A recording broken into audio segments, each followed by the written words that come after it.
Доброго ранку, колеги. Всіх вітаю на Qdays.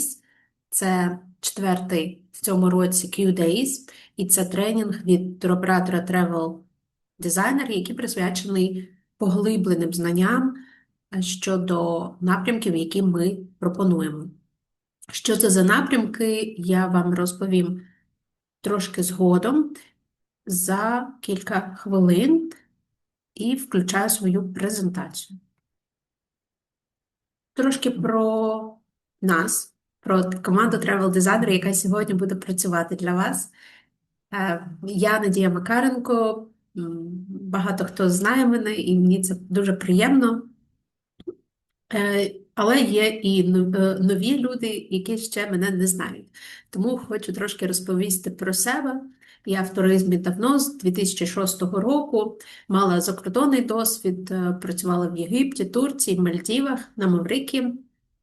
І, власне, в 2020 році заснувала компанію Тревел Дизайнер. Також є інша компанія Travel Ukraine, яка працює на український туризм. А Тревел Дизайнер працює на виїзний туризм з певною спеціалізацією. І про неї поговоримо трошки пізніше. В 2024 році я вирішила, що є сенс продовжувати своє навчання і здобула ступінь магістра. До того мала ступінь бакалавра. Аліна Актюріна, яка також є в чаті сьогодні з нами, і трошки пізніше вона також має свій виступ сьогодні в рамках нашої програми. Аліна молодий спеціаліст, яка зараз навчається на спеціальності з африканістики. Це нова спеціальність, яку запровадили в Київському національному університеті. Чим я дуже пишаюся, що по-перше, що університет прийшов до такої думки про важливість такої дисципліни, і те, що Аліна вирішила здобувати і саме її, це дуже-дуже класно. Зараз вона опановує свою професію в якості тревел-менеджера, в неї багато різних задач. Ось, і сьогодні вона вам розповість про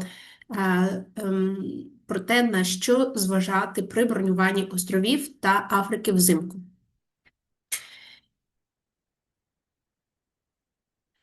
Я почну, і зараз перший блок ми трошки познайомимось, саме познайомимось з компанією, тому що є сенс розповісти, хто ми, нагадати, або дати цю інформацію для нових агентів, які будуть це слухати і які сьогодні долучились до нас. Тревел Дизайнер – це спеціалізований туристичний оператор, який заснований в Києві в 2020 році. Як я вже сказала, ми притримуємось спеціалізації. Що мається на увазі? Це острови Індійського океану, Африка і англомовні країни. Наразі це 23 напрямки, які ми пропонуємо. Далі я покажу, які саме напрямки, щоб було більш конкретно предметно. Як ви бачите, ось цю чудову квітку гібіскусу білого кольору з червоною серцевинкою – це символ нашого бренду. І нам він дуже подобається, і, в принципі, він символізує для нас ті наші цінності, на яких заснована компанія. В першу чергу це про порядність, це і наше червоне серце, так, це про нашу любов до мандрів, про нашу любов до туризму взагалі. Ми є в усіх соціальних мережах, ви можете знайти наші профілі в Instagram, Facebook, YouTube, TikTok тепер, в Телеграмі. Так, для агентів нагадую, що у нас є закритий чат саме для агентів, і в якому ми більш плідно спілкуємось і розповідаємо такі важливі моменти про напрямки, про свої анонси, плани, також там публікуємо. Тому, якщо ви ще не маєте доступу до цього чату, будь ласка, напишіть нам, можете в чаті, Аліна буде це все нотувати, і ми потім або долучимо, або дамо посилання, за яким ви зможете перейти. Також нагадую, що в нашому YouTube ми вже зібрали велику колекцію вебінарів, які у нас проходять по середам. І це відкриті вебінари, на які можна долучатися також, і які розповідають про напрямки, про готельні огляди, такі досить багато цікавої інформації, саме такої базової, важливої, на якій ви будуєте свої знання. Ви можете знайти в відкритому доступі на YouTube. Будь ласка, використовуйте цей інструмент для того, щоб краще знати напрямки. Ми періодично оновлюємо ці вебінари, тобто додаючи туди нової інформації, свіжої інформації. Тому, наприклад, там по Маврикію ви можете бачити кілька вже вебінарів за різні роки, так само по Мальдівам, по Сейшелам і так далі. Що за напрямки з якими напрямками ми, власне, працюємо зараз? Це острови Індійського океану, це Маврикій, Мальдіви, Сейшели, Мадагаскар, Реюньйон та Шрі Ланка. Це Африка, зараз це Кенія, Танзанія і, звісно, острів Занзібар. Це Руанда і Уганда, Південна Африка, Намібія, Замбія, Зімбабве, Ботсвана, Ефіопія. І, що у нас там, я забула, ще Мозамбік. Із англомовних країн ми акцентуємо увагу зараз на 6 напрямках. Це США, Канада, Нова Зеландія, Австралія, Ірландія та Велика Британія.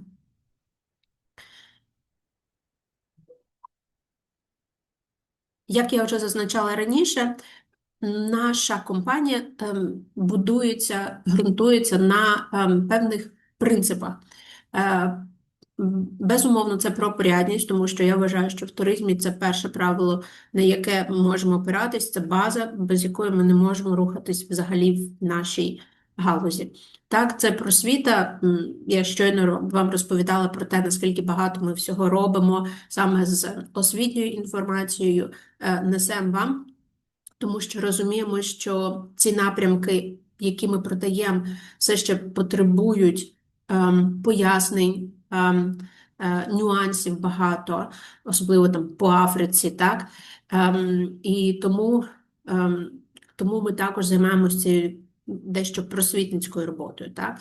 Цінності – це про нашу експертність, де ми постійно адаптуємо той досвід, який ми постійно навчаємось, насправді.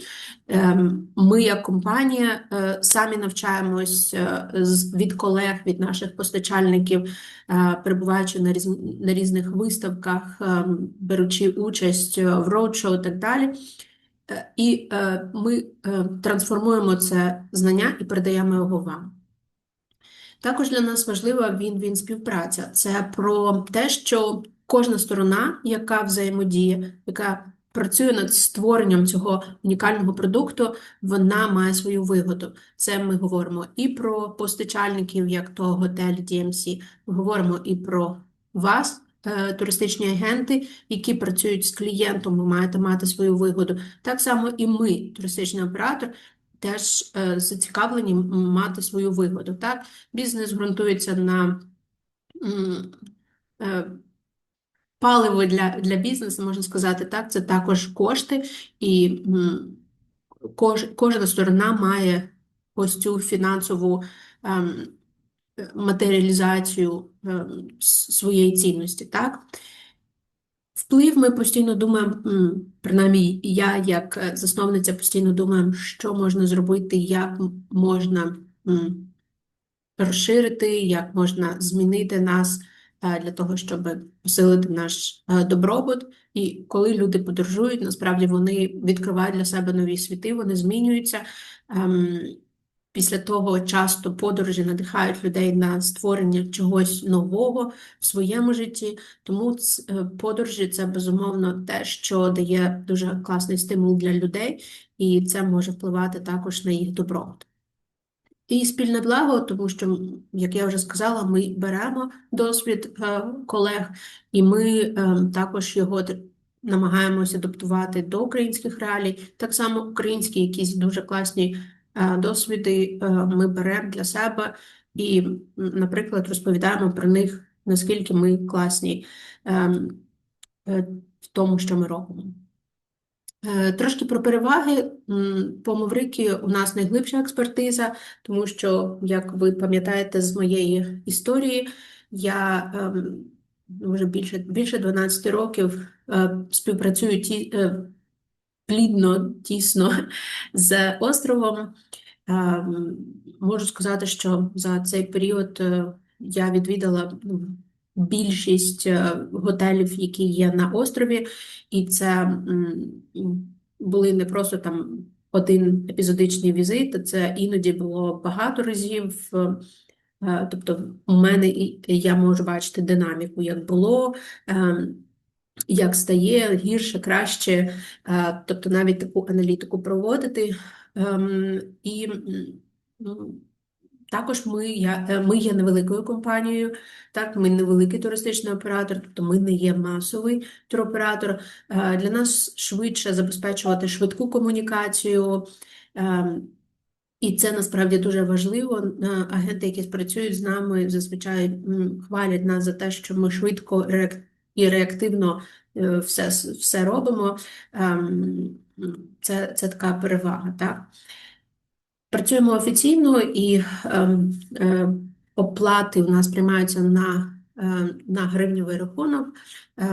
Згідно рахунку, на жаль, ми не приймаємо кошти в валюті або кошти готівкою. На жаль, ця функція недоступна для нас. Ми постійно навчаємось, про що я вже говорила. Ми також налаштовуємо нашу систему лояльності. Про неї я скажу трошки згодом. Періодично ми проводимо також валідацію партнерів. Що це значить? Я думаю, що ви, якщо працюєте в туризмі вже багато років, знаєте, як важливо перевіряти надійність іншої сторони. Так? Ми знаємо, в нашій історії було багато прикладів, коли нібито велика компанія потім анонсує себе банкрутом, зникає і залишаючи після себе клієнтів, які не змогли подорожувати і так далі. Тому для мене періодично, що ми робимо, це ми зустрічаємося з партнерами, якщо на виставках фізично, так, або фізично приїжджаємо до них, якщо ми перебуваємо в країні їх мешкання.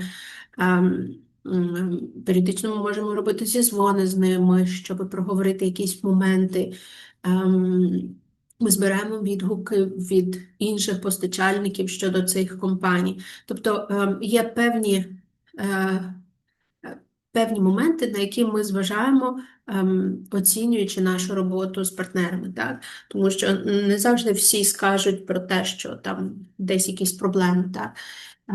Але для нас важливо робити ці запобіжні заходи для того, щоб мінімізувати ризики в цьому моменті.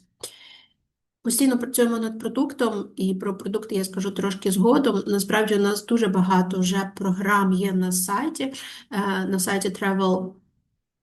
Тревел Дизайнер вже опубліковано, якщо не помиляюсь, близько 60 програм по різним напрямкам, і, власне, ви можете зайти в секцію програми, можете навіть фільтрами обрати, наприклад, якщо вас цікавить якась конкретна країна, ви можете прописати її там, і після того там обрати, вже побачити, що там, наприклад, по Мадагаскару у нас там 5 чи 6 програм, по Кенії багато програм, по якимсь напрямкам ще мало програм, по якимсь вже більше програм, але ми постійно працюємо над тим, щоб додавати туди інші програми, для того, щоб у вас була варіативність, і ви могли вже брати, наприклад, їх за основу. Наприклад, якщо ваш клієнт каже, хочу Африку, наприклад, там, хочу Кенію, хочу Танзанію, ви не зовсім орієнтуєтесь в напрямках, але б вже хотіли якісь мати програми,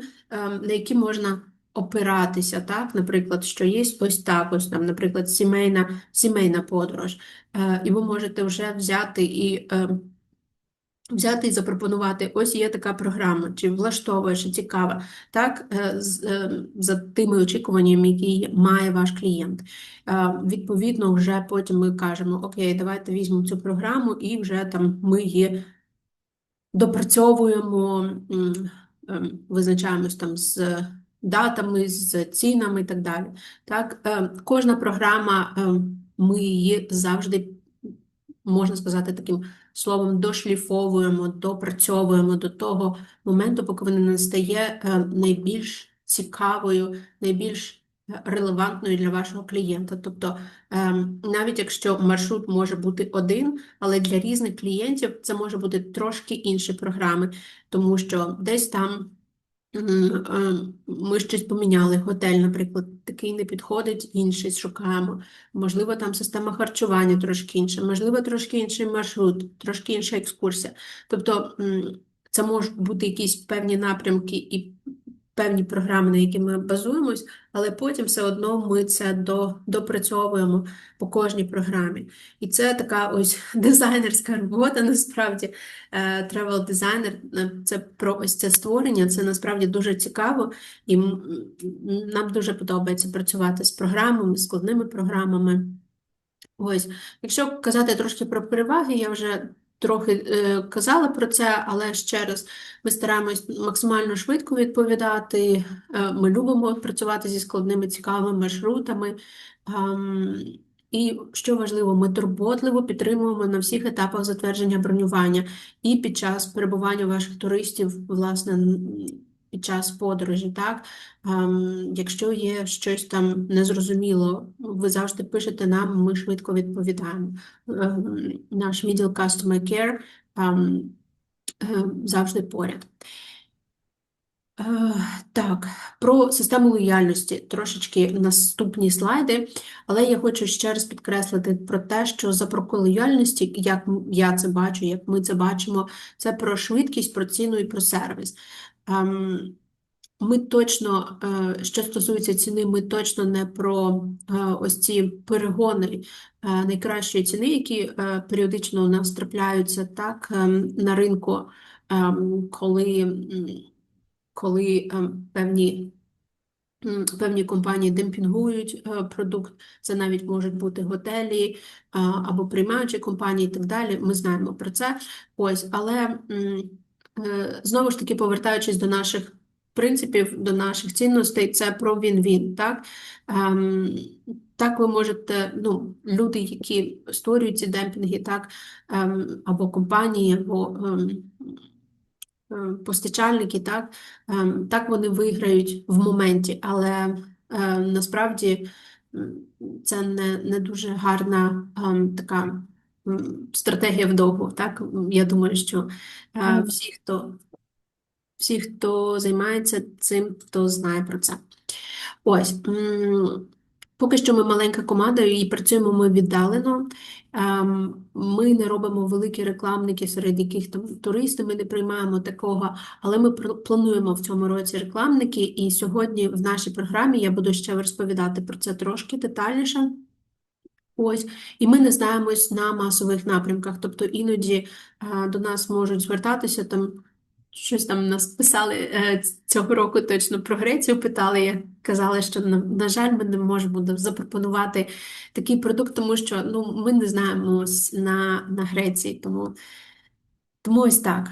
Тому до нас ви можете звертатися все, що стосується англомовних країн, Африки і островів. Це про створення програм під ключ, про бронювання закладів, тобто окремих послуг, так, наприклад, бронювання гідів, екскурсій, це про страхування, про візову підтримку, про бронювання міжнародних квитків, внутрішніх квитків або там переїздів, так? Тобто це може бути або конкретні сервіси, або повністю від А до Я, так? І, власне, хотіла також розказати про нашу систему лояльності, яку ми започаткували в 2024 році, так, минулого року. І що вона передбачає? Тобто вона працює і на вас, на агентів, і на ваших клієнтів. Що це значить? Це значить, що отримуючи, наприклад, бронювання на певну кількість, на певну суму, так, ви також стаєте частиною цієї системи лояльності. Отримуєте невеликі приємні бонуси від нас, від невеличких, як це підставка під телефон наша, брендована з нашим логотипом. Дуже класно, зараз покажу на наступному слайді. Це може бути брошка білого гібіскусу, яку ми створили з класним брендом з Сум. Ось така, яка на мені зараз. Тобто це унікальна річ, яку ви не зможете придбати. Так, вона була створена, власне, тільки для нас. Ми також працюємо над ідеєю записника для тревел-менеджера, і ми там вже на фінальних етапах, тому я думаю, що незабаром теж про це буде також мова. Також при великих бронюваннях, так, то це може бути навіть тур вихідного дня або ваучер на спа, навіть покривати частину вашого авіаквитку, якщо у вас дійсно великі бронювання, ми зацікавлені, щоб ви також мали змогу тоді поїхати, і ми будемо раді допомогти вам з організацією вашої особистої відпустки, або це може бути напіврекламник, відпочинок, тобто, тут з кожним агентом ми, власне, проговоримо це окремо, так? Звісно, тут вже більші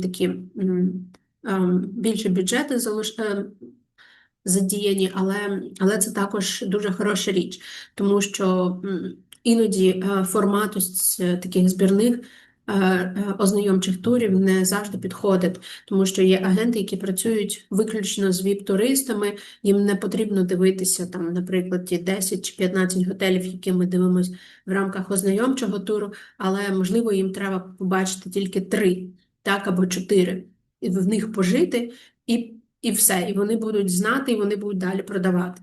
Тому це також така хороша річ, яка теж може слугувати для вас додатковою мотивацією для того, щоб робити бронювання з нами. Ось.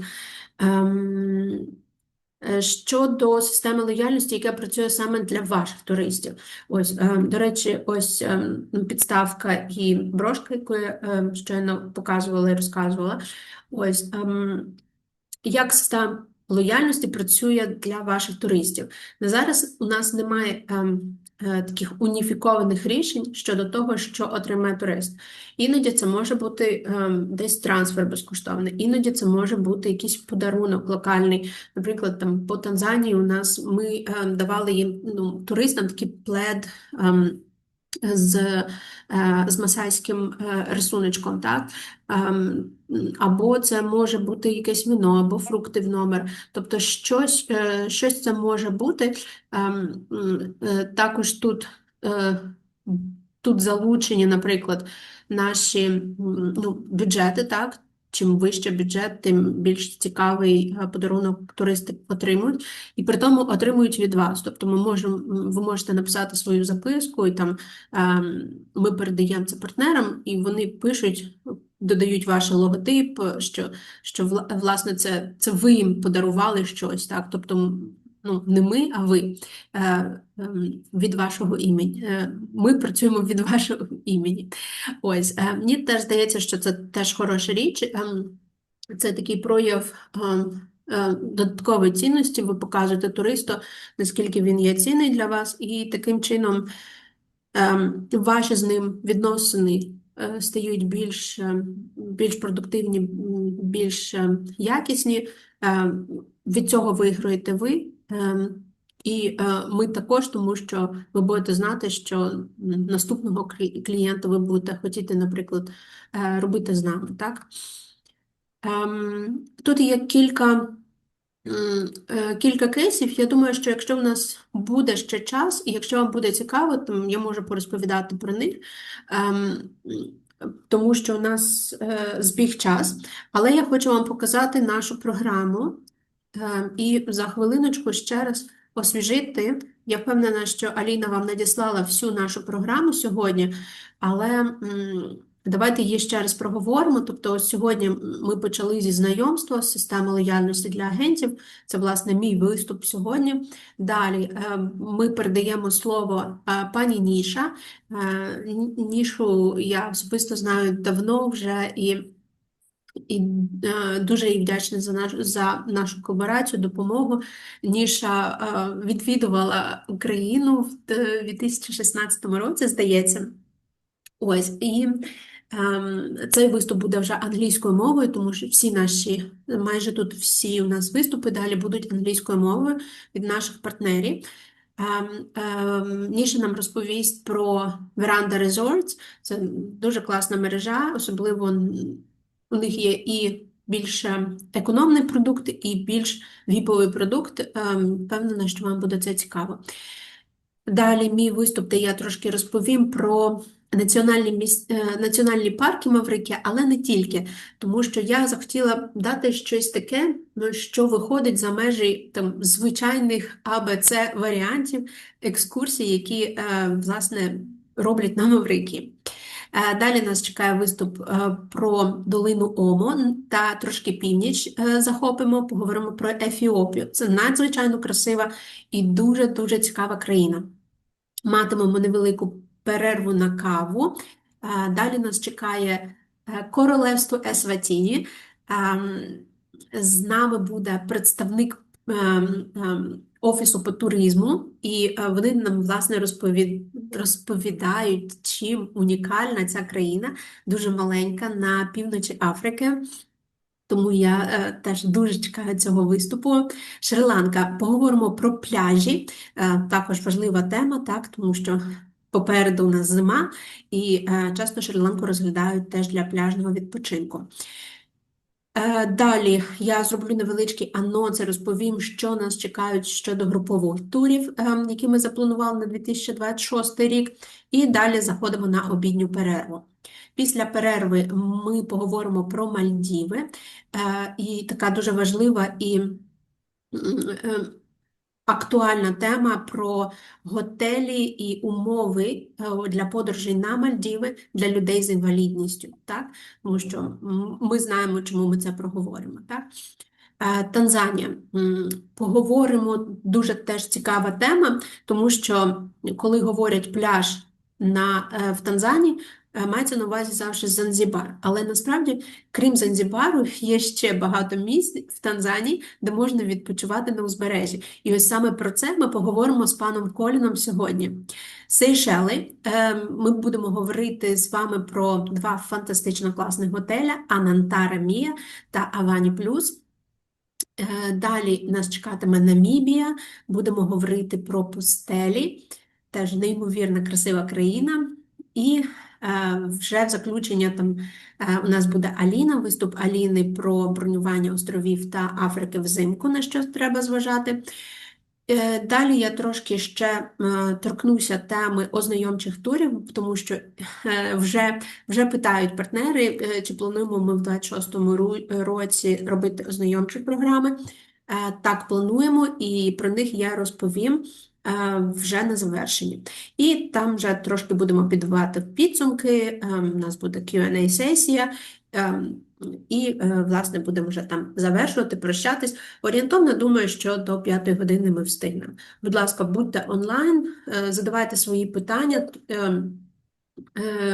Нагадую, що якщо ви хочете, що у нас зараз є запис цього ефіру, і якщо вам буде цікаво придбати цей ефір, тому що він у нас за додаткову плату. Мені здається, я все сказала. Вибачте, що трошки затягнула, і передаю слово пані Ніша. Dear Nisha, do you hear me?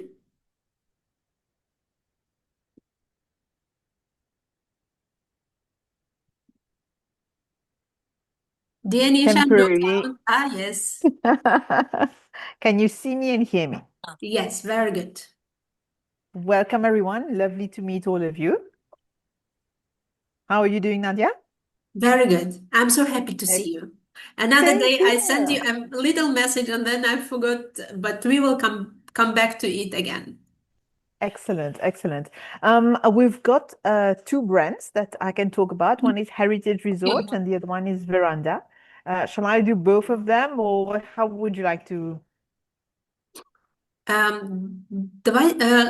ask the audience, because you will have like around 20 minutes now. Will you be able to cover everything?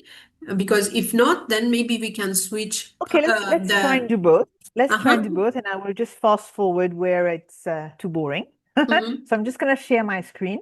Sure. And please feel free to stop me at any time and ask questions. And if you want to maybe send a comment, then maybe that's easier, and I can reply to the comment.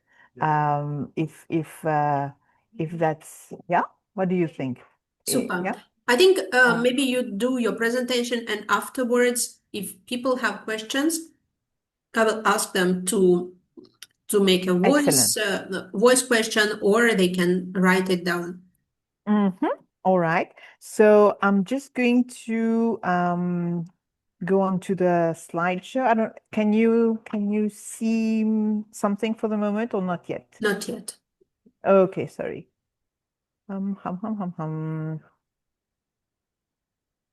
Just a second.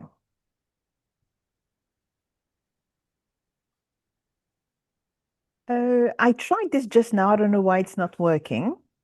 It happens. It's Because always like this it technique does. If issue. it doesn't, you know the link I sent to you, Nadia, could you maybe you share your screen? Is that possible? I think so, but maybe you can come out and come in again and try again. It All might right. work.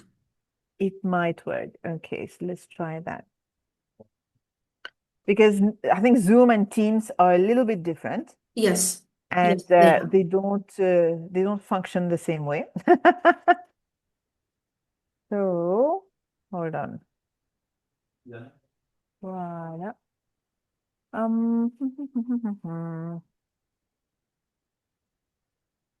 Okay, I think we're on now.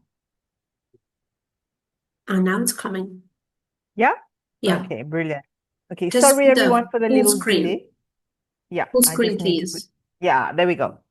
Good. Super. So, for those of you who know Mauritius, Heritage Resorts is on the south of the island, and we are actually a whole territory where you have two 5-star properties. So you've got the blue roof, which is Heritage L'Hotel Fair, and then the brown roof here, which is Heritage Awali. And then we have, this is the golf course. Behind the golf course, we've got villas. There are 2-bedroom, 3-bedroom, or 4-bedroom villas. And we have a little B&B outfit, which is just behind the Chateau of Bellon. Chateau of Bellon is an 18th century house, which is now a gourmet restaurant. So these 4 accommodation places, together with the golf, the beach club that's here, of course, the sea in front of you. We have also a nature reserve where you can do quad biking and walking in the forest, as well. That's the nature reserve over there. And the 2 golf courses. So we've got one here, and then we have a second one here. The whole place, the whole territory is Bellom, and it's the Heritage Resorts of Bellom. So as I said, we've got these 3 main places where you can stay. So the Telfair, it's sold on bed and breakfast, and then you can upgrade to half board or all inclusive. Heritage Awali is sold only on all inclusive basis, and then the private villas, where you can actually choose between being in a villa only, on bed and breakfast, or half board or all inclusive. The idea here is really that we can cater for different people who need different things. For instance, the villas, because we've got 2-bedroom, 3-bedroom, and 4-bedroom, it's not really for honeymooners, it's more for families or friends traveling together. And the magic of that is that you have your own space with your own swimming pool, your own kitchen, dining room, and you are really in a home away from home. Heritage Awali is a 5-star property. So entry level is your all-inclusive, and then you can upgrade to a premium all-inclusive package, and of course your advantages increase in the premium package. And Telfair is a member of small luxury hotels of the world. And you've got in this beautiful property the different styles. It's colonial architecture, huge. We've got two swimming pools plus the beach club that is next to the hotel. And it's really a lovely place, lots of space. My smallest room is 60 square meters. So we're talking about a lot of privacy for people. I don't know if you can hear the sound of the video, but this is, hopefully you can see the image. And this is Little Fair, the whole style of it and the mood. You will see it's perfect for couples as well as for families. So what is very interesting is that, for instance, during the month of November, which is no school holiday period, we have lots of couples. We've got golfers. So it's much more of an adult vibe in the hotel. However, school holiday time, whether it's your June, July, or Christmas, or lots of families who really enjoy the time that they can spend there. That's the gourmet restaurant I was telling you about before. And we have such a large panoply of different things that you can do in the territory that it actually pleases adults as well as kids and families. So just to give you, this is a quick overview. I will send that to Nadia so you can get it through. You don't need to read all of that. But basically, all my rooms have the same setup. What is different is where they're located. So either they're facing a garden or facing the sea or right in front of the beach. And then you've got obviously the different room categories, which will be the senior suites, the ocean suites, the sea view suite. So it's really the location that determines what you've got in your room. And then of course you've got the capacity. So in all our rooms, we can take 2 adults and 2 children under the age of 12. You'll see in that picture here, you've got this lounge, this sofa bed. So this would open up for 2 children under 12. Of course, we have a lot of interleading rooms, and many families, they do actually choose to have 2 separate rooms and interlead with each other, so they all have a bit more privacy.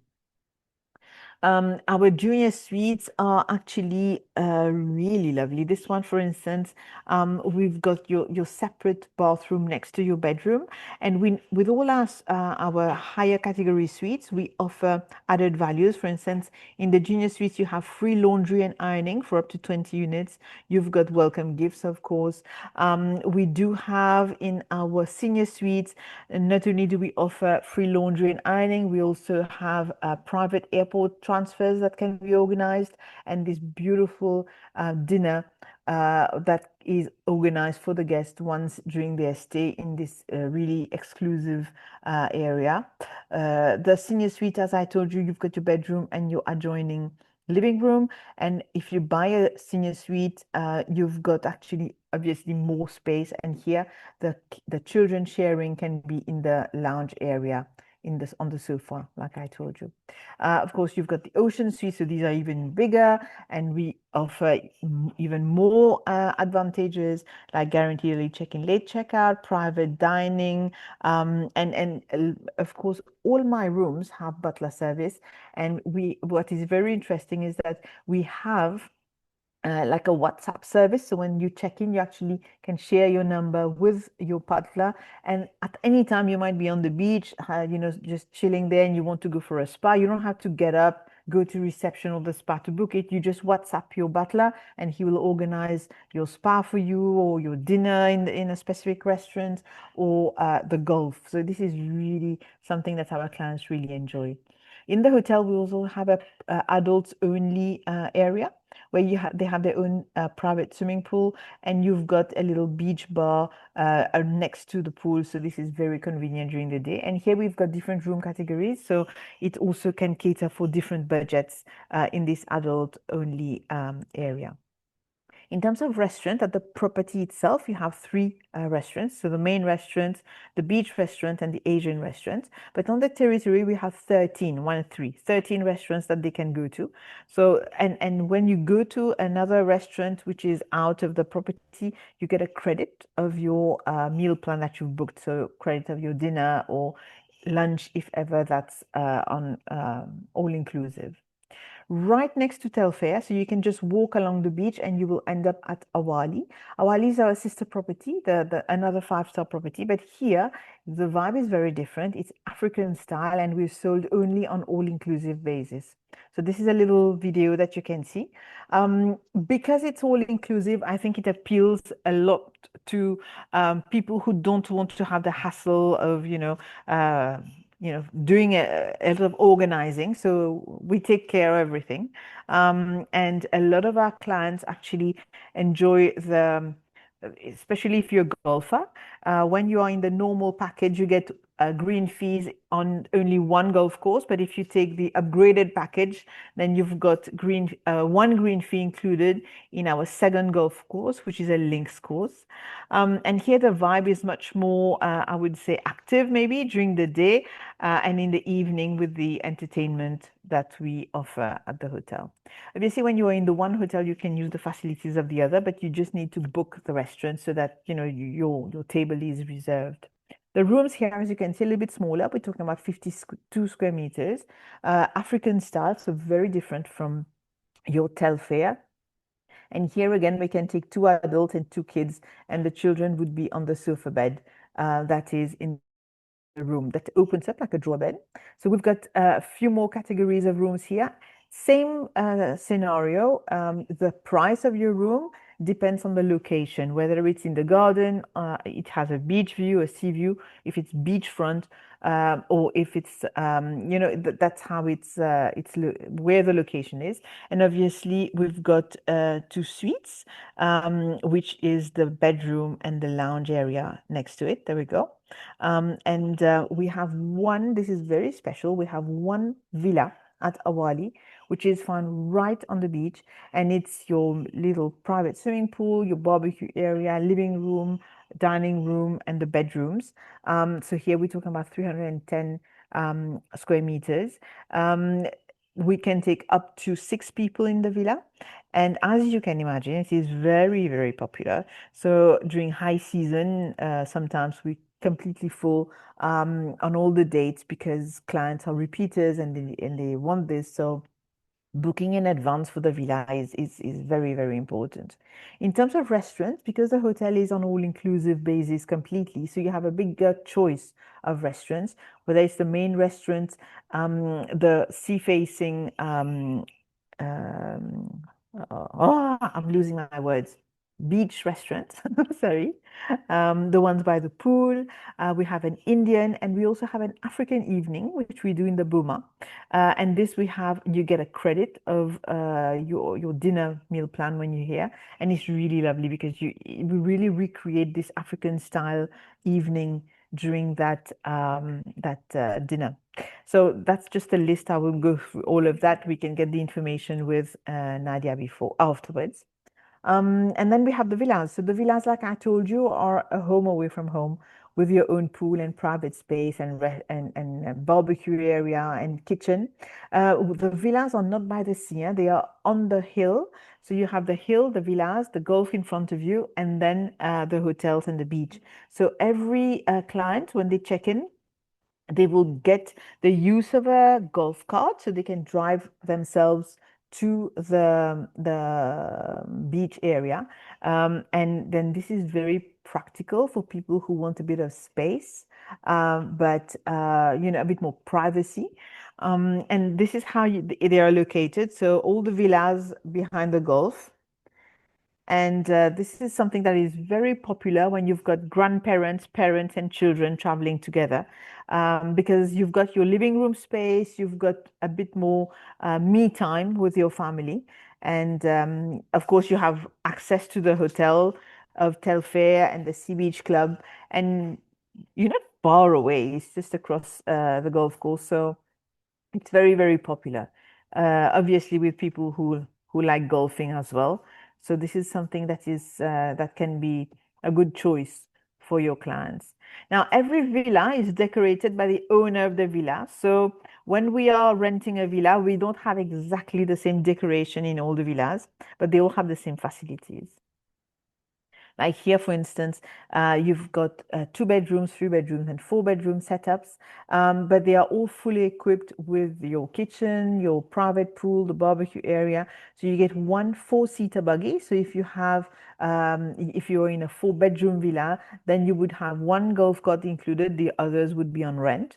You can have a chef come and cook for you in the villa. You can actually go and buy your own stuff and do your own cooking if you want to. And if you don't want to do anything, you just come to the hotel and make the most of all the restaurant facilities that we have in our hotels. So when you buy the Gourmet Bliss is actually a name for the all-inclusive, because why we say gourmet, because there's lots of food and beverage included. And so this is actually quite a nice choice as well in terms of meal plan. Okay.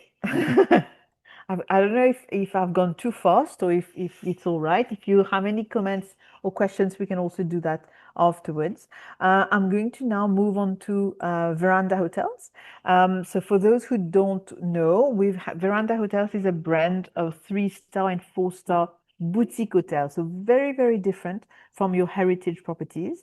And here my hotels are on the west coast, the north, and on the east coast of the island. They all have very different architecture and they are located in very specific areas of the island. But one thing is common to all of them.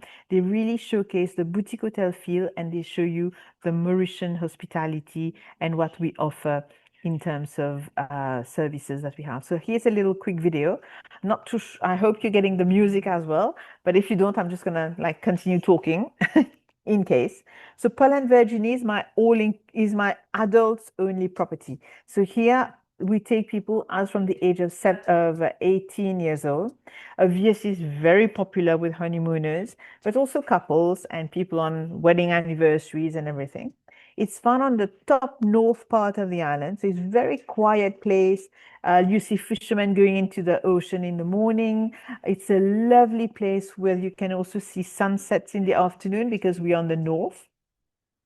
Palma on the east coast, this one is all-inclusive. It is the hotel with the most beautiful beach in front, and people actually come and really relax. We take families as well as adults, and in the evenings this is the place where they would have a bit of entertainment, a bit more of entertainment, with a bit of show as well, because the all-inclusive vibe and people are more active, let's say. During the day, lots of water sports activities, and it's really your beach club 3-star property that people really enjoy. Verona Pointe Beach, that's northwest of the island. Here we have a mix of the family area, and then we have an adults only corner.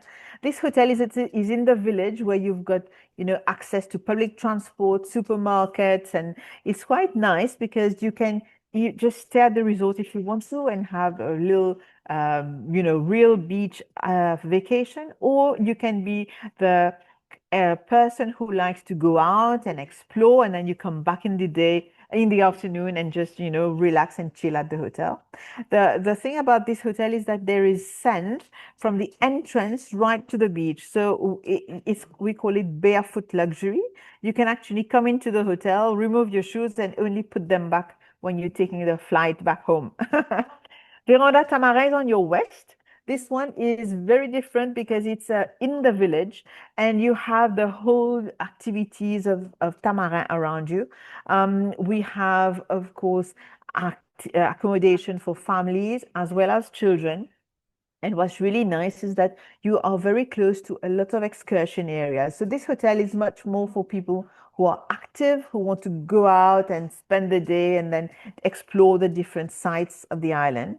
So what we've done is that we've actually got a lot of explore facilities for you. Veranda Grand Bay, that's one in the north. It's a 4-star property. And here we are in the middle of Grand Bay. Grand Bay is your most touristic place. So lots of bars and restaurants and nightclubs. And it's a very lively place to be while you are on the island.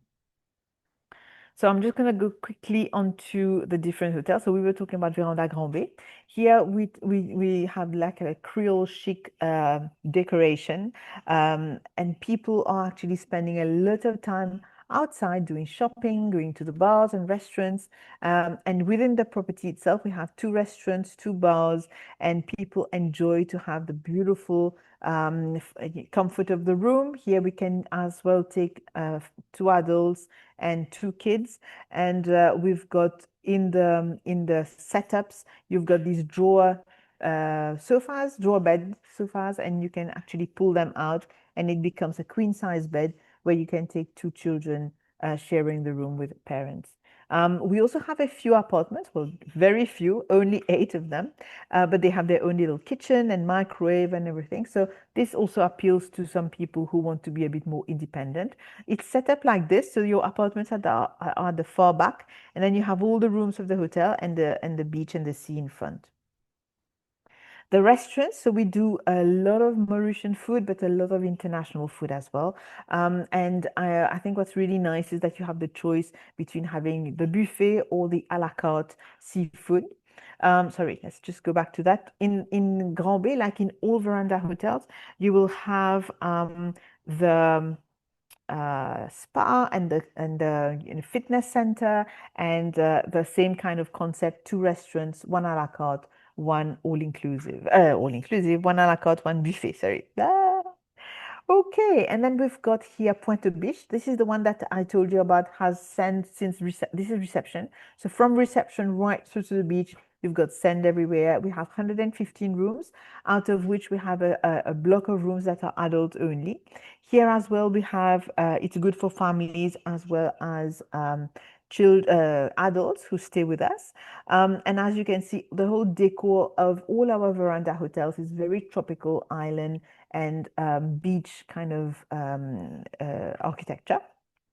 So out of the 115 rooms, we have 30 rooms that are actually for couples only, and that's the room setup, and they have their own swimming pool and their own bar and restaurant and the beach in front of them. So it's a good how can I say, mix in the hotel. And if couples who are staying here, they want to just be on their own, they can, or if they want to join the others in the main part of the hotel, obviously it's very possible. So that's your main restaurant. And in all Veranda hotels, it's half board, and you can upgrade to the all-inclusive, obviously, except for Palma, where we only do the all-inclusive. So Paul and Virginie, that's the one on the top north. That's my adults only hotel, which is really the most romantic place. It's a small hotel, 80 rooms, and like, don't go there if you're a single, you will feel miserable. It's really such a romantic place. Different types of, all my rooms are sea facing. What is different is what's the category. So it's either the comfort rooms or the superior rooms, and then we have 12 privileged rooms. So what do we do to differentiate that? Is that when you buy the most expensive room here, which is your privileged rooms, then we offer you a full day catamaran cruise for 2 people, and the only condition is that you do 7 nights with us. So, but it's a very good added value because it's a full day cruise with your lunch and everything included, and a lot of our clients really enjoy that. So we talked about the 2 restaurants, here as well, buffet as well as a la carte. So it's quite easy to remember because all the verandas have the same kind of setup. On the East Coast, Palma, this is the one that has only all-inclusive as a meal plan. Here we have an even smaller hotel. It's 77 rooms, and it is probably the hotel which has the nicest beach and swimming zone out of all our hotels. We have as well, so your different room categories, and here you have in the evenings a bit more of entertainment, some live shows, and I think it goes well with this all-inclusive ambiance where people really want to let their hair down and have a nice relaxing time. So that's what, the meals and the beverages are included, and obviously your mini bar. And in the hotel, they will tell you what is, at extra charge. So it's clearly mentioned in the menus, and, people don't get, so what would be obviously at an extra charge would be things like lobster and champagne and stuff like that. On the West Coast, Veranda Tamarin, so that's the one where I tell you people really like to go and explore. What we've done is, because we've got a lot of things happening, we've actually included 4 excursions as part of the the meal plan you've bought. In terms of rooms, you've got comfort rooms and then teenagers room. Why we call that the teens room? So we've got 12 like that. You've got the bedroom downstairs, and then you have a little ladder, and on top of the mezzanine, you can put a third person. So why not kids? Because of the ladder, it can be a bit dangerous. So this is your teenage unit. All my standard rooms have the same decor, the same setup. Obviously, if a guest doesn't like the mosquito net, we can remove that. That's no problem. And then I've got my family units, which are actually two comfort rooms next to each other, which are guaranteed interleading. So what's really nice is that when you've got the two rooms guaranteed interleading for the family, that means you also have two separate bathrooms. So you don't have to wait for each other, and you've got much more privacy. In terms of restaurants, so here as well, you've got the main restaurant buffet style, and then the a la carte, and then we have a little kiosk, the yellow little building here. That's where you can have Mauritian snacks, and it's throughout the day, and it's actually a nice place to try out all the local things. The activities that we include in your meal, so whether you stay 1 night with us or 10 nights with us, you will have the possibility to go kayaking on the river.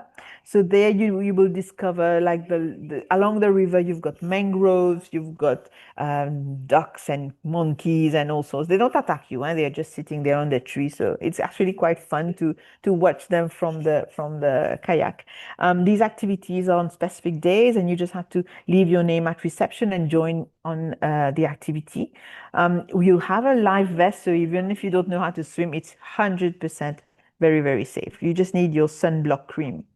We also have shuttles, daily shuttles that leave the hotel and take you to the beaches of Ficanflac. In front of the hotel, you have a magnificent beach. It's the beach of Tamara.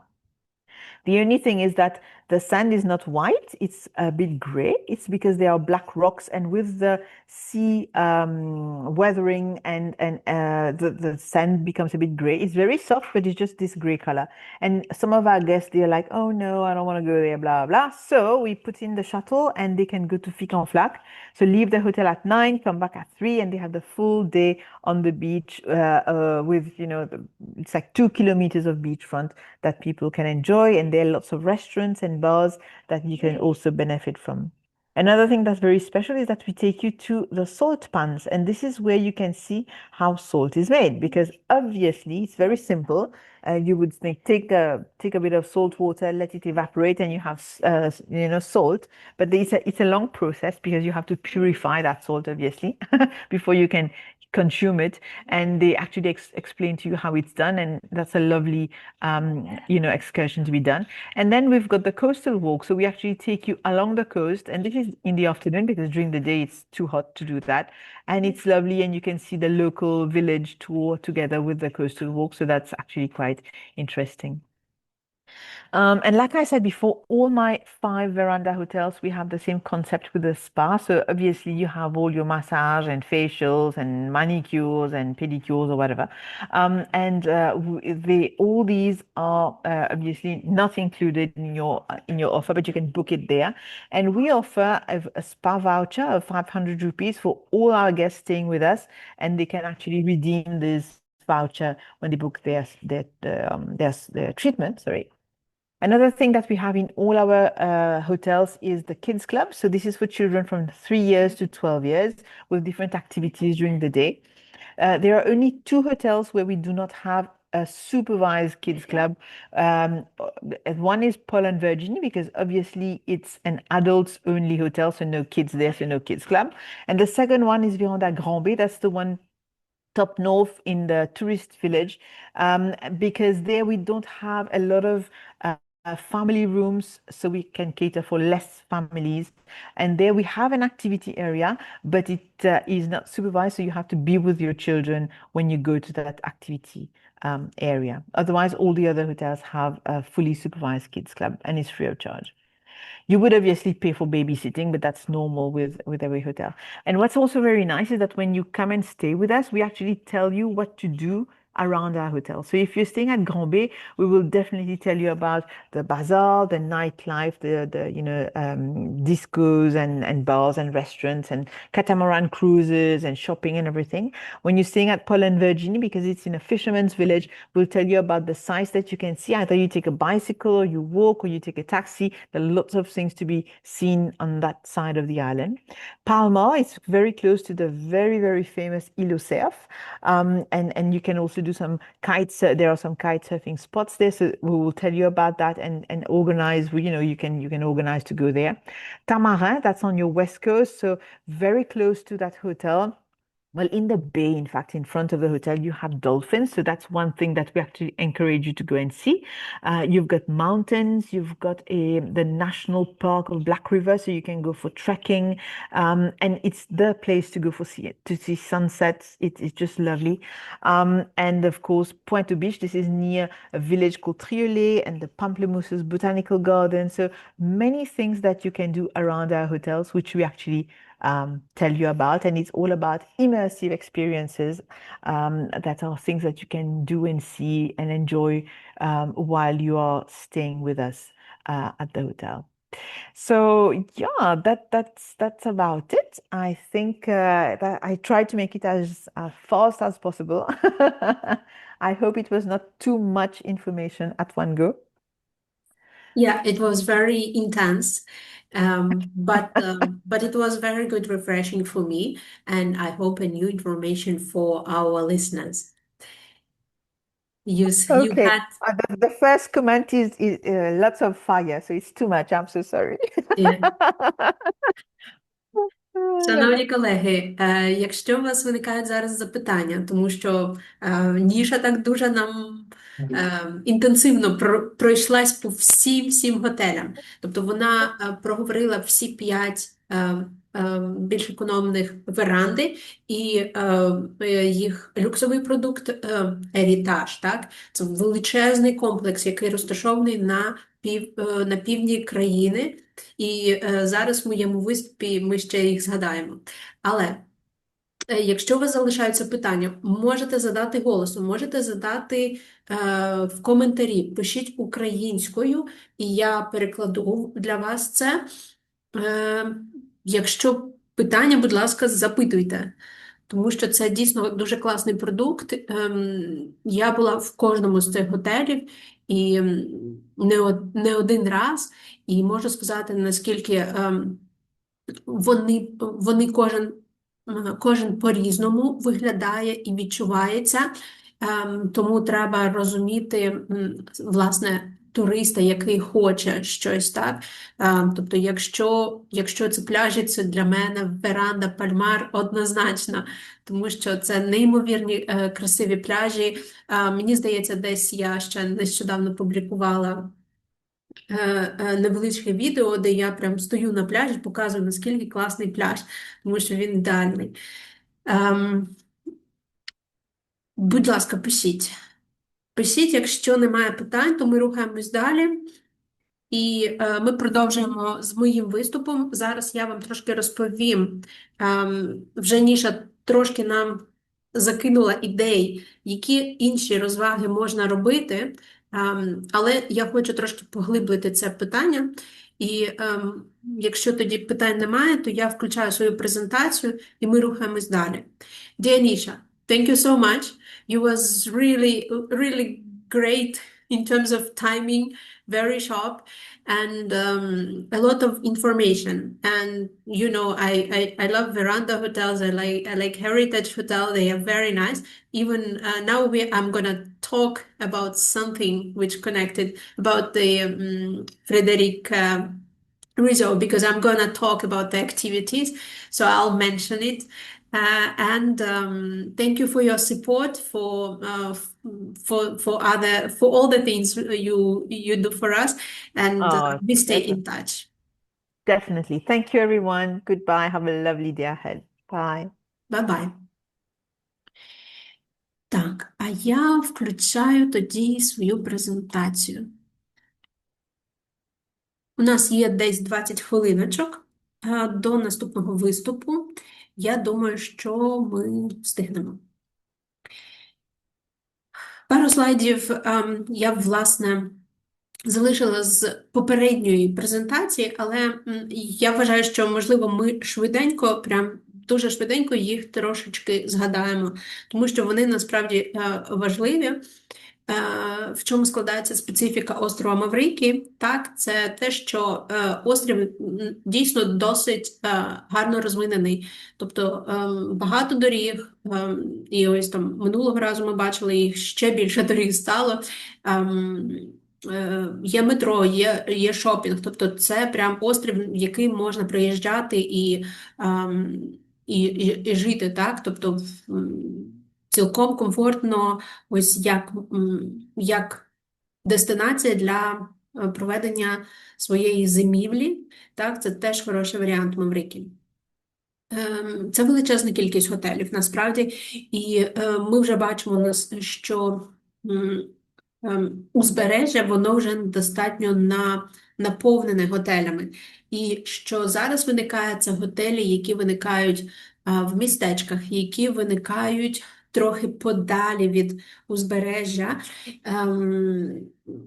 І це насправді вже нагадує по забудові, мені здається, ось іде в концепцію Балі, де там не тільки coastal, да, не тільки узбережжя зайнято, а можна жити і там всередині острова і так далі. Так? Тобто Маврикій теж рухається в цьому плані. На Маврикій дуже багато туристів приїжджає. Якщо ми говоримо про те, хто ці туристи, це переважно туристи з Західної Європи, такої як Франція, Британія. Чому ці країни? Тому що раніше острів був колонією цих двох країн. Ось тому не виключення, що. Але приїжджають і реюньонці, що, за національністю французи, так?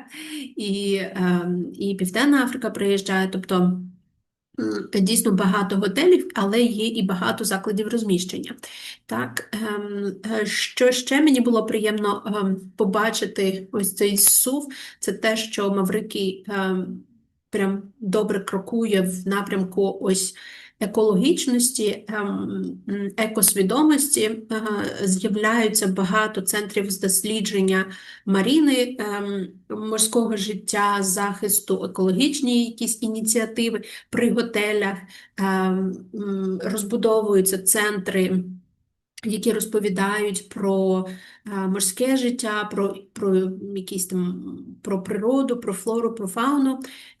І навіть там при готелях з'являються навіть там marine biologists, так, що ми знаємо, це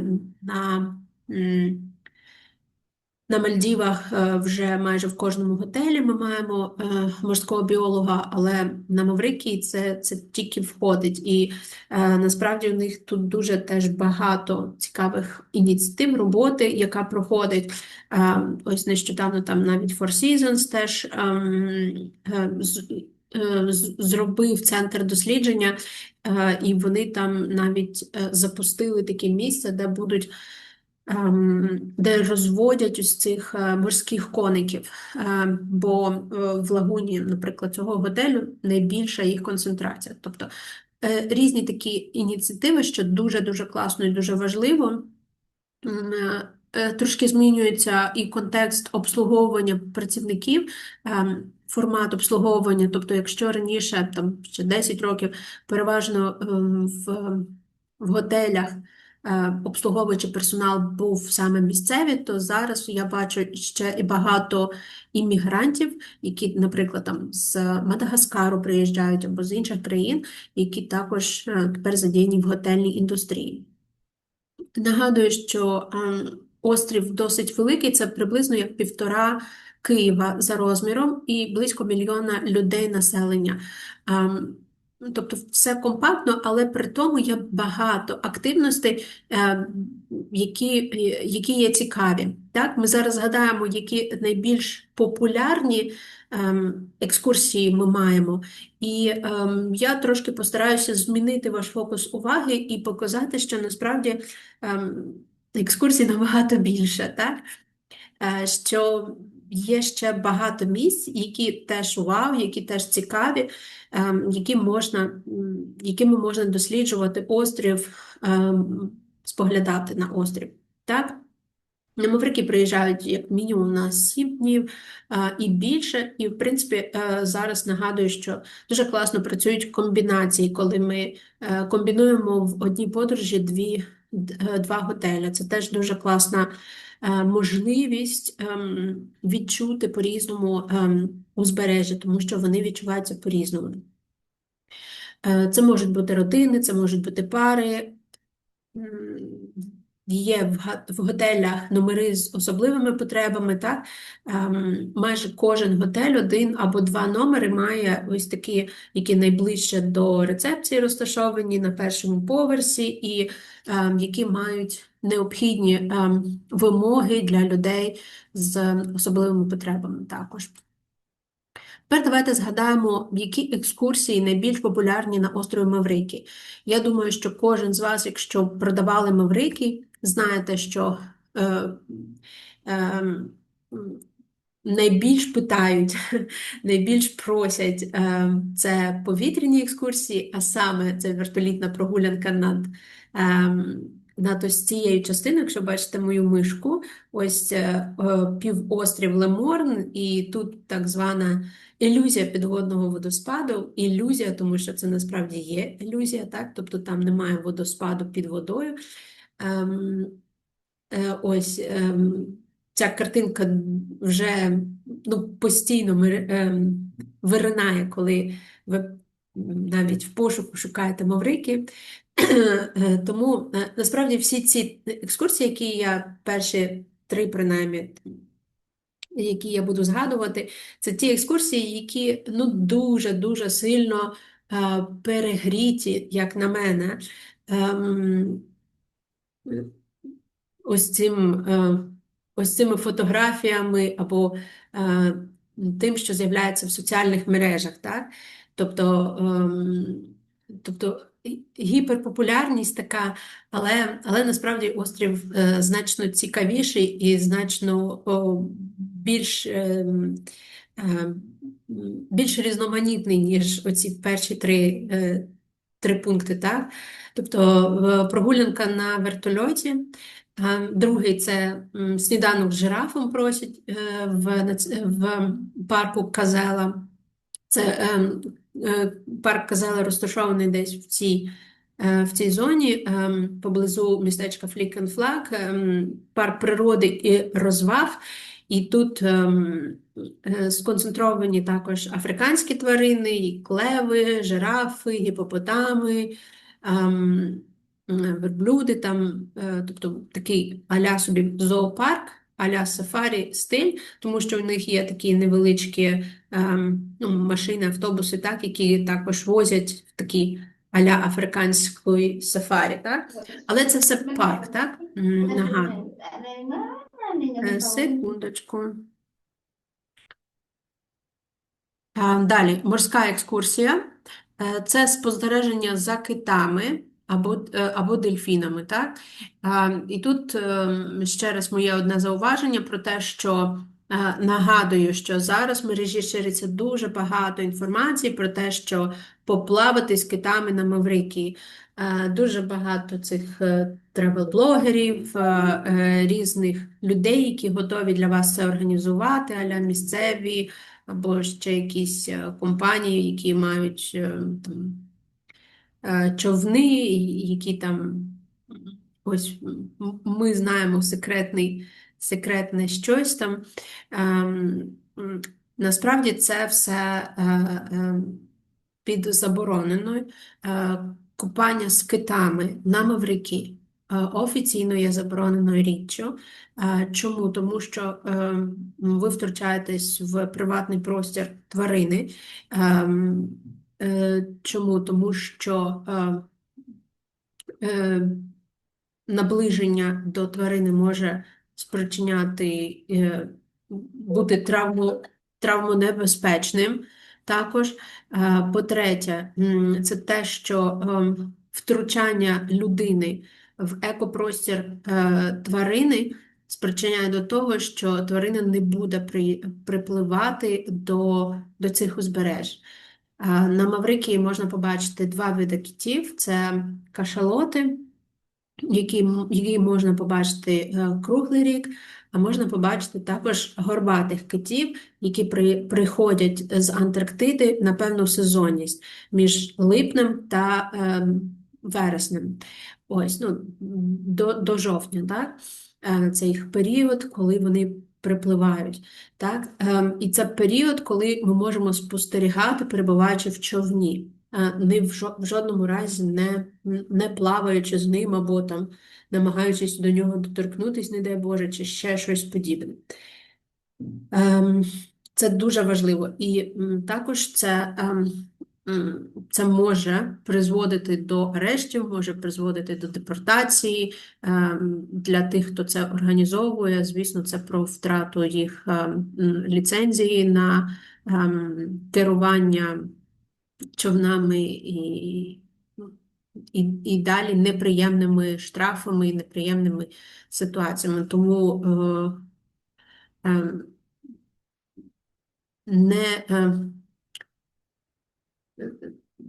не дивіться багато на це, і ви, як працівники туристичної сфери, маєте теж розповідати туристам про це, бо не все, що бачить клієнт в інтернеті, є правда, не все, що бачить турист, є можливим, так?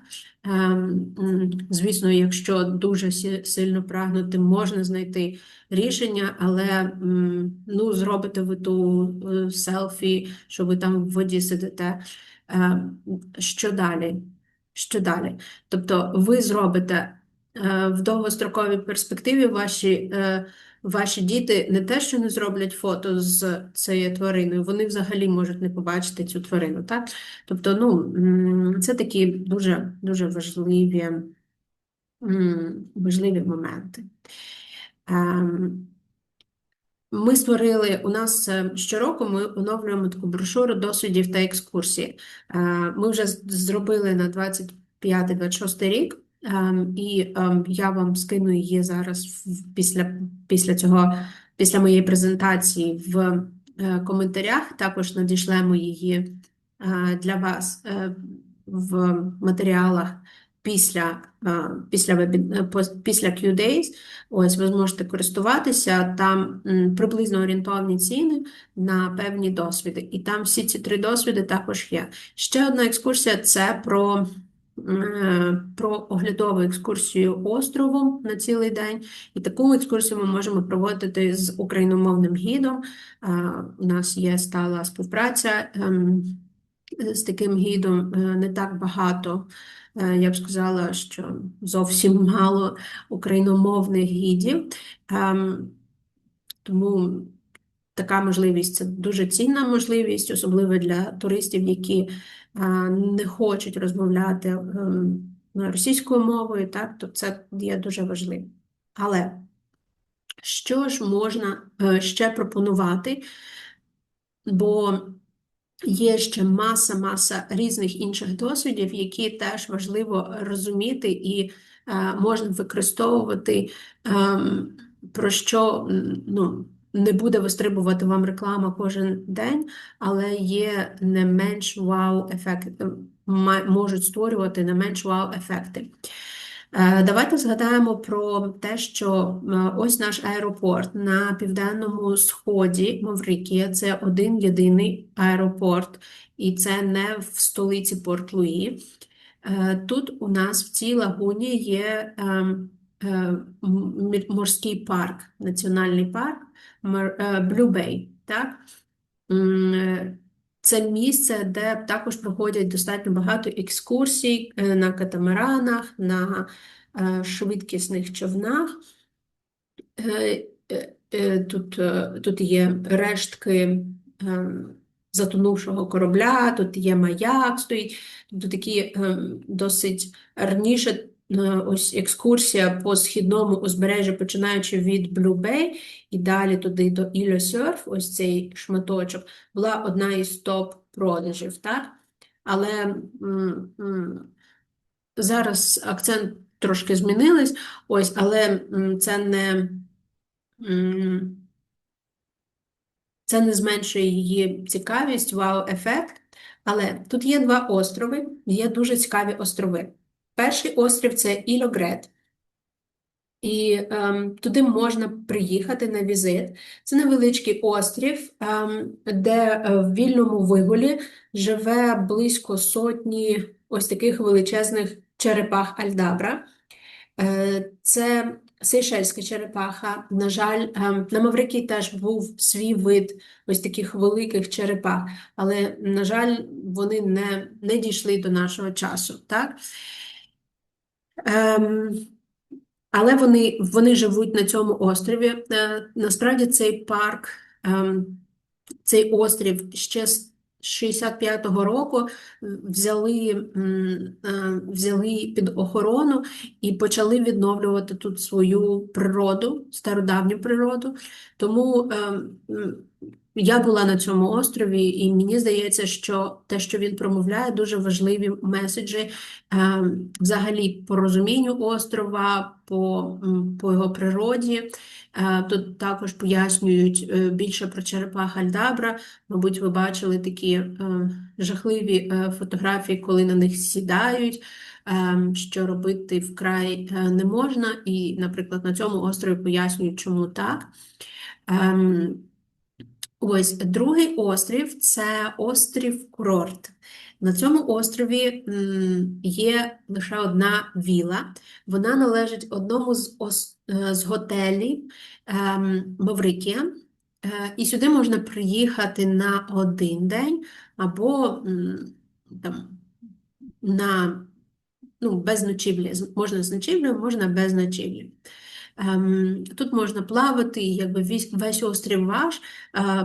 Класна віла, 2 чи 3 спальні, якщо я не помиляюсь, там, і якби весь острів ваш. Ви можете там зробити вечерю, і це такий, насправді, дуже класний досвід, спробувати цей острів в 2 кокосів, він називається Ілля де Коко. І, наприклад, поєднавши, морську екскурсію по Blue Bay, по морському заповіднику, це місце, де можна робити снорклінг, тут найбільш збережені корали, так, які можна подивитися, там, поплавати з рибками, з маскою, з ластами. Ось після цього поїхати на Ілогрет, подивитися на черепах альдабра, всі вони викликають дуже гарне захоплення, і дізнатися більше про природу Маврикія, і провести іншу частину дня, вже відпочиваючи з обідом, на вілі, купатися. Бачите, тут лазурна водичка, дуже класно. Ось, тобто такий досвід вам на цілий день. І це те, що точно виходить за межі того, що вам пропонує, ось нав'язує вам соціальні мережі з оціма 3 обов'язковими досвідами. Впевнена, що це може вас зацікавити. Далі.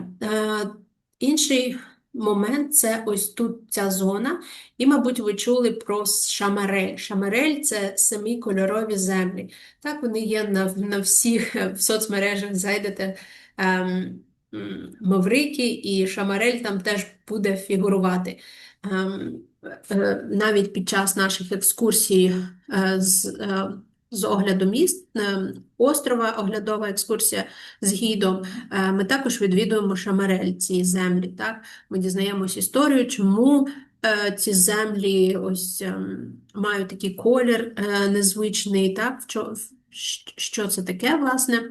Але мало хто знає, що поряд, зовсім поряд, там, мені здається, один в'їзд, але трошки інший напрямок руху, є Ebony Forest Reserve.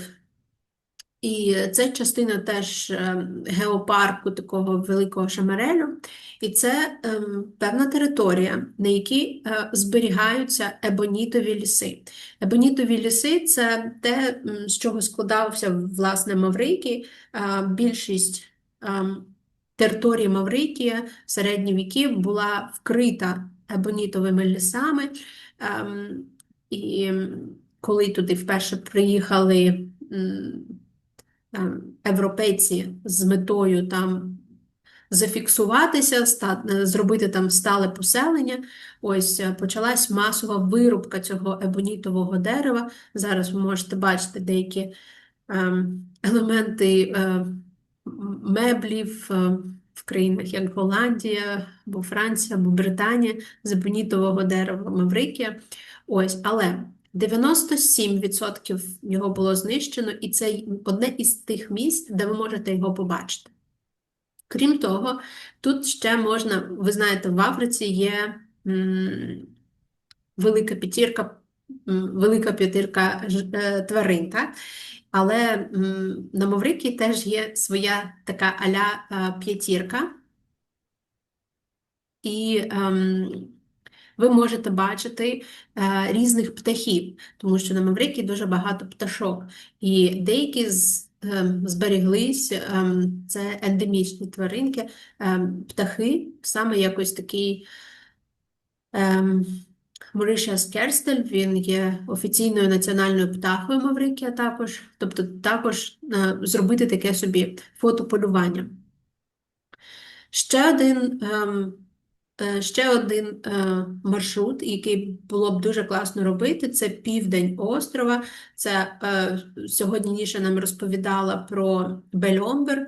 І насправді там величезна територія, і у них також є частина, де розташований національний резерв-заповідник.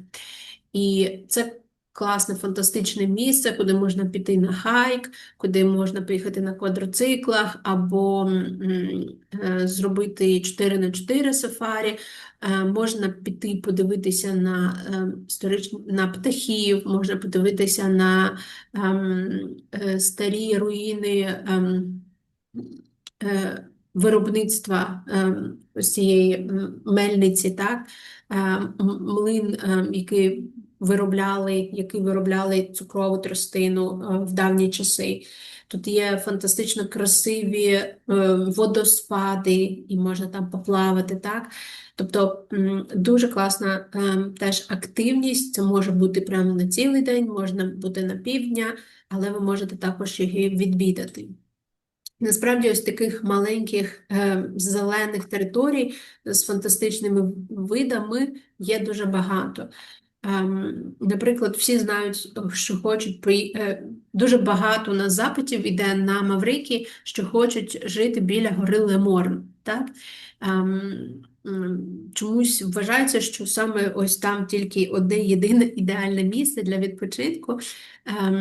Воно дійсно є особливим, тому що на задньому фоні є ось ця гора Леморн, хороші пляжі на території півострова Леморн. Ось, але, звісно, це не єдине класне місце для відпочинку на Маврикії. Ось, небагато хто з вас знає, що Леморн – це гора, яка має дуже глибоку історичну цінність через те, що в старі часи тут ховалися раби, які втікали від своїх власників, так? І також вона носить свою відзнаку ЮНЕСКО, так? Пам'ятка ЮНЕСКО. І тут також дуже красива природа. Мало хто знає, що на гору можна зробити підйом. Так? 2/3 підйому на гору є досить нескладним маршрутом, тобто звичайне спортивне взуття і натомість ви побачите неймовірні краєвиди, тобто не тільки на вертольоті можна побачити це все, а можна піти і погуляти. І це теж дуже красиво. Там цей маршрут починається рано вранці. Ось, займає десь приблизно півдня, ось, але це теж дуже красива дорога, дуже цікава, і це що наповнює. Евкаліптові ліси також ростуть на горі Леморн, і можна також тут зустріти національну квітку Маврикія, трошетія, ось так вона виглядає, дуже красиво.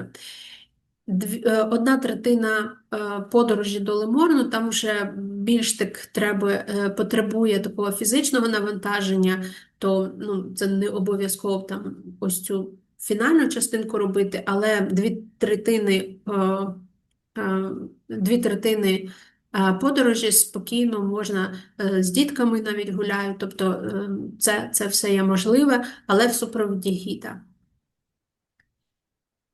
Black River Gorges – це насправді найбільший національний парк, який не є на Маврикії, і це така територія, яка вкрита, ось така зелена, виділена на карті, зелена ось ця територія, вкрита тропічними лісами, такими вологими. Тут можна часто зустріти ось таких гарних мавпенят. Вони будуть охоче вітати вас, особливо, якщо ви матимете для них гостинець.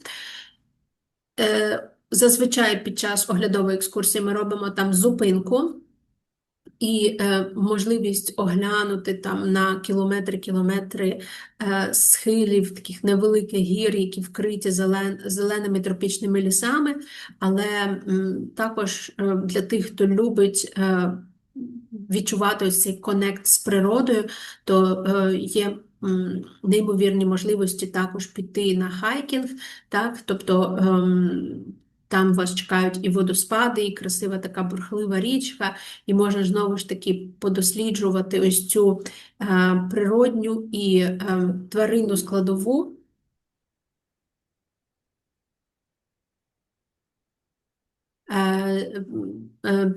Природню складову, щоб побачити. І нагадую, що на Маврикії всі хащі, які ви бачите, вони є безпечні, тут немає нічого отруйного, тому це дійсно дуже класний досвід. Бонусом підйом на гору Лепус, вона розташована тут в центрі. Теж неймовірні красиві краєвиди, і ще ця дорога, якою ходив сам Чарльз Дарвін в 1836 році. Це вам так вже додатком. Я завершую свою презентацію, тим паче, що я вже трошки затягнула з часом, і ми маємо перейти до наступного виступу. Ми будемо говорити зараз про Ефіопію.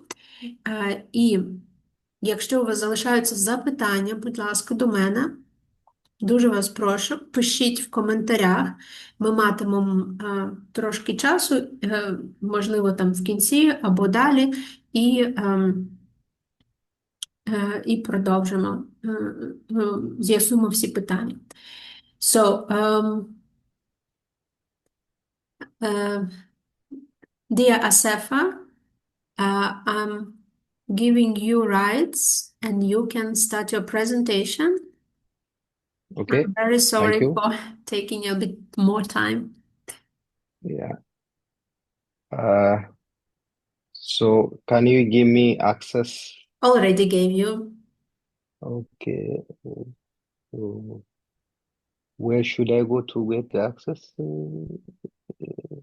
If you wish to switch on the presentation, you can. You already have the co-host rights. Yeah, but where can I enter to see? Oh, share my screen. Share. Yeah. Mhm. So good morning, everyone. My name is Asafa. I'm from Ethiopia, from Kebranchurs, and unfortunately, I don't speak Ukrainian language, so I do speak in English. I'm gonna make my presentation in English. Welcome to Ethiopia, which is one of the ancient country in Africa.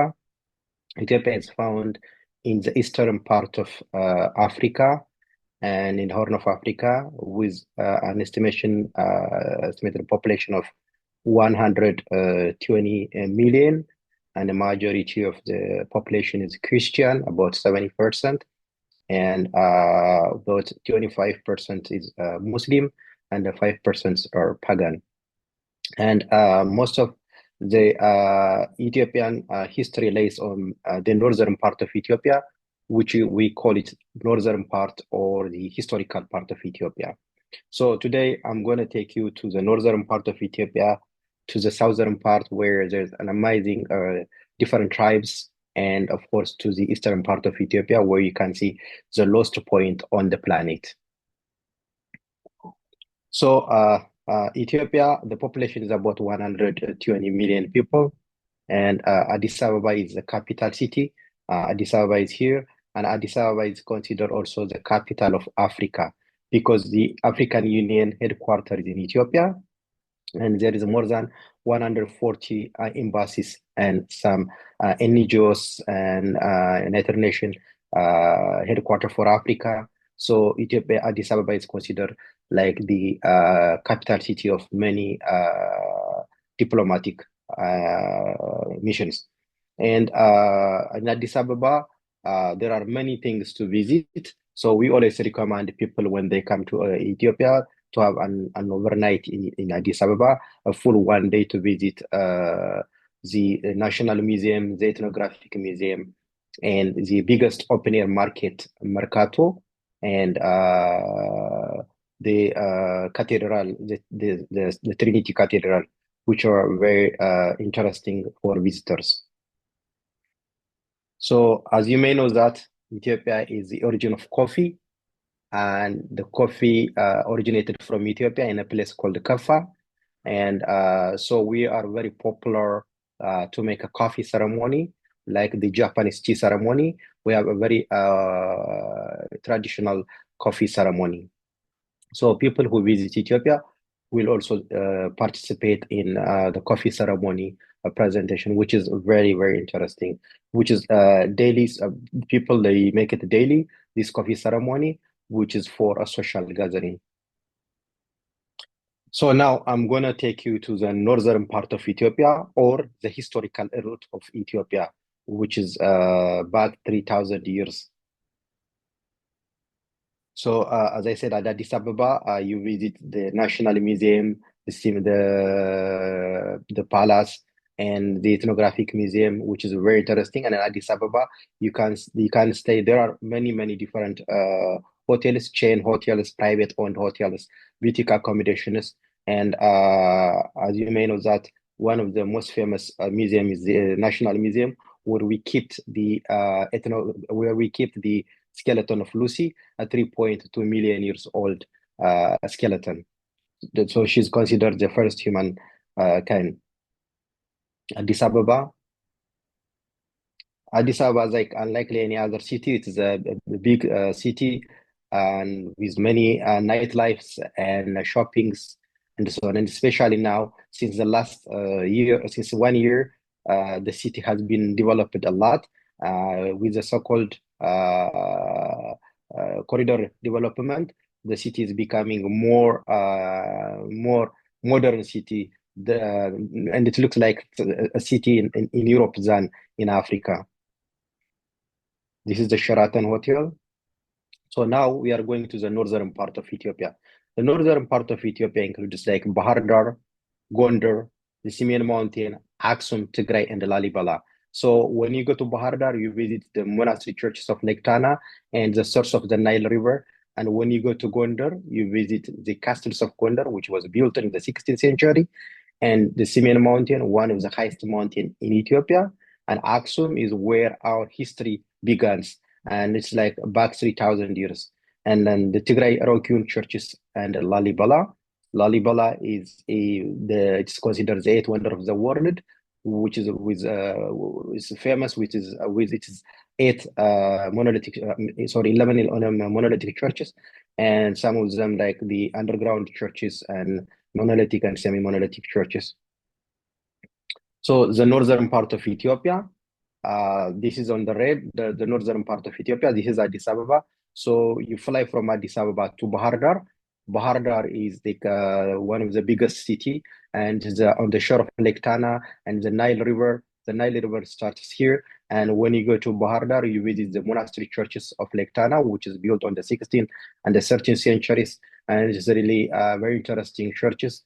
And then from Bahar Dar, you can visit also the Blue Nile Falls. The accommodations in Bahar Dar, there are different accommodations. Our favorite one is the Kuriftu Resort, the Blue Nile, and the Avanti Blue Nile, and the Abai Minch Resort. Those are very interesting, but there are many new hotels coming up since the last 3 years. This is the Blue Nile Falls. This is one of the monastery church on Lake Tana. This is one of the accommodation. And then from Bahar Dar, you drive to Gondar.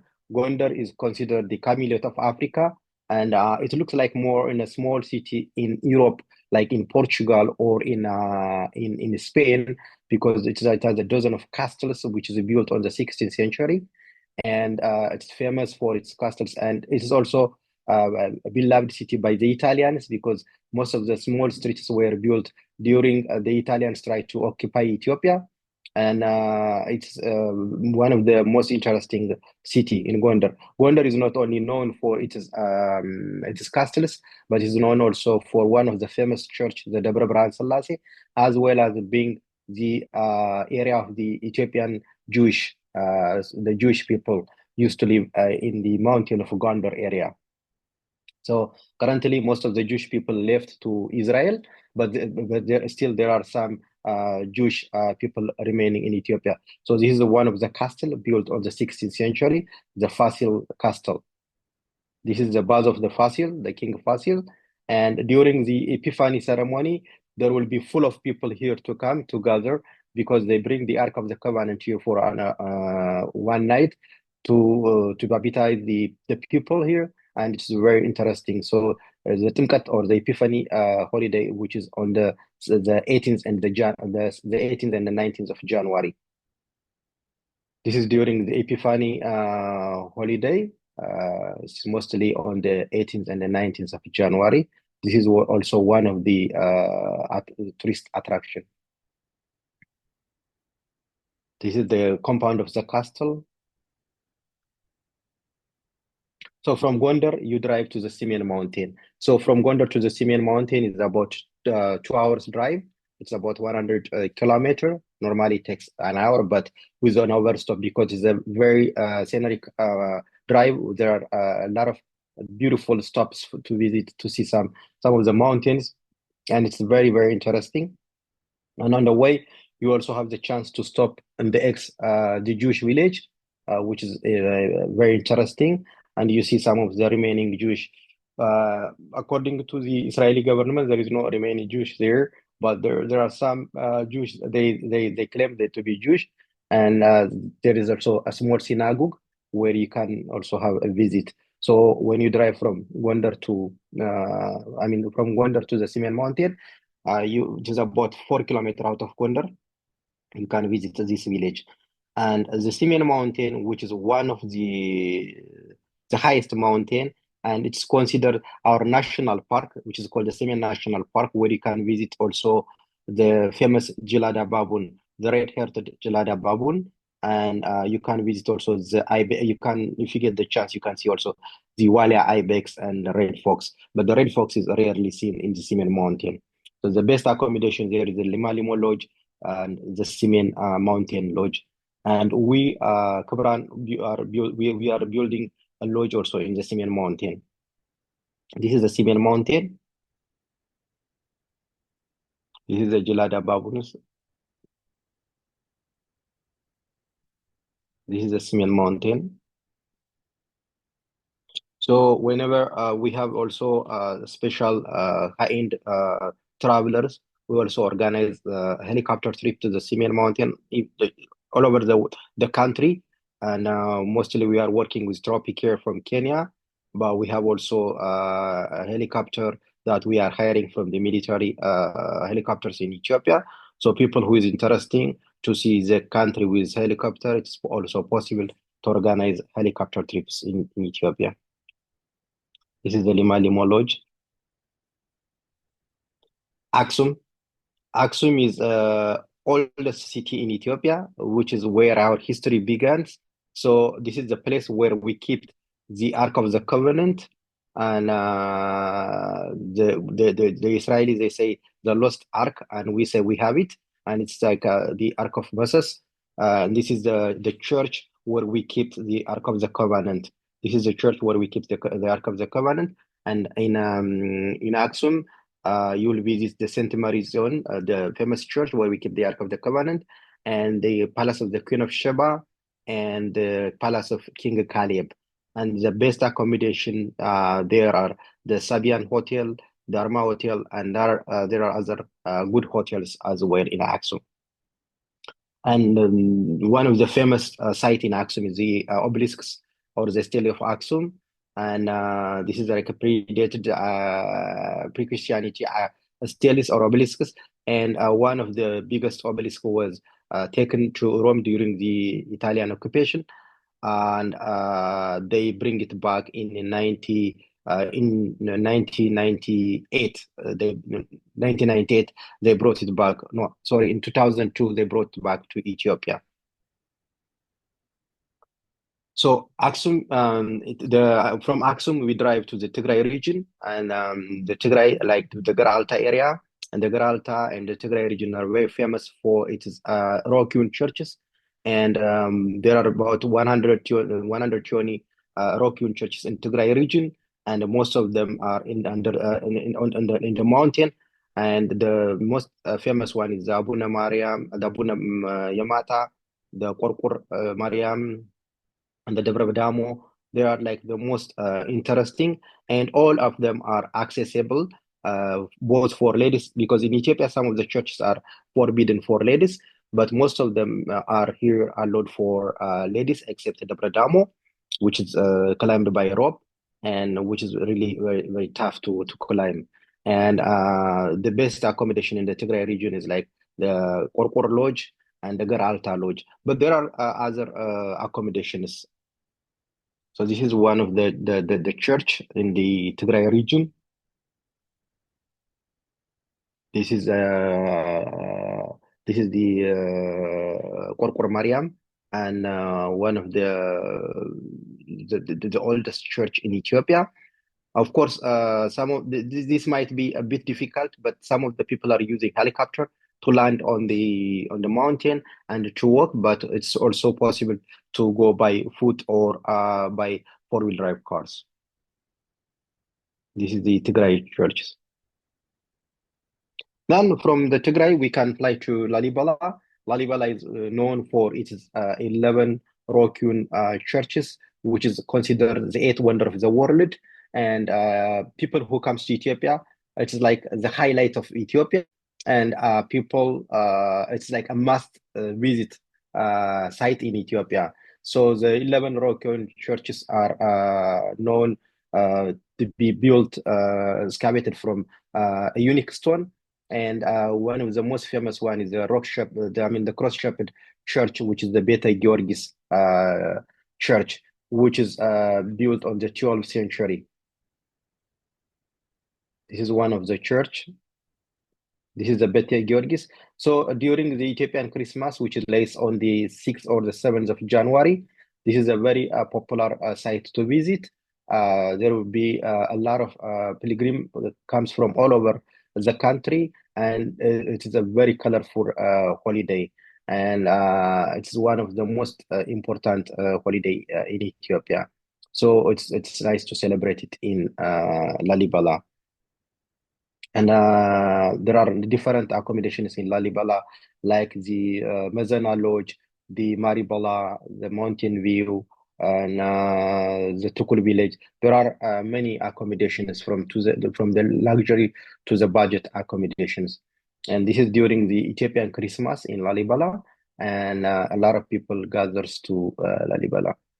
And this is one of when we have some VIP people, we also organize welcoming by the priestess. And this is one of our ANDK VIP people. When they came, we organized them. This is a private jet group came to Lalibela, so we organized them private welcoming for our guests. This is one of the church in Lalibela. There are good accommodations like the Maribela, the Mazana. So from Lalibela, we are done the northern part. Am I going fast or it's good? No, it's fine. It's fine. Okay, thank you. So from the northern part, now we're going to the southern part. So people who comes to Ethiopia, they think like Ethiopia is a very big country. They think when they want to do the northern and the southern part in 1 week, but Ethiopia is one of the biggest country in Africa.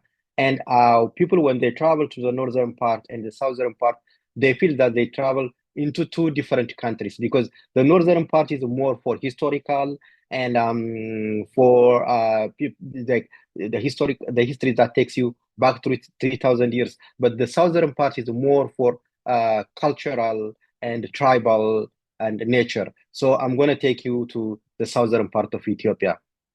And to the southern part of Ethiopia, it is a very small area where you can see 50 different tribes, and it's very, very interesting. So this is this is Addis Ababa, and you can fly to Arba Minch than going to those areas where you can see different tribes. So the most interesting tribes in the Omo Valley is like the Mursi tribe, the Hammer tribe, the Kara, the Benna, and the Konso tribes are very popular, very famous.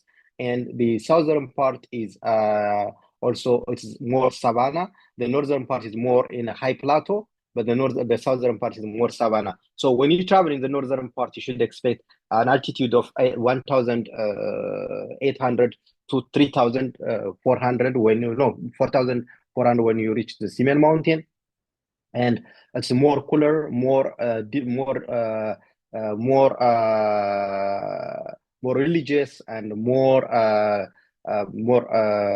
to visit some sites, museum, churches, and so on. But the southern part is more like for cultural and tribal trips to the southern part, and it's a lowland which can be a bit hotter. Like it can be you can travel about 600 meters above the sea level. So if you go travel from 1,800 to back to 6,000, it's a completely different temperature, and more savanna, more arid to the southern part of Ethiopia. And in the southern part of Ethiopia, people who really want to go there is more for the culture and people who want to make a real adventure. So the southern part is more a bit adventurous than the northern part. The northern part is flying from one place to the other place and staying in a nice hotel and visit sites. But the southern part is like there are some drives going from place to place. For example, if you want to go from Arba Minch, then you need to drive to Jinka, from Jinka, to Konso. From Konso, you need to drive to Turmi, then to Murile, then to Omorate, maybe then back again to here, and then to the Yabello. So the only place there is a flight is to Jinka, or to Arba Minch or to Jinka. Then from other places, you need to drive, unless and otherwise if you don't take a charter flight. There are charter flights going to anywhere, any of these points. Any of these points, they can go to charter flight, but not everybody can afford for charter flights. So we make driving to this area. So this is one of the ceremony in the Karo tribe. So mostly the tribes in the southern part of Ethiopia, they always have some festivals often, and if you are during this time, you have the chance to visit this ceremony, and especially the Karo and the Hammer tribes and Benna tribes are popular for their parties, and the Karo tribes, they make the dancing or entertainment in the evening time. But this is not a touristic entertainment, by the way. This is like they do it for themselves. And when you ended up during this party, you are welcome to participate, and it's very interesting. And this is the Kara tribe, and the Kara tribes are known to have a shorter hair, and they put the clay on their hair, the ladies. And then the Hammer tribe is more. This is the Kara tribe, and this is how they decorate. This is the Mursi. The Mursi tribes are known to put the plate on their lip, and this is one of the famous tribe in Ethiopia. And they are isolated a little bit than the other tribes. They don't mix themselves with other tribes, and they live in a small area. And this is the plate that they put on their lip is to show their beautiness. And the bigger you put, the most beauty you are. So they try to make a bigger plate on their lip.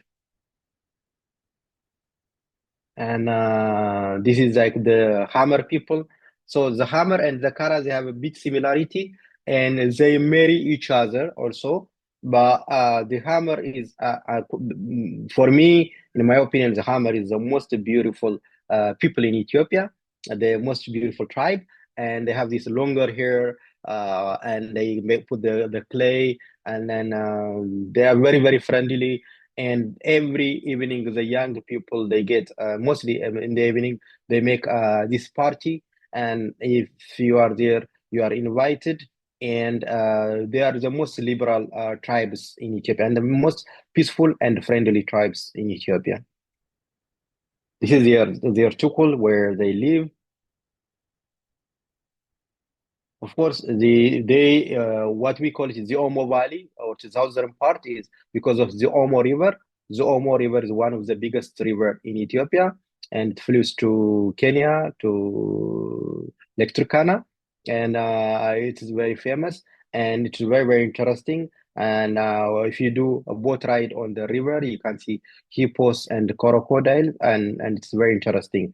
So when we have VIP clients or someone who wants to spend a little bit more, we have helicopter trip to follow the Omo River, which is really very interesting. So accommodation in the Omo Valley is a bit tricky because it's not really a high-end accommodation area, except one tented camp we have there, which is a Lale camp, and it is a tented camp, and it's one of the most beautiful tented camp in Ethiopia. Otherwise, there are quite acceptable, quite good accommodation normal lodges in different part of the Omo area.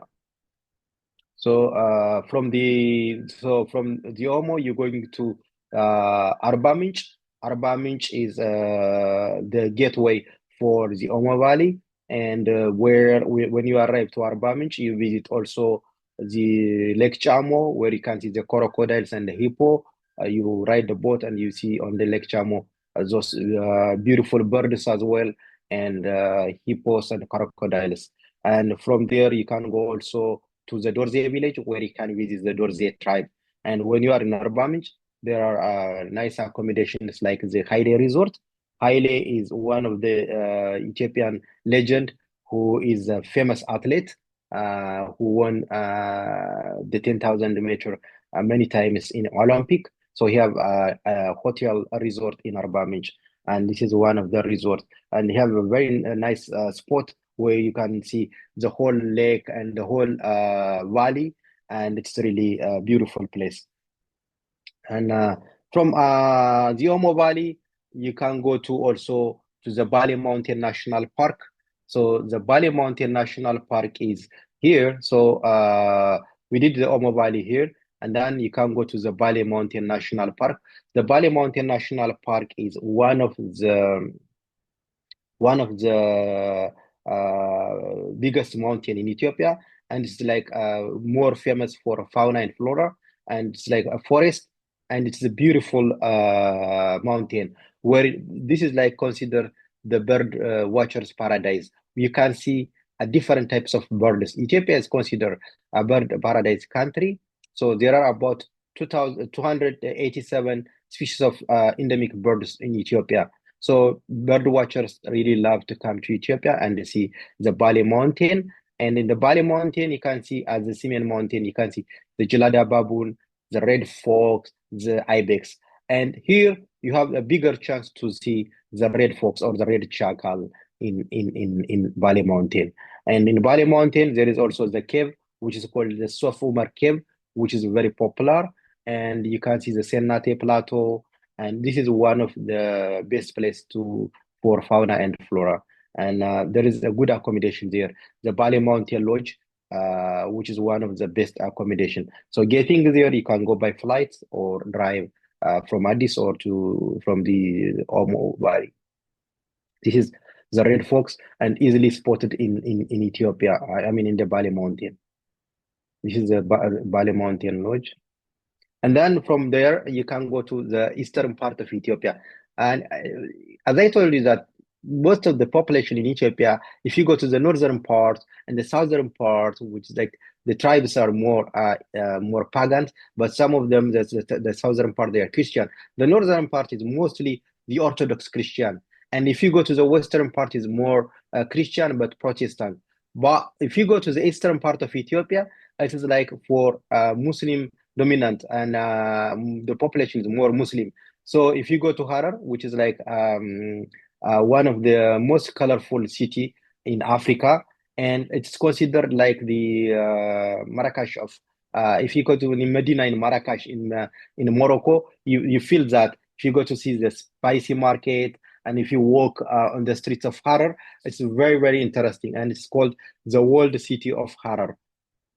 And it's more a Muslim city, and the most the highlights of there is like you can see the Jogwal of Harar and Harar Museum, and one of the mosques is also popular there. But the most highlight here is the man who is feeding the hyenas, a man who is feeding the hyenas, and even the tourists can feed the hyena there. So what we see in the national parks in Serengeti or Masai Mara in Far, you can feed the hyenas in Harar. So that is the most highlighted for Harar. So Harar is here, and all these places are accessible by internal flights. So something which I forgot, Ethiopia has more domestic airport than any other African country, even more than South Africa. Ethiopia has every places there the domestic airport. So Ethiopian Airlines, which is one of the biggest airline, flies 2-3 flights in each destinations. So you can go to Dredwa, drive to Harar and visit Harar, and even the same day you can come back, just a day trip because of the convenience of the flights, But you can also drive passing through Awash National Park. Awash National Park is more popular for bird watchers. We don't sell it as a national park. We sell it for bird watchers, because I've been traveling a lot in Africa. I've been traveling many places, many national parks in Africa. So I don't sell the the Awash National Park as a national park, but it is very nice for sceneries and for people who really looks for bird watching.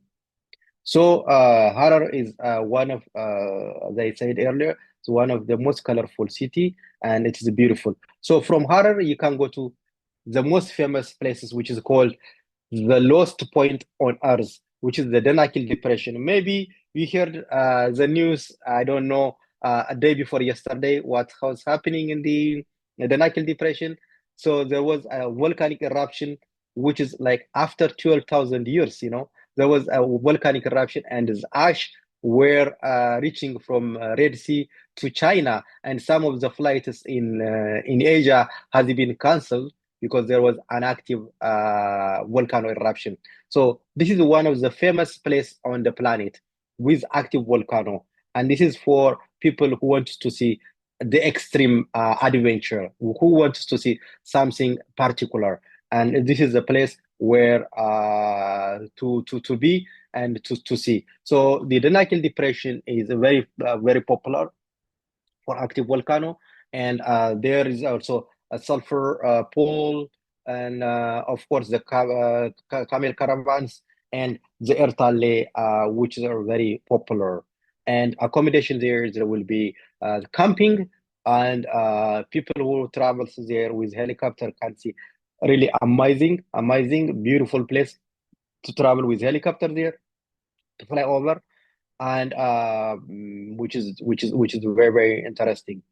And this is like the sulfur, and you drive through this, and this is like all year round a very colorful place, and it is one of the hottest place as well on the planet. But the best season to travel there is like from October to end of February, which is good, but we don't recommend from March to August to September, because it's gonna be very, very hot.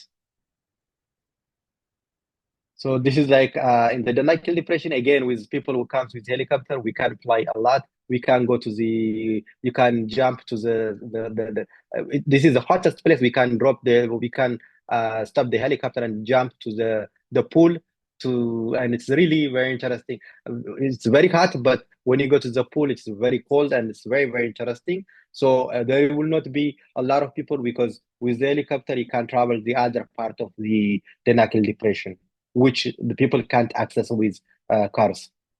This is one of the small lake, and this is like the volcano where you can see all year round, and this is like very interesting. People love this, and this is the Earth Alley volcano. So this is my presentation, and thank you very much. If you have any question, I will be very happy. And if you have anything, you can also email me, and I will be very happy to answer. But if you have any question, I have a few more minutes, and I will be happy to answer any questions. Thank you, Asafa. It was very interesting. Wow. Yeah. Шановні колеги, якщо маєте питання по Ефіопії, ми пройшлися, освіжили щодо всієї Ефіопії. Я думаю, що це було дуже корисно.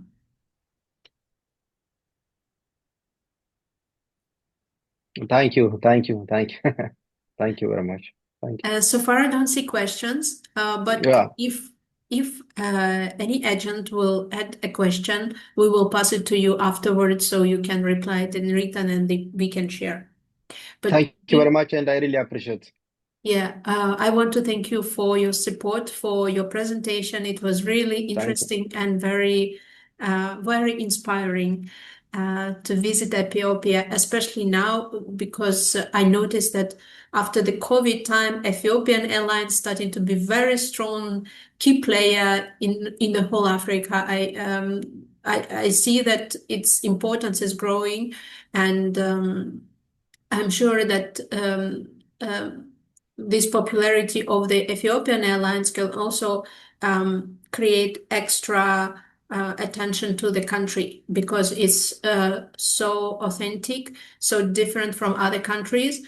Like you can't find anything similar, right? Ethiopia is very special.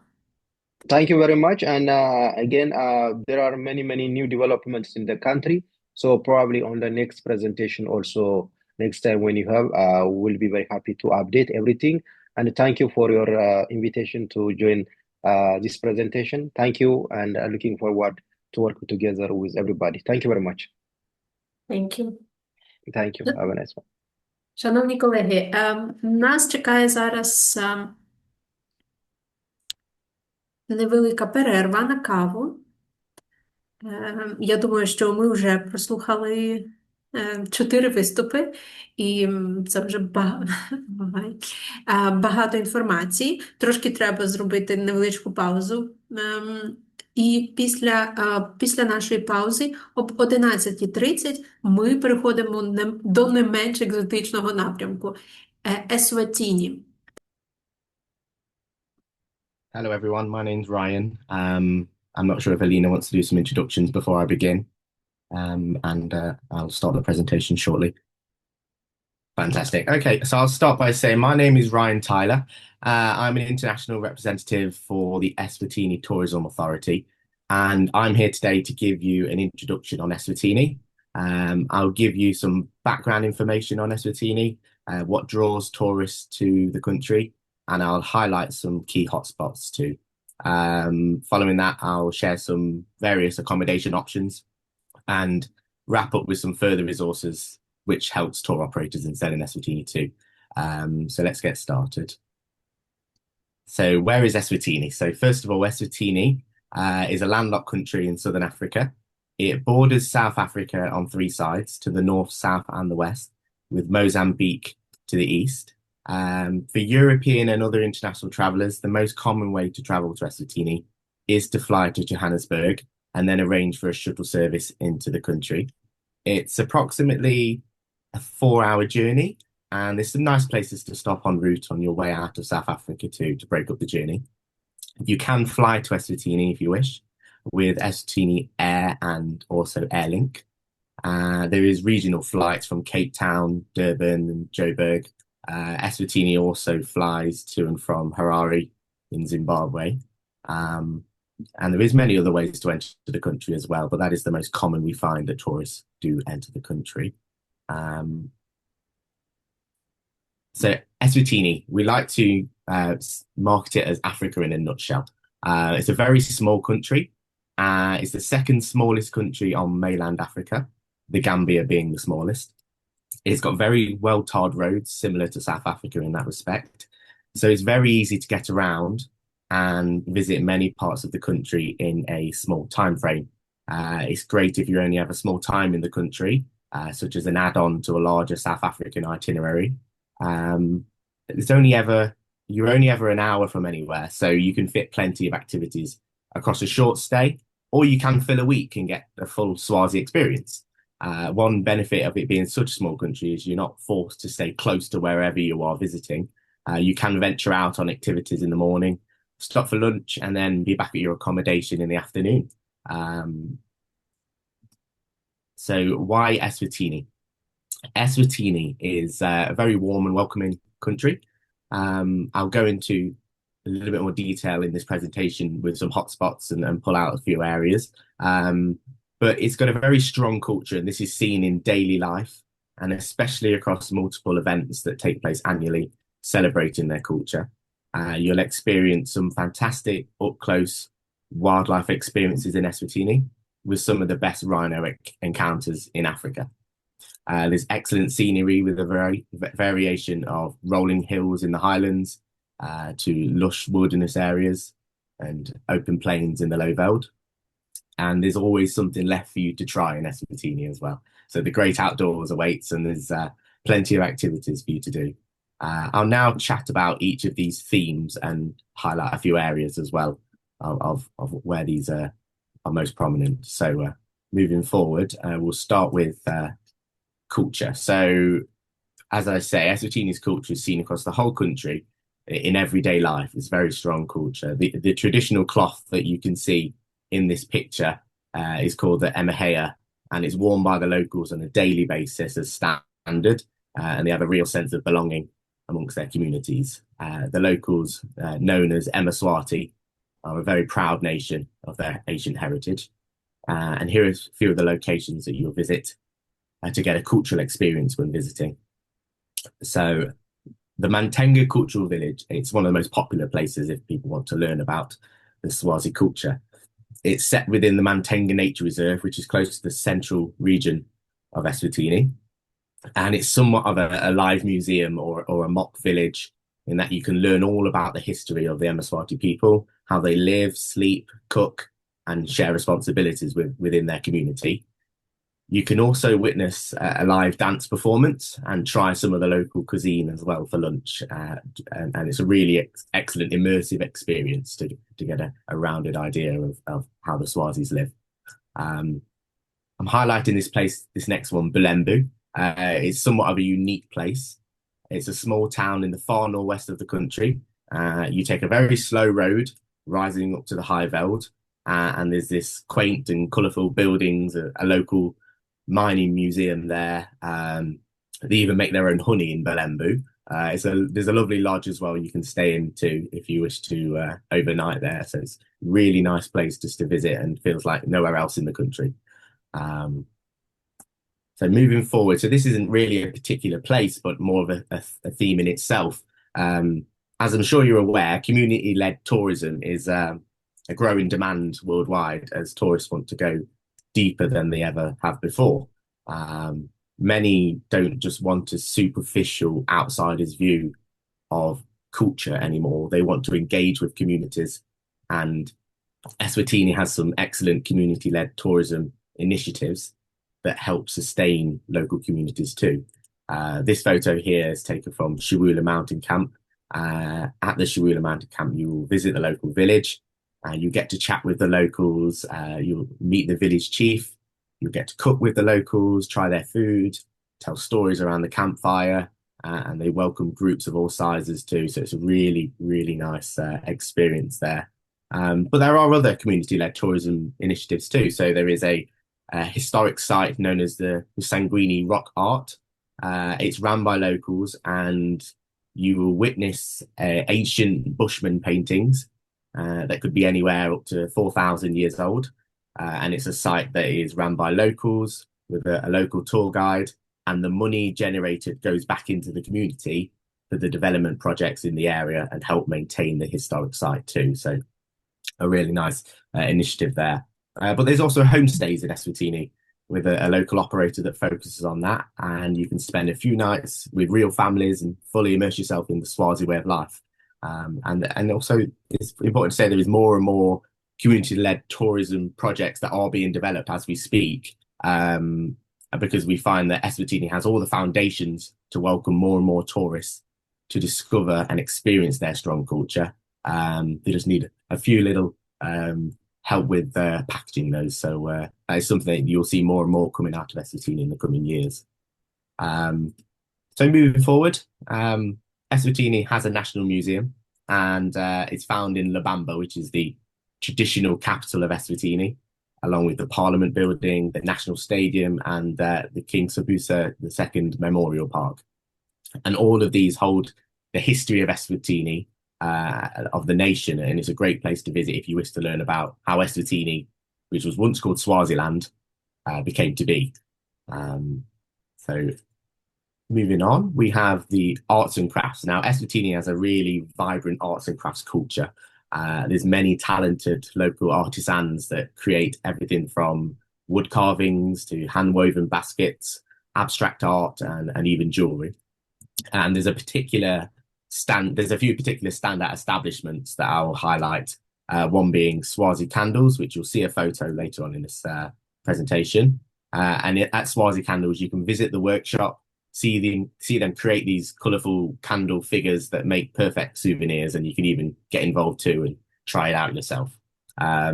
There's also a place called Ngwenya Glass, and that's another place worth visiting, where they recycle old glass bottles from around the country and recreate them into everything from vases and champagne flutes to ornaments shaped like mini rhinos. And you can visit the factory, see it all taking place before heading into the shop, and then buy your souvenirs to take home too. So it's a really, really nice memory that you get to take away with. And all of these arts and crafts outlets are socially responsible ventures and bringing employment to the locals, men and women as well. So some really nice initiatives there.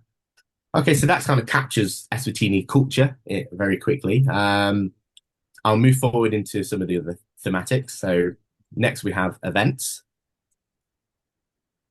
Now, Eswatini has a thriving events calendar, with some of the tourists coming from all over the world just to attend some of the various festivals or ceremonies that Eswatini holds.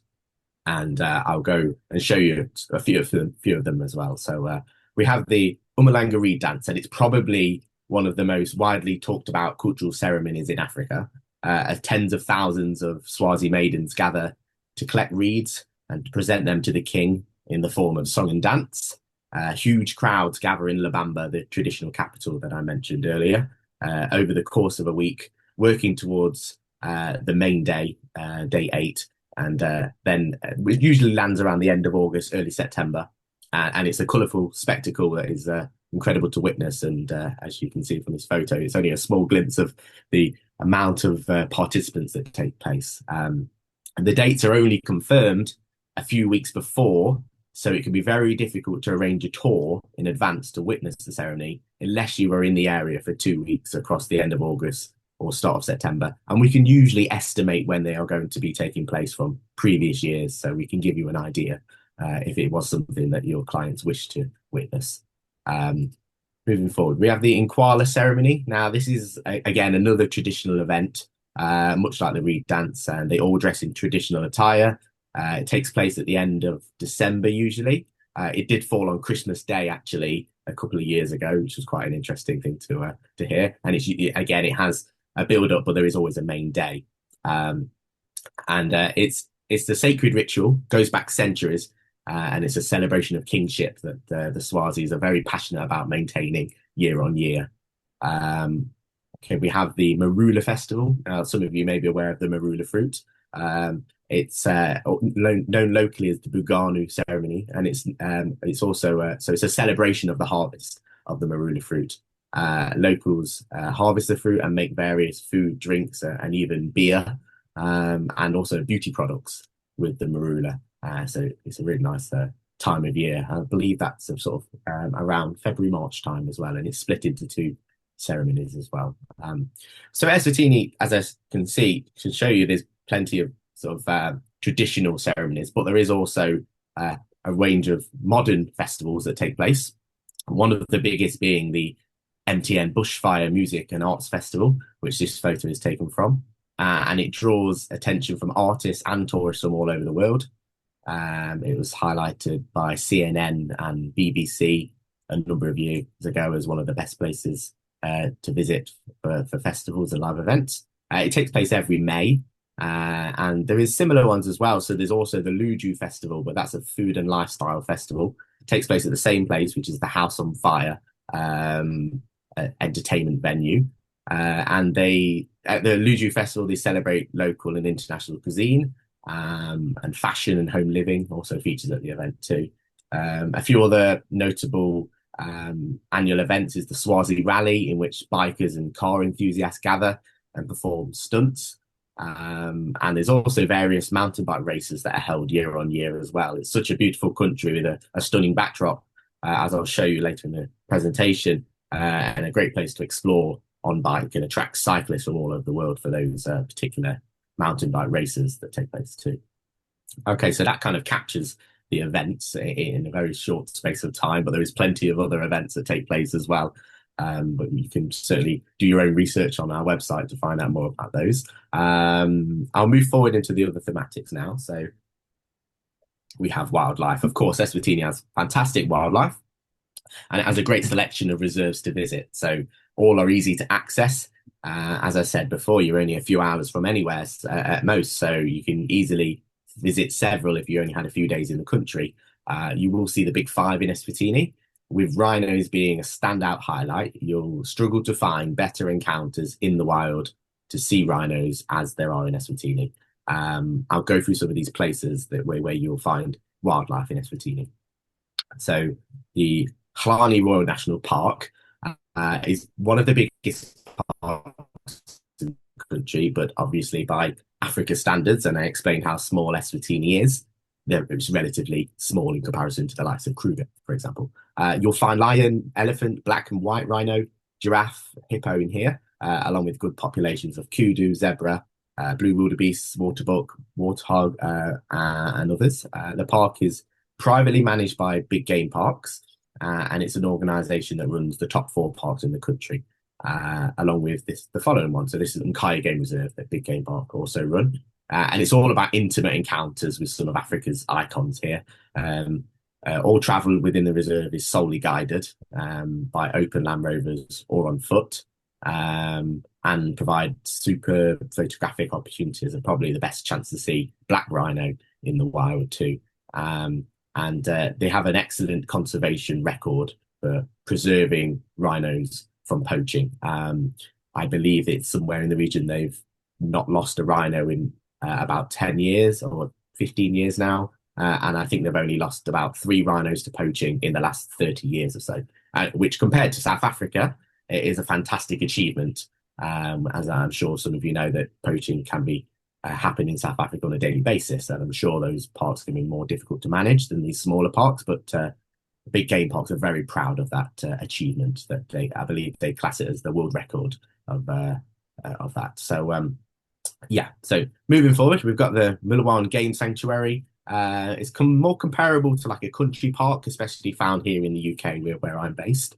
There's no predators here, but you can hop on a bicycle or book on a horse riding tour and go through the vast areas of fields and open plains. And there is a nice lake, and you may find a crocodile next to the lake, but it's, as long as you keep your distance and you're fully aware of what surrounds you, then it's a beautiful place to explore by yourself. You don't need a guide. Moving forward, we've got the Kamsholo Bushveld Safaris. This used to be known as Nisela Safaris, but was recently taken over by the big game parks, as I previously mentioned. It's to the south east, a little bit out of the way from the usual tourism routes, but it's well worth a visit. They have a great population of giraffes here. Horse riding experiences are very common and arranged by big game parks, as they do in other reserves that they run too. Moving forward, we've got Umbaluzi Game Reserve. It's a privately owned reserve in the northeast, and it's one of the best places in the world in Eswatini to see bird life in Eswatini. There's somewhere in the region of 500 species of birds that have been counted for in Eswatini, and there's a fair amount of self-catering lodges there as well. So you can book in a self-catering lodge, and your clients can explore on foot and really enjoy venturing out on their own accord. Royal Jazini, another place similar really. It's a private reserve, but this is to the far southeastern corner of Eswatini, by the border of South Africa. It was recently given the King's blessing, hence the name Royal Jazini. There's lots of privately owned self-catering lodges you can hire out there too, and the reserve is built around the Jazini Dam, in which is plentiful wildlife, but with mammals and bird life come from all over as well. Okay, so that kind of gives you a brief covering of wildlife in Eswatini. Such a small country, but there is plenty of wildlife to see. So moving forward, we've got scenery. As I'm sure you can see from the photos I've shown you so far, Eswatini is a very beautifully scenic country, and the landscapes vary so much for such a small country too. And I'll show you some of the most visited places. We have the Malalocha Nature Reserve to the northwest. These are rolling hills that is comparable to that of Scotland in many ways. There's wildlife there too, and it's here you'll find the zipwire canopy tour that I'll touch on a little bit later, so you can hear more about that. Moving forward, we've got the Ezulwini Valley. It's actual in the distance of this photo is the valley. This photo is taken from up high on the hills. And it's where the main tourist hub of the country is really. There's plenty of hotels and lodges, and it's close by to the capital city of Umbaban.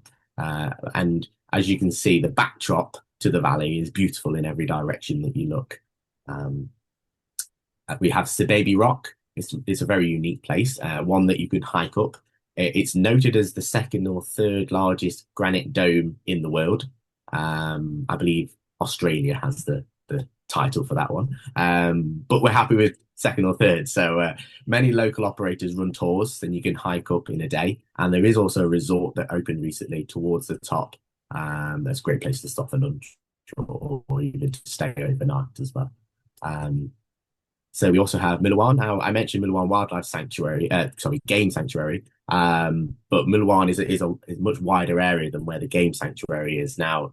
As you can see, there's rolling hills that stretch as far as the eye can see.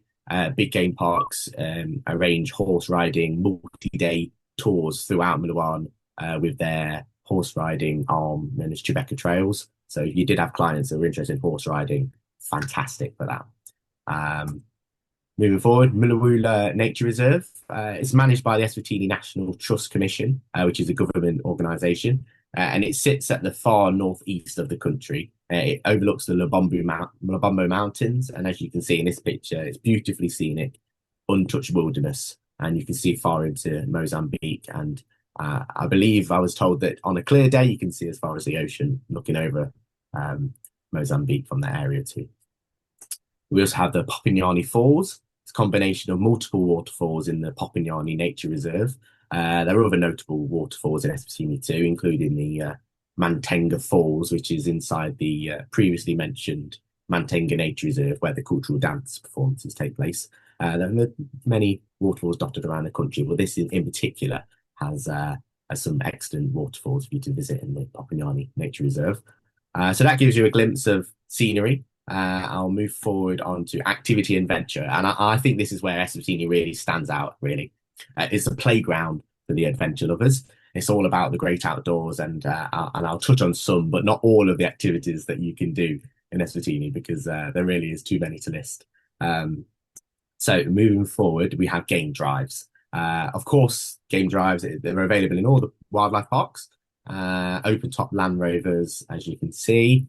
And this one in particular from Halani, big game parks, will take clients out around the reserve so you can spot the wildlife. Traditional game drives. We have cycling, as I'm sure you've seen from the photos. There's a decent number of mountain bike races that take place in Eswatini, as I've mentioned, and they pull international participants. But it's not just about that. It's any lodge often has bikes you can hire. The backdrop is always stunning, so really nice place to get out and cycle around too. Climbing and abseiling.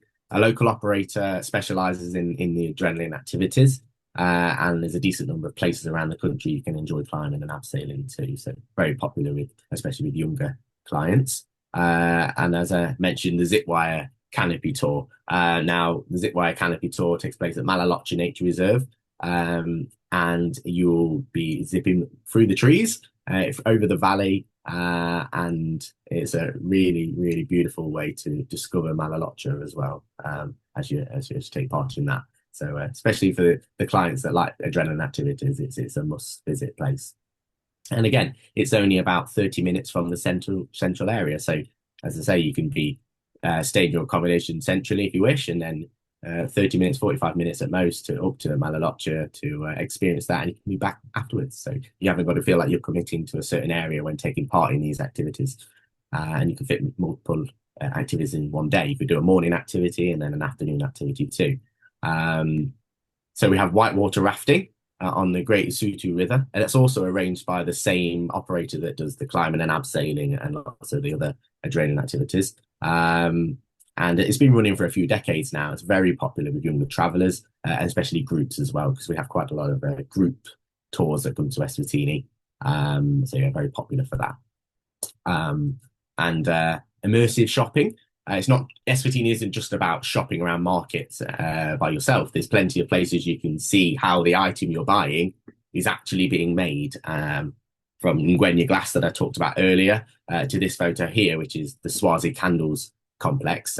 You can go into the room and see how they're actually creating these candles and how they produce those, and then you can buy them afterwards as well. So really nice immersive experience, and you get to get involved with that as well. You can also make your own candle, which is a really nice experience. And some of these things, they don't have to be prearranged.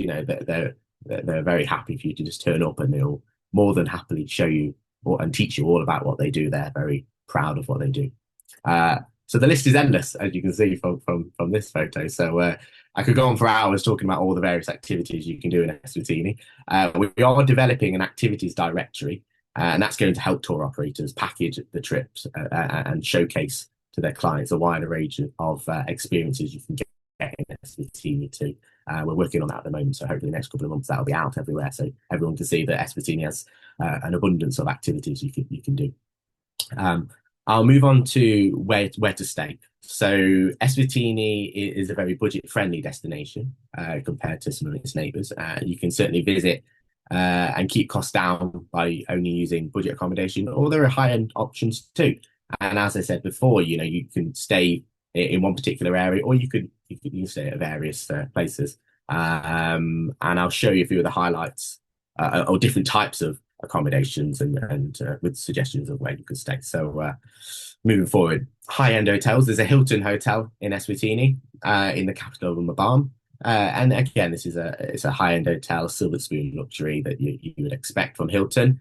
Some clients may wish that, but some clients may wish for something a little bit more authentic or African, and that's where you're going to experience the likes of rustic bush lodges in for this one here, it's Mkaya Stone Camp. So if you go to Mkaya Game Reserve, you're going to stay in open-aired rustic chalets that expose you to the sounds and sights of the bush at night. So it's a really, really beautiful place to experience Eswatini, the wild there. So moving forward, we've got some quaint countryside stays. There's some really beautiful lodges that are out in the hills that offer really nice escapes.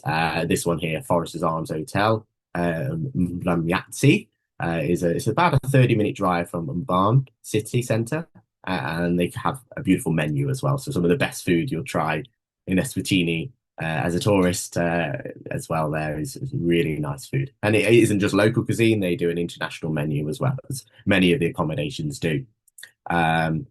So we also have the traditional beehive huts, which is Eswatini, which is known for of what the locals would back in the day would stay in. And I'm sure modern families now have more westernized ways of living, but traditionally, and especially out in the villages, they still live in these beehive huts. And you can try these out for yourself at some of the tourist locations. So this one at Mulawan Game Sanctuary, they have their rest camp. And as you can see here, you'll be able to experience what that would be like. And there's not much daylight in there, as you can see, but really, really great place to experience. As I touched on before, this self-catering options, this photo here taken from Kendrick's Lodge, which is in the Umbuluzi Game Reserve. There's also a reserve, as I mentioned earlier, Royal Drazini, plenty of self-catering lodges down there too. They are also dotted around the country, but we find that Umbuluzi and Royal Drazini are the standout places where you'll experience quite a lot of self-catering options. It's very popular amongst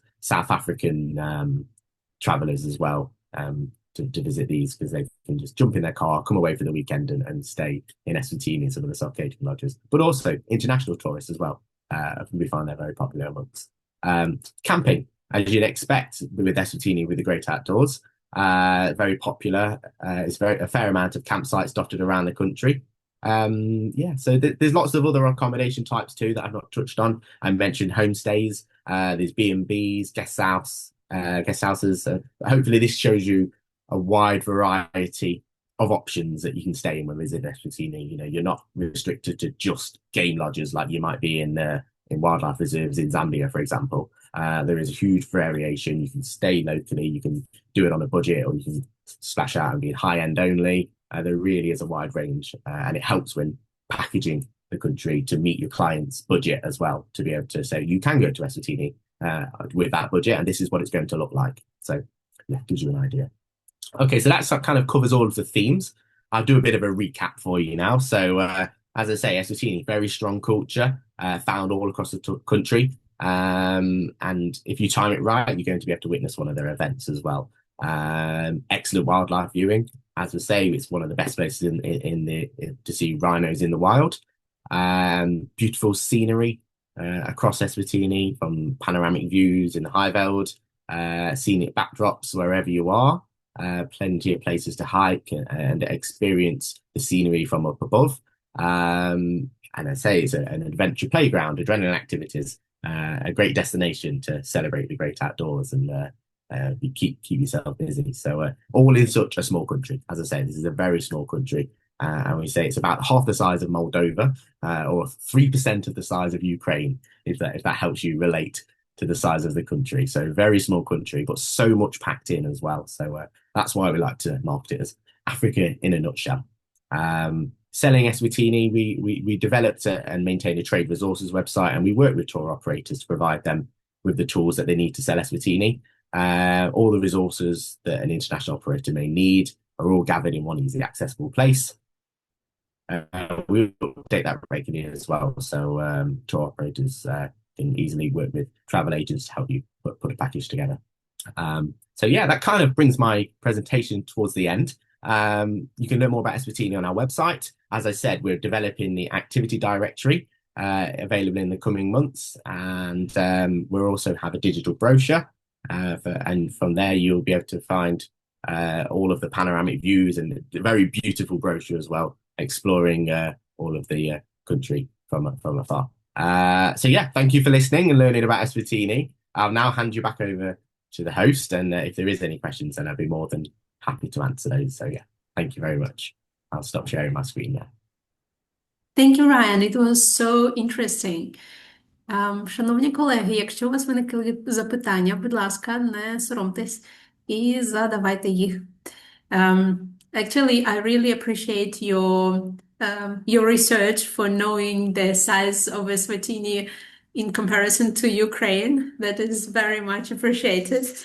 And for me, it was really nice understanding the whole country, because we do sell as South Africa, but not yet Eswatini. But we frequently receive the emails from the tourism office, and I met your colleagues during the big international fairs, and we talk about this. So it's slowly coming. So this lecture actually is the first step towards the Eswatini, selling the programs and so on.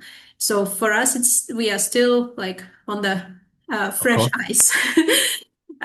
But I would like to ask you several questions. Maybe also it will be useful to listen to our colleagues as well, because the country is very small, compact, I would say.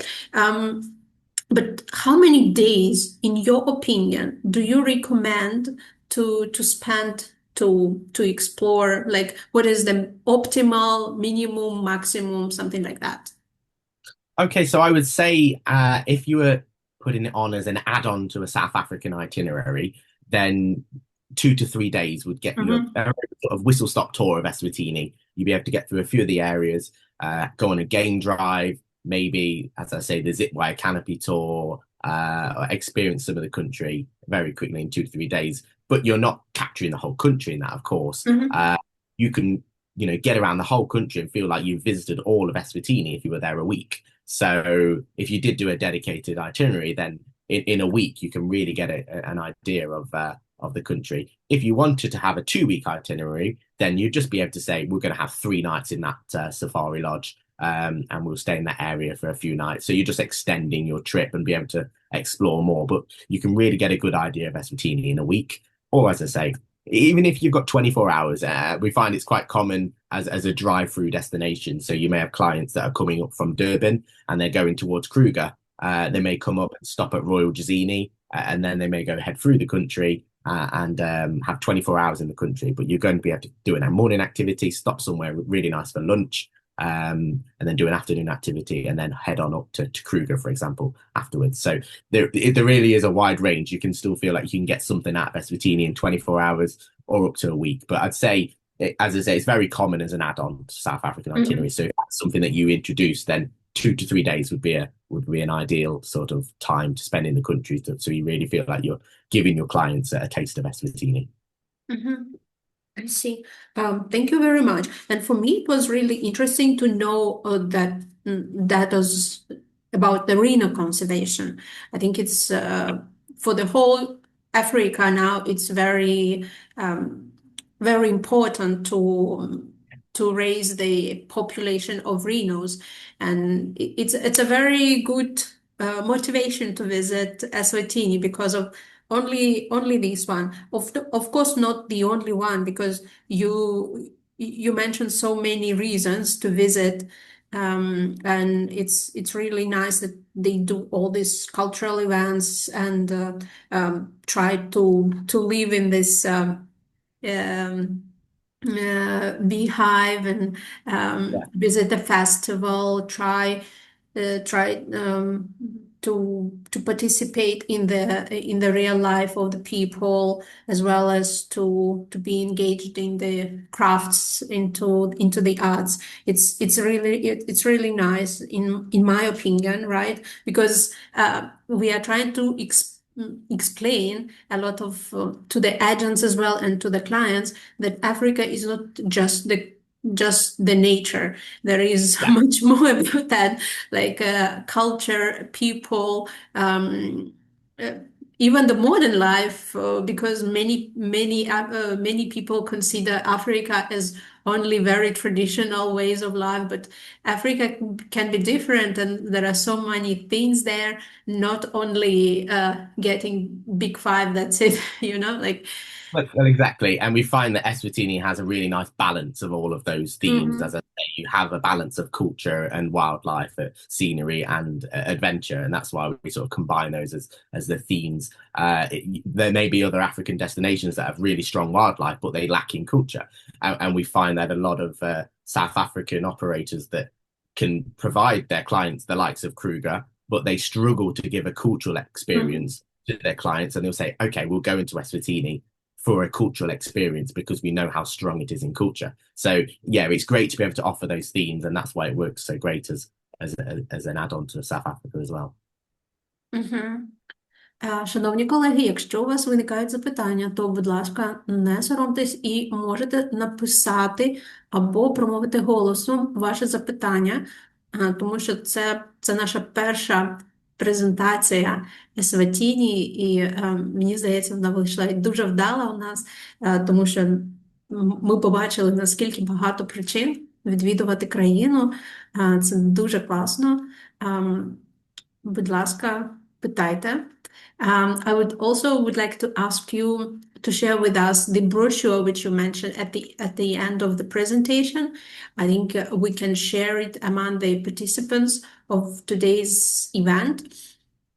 And we will stay in touch with you because maybe we will be interested to get more pictures, because to have a good pictures about the destination, sometimes it's difficult. We can't get it just like from internet, and sometimes it's missing. So No problem. As I said, so I'm more than happy to provide the brochure and also this presentation as well that I have for you, so you can pass that on. As I briefly mentioned at the end of the presentation, the trade resources site that we run, there is a whole photo library on there that you're more than welcome to use for your own websites as well. So in terms of packaging the Eswatini, you haven't got to feel like you've got to get out there with your own cameras and capture it. So you can use those photos, and any of the photos that you've seen in my presentation you can use as well. So I'll make sure I point you in the right direction for those. super. We have some comments and questions. At the meantime, I will put my hearts to you for the good presentation. Just hold on. Tatiana is writing, thank you for such an interesting presentation. And Katerina is asking, do Ukrainians need the entry visa? As far as I know, we don't need a visa, but we need a visa for South Africa. Right. Definitely for South Africa. So, Катерино, наскільки я пам'ятаю, то до Есватіні нам не потрібна віза, але потрібна віза, наприклад, якщо ви будете прибувати в Йоганнесбург, це Південна Африка, а для Південної Африки нам буде потрібна віза. Тому тут треба дивитися, куди я прилітаю. Але дозвольте, я ще це перевірю, і ми напишемо вам в листі подяці з посиланнями. Я також пропишу, що цю інформацію додатково перевіривши. Але наскільки я розумію, там немає візи. Так, I think we sort out the question. Oh, I don't have any more questions for you. Thank you so much for... Oh no, there is something. Hold on. Thank you for the information, for such an interesting presentation. Thank you so much, and we will stay in touch. Thank you for your time. Thank you for your effort to promote Eswatini Kingdom. Yeah, it's my pleasure. It's great to hear from you as well. Thank you very much. Thank you for listening. Thank you. Шановні колеги, ми рухаємось далі, і у нас за 4 хвилини має початися наша презентація, яка присвячена Шрі Ланці. Так. З нами має бути колега з Шрі Ланки, поки я його не бачу в нашому чаті, в нашому переліку, але ще є кілька хвилин. Якщо у вас є ще запитання, то, будь ласка, можете запитувати. І ще трошки нагадаю, після того, як ми завершимо Шрі-Ланку, я вийду з невеликим анонсом наших групових турів на 2026 рік. Я розкажу, які ми тури запланували на цей рік, які місяці і в чому буде їх особливість. Далі ми підемо на обідню перерву, але хочу також занотувати наступну інформацію, бо Намібія, яка у нас мала би бути передостанньою, вважаємо так, серед постачальників, це останній виступ, який має відбутися в 15:45, там є якісь зміни, і колега попросила вибачення. Ми не знаємо, чи зможе вона приєднатися. І так, вже на зустрічі. Ага, зрозуміло. Ага, все бачу. Бачу колег від Шрі Ланки. Так, там, можливо, буде зміна в розкладі, якщо Намібія не підтвердиться, у нас буде 2 виходу. Або ми її трошки здвинемо на обідню перерву, якщо там буде можливість, то ми там це залишимо, або ми мушені тоді трошки скоротити програму, тоді виступить Аліна, я підведемо підсумки і завершимо трохи раніше. По Намібії ми можемо перезаписати окремо цей шматочок матеріалу, просто додати потім вам в додатку до цього через цю незручність. Так, я бачу, колеги вже є на зв'язку, і ми передаємо їм слово. Dear colleagues, now we will have a Sri Lanka presentation and we talk more about the beach. Dear Tilina, right, is gonna do the presentation for us. Thank you so much. Let me give you the rights. Hi. Hello. Hello. Yeah, I'm Tilina from Lanka Holidays. Actually, we are 21 years old company in tourism and EMC travel agent. Not the next one. Try this next one. Next, this one. Yes, this one. Ah, Yeah, thank you. looks perfect. Thank you. So, actually, this in Sri Lanka is an island in the Indian Ocean. Actually, it's famous for the golden beaches. It climate and climate is very warm climate in beach. So then it's easy to I mean that swimming and water sport for those things. And in European normally European winter season, November to April, the West Coast beach is very good for the as a beach. It's very good that West Coast, and May to August East Coast is good. So normally in Sri Lanka there are nice beaches like Nigambu and Kalutara, Bentota, Hikkaduwa. Then Unawatuna, Mirissa, Tangol, Trincomalee, and Pasikuda. There are very nice beaches in Sri Lanka. So first one, if you see that this Nigambu beach, normally it's very good for swimming and lot of beach activities like sports, snorkeling. Yeah. Then hotel wise, there are many hotels, beach hotels in Nigambu, Jetwin Beach Hotel, Sentido, and Vatura Resort, and Jetwin Blue, Gold Sands, Regal.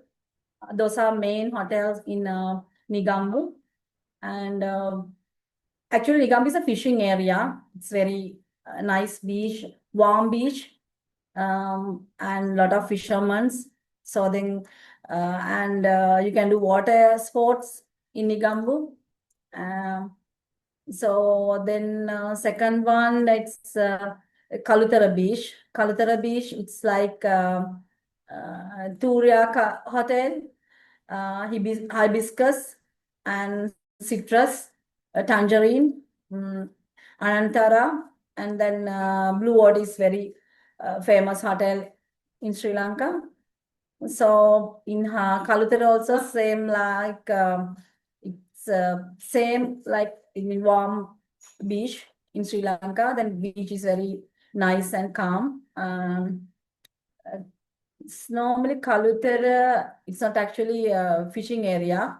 It's like a very calm beach, calm and quiet. So then For a tourism, I think it's very nice for swimming and leisurely stay at home, stay at a beach. So that Kalutara beach is like it's very warm and quiet. So after that, we can use the this is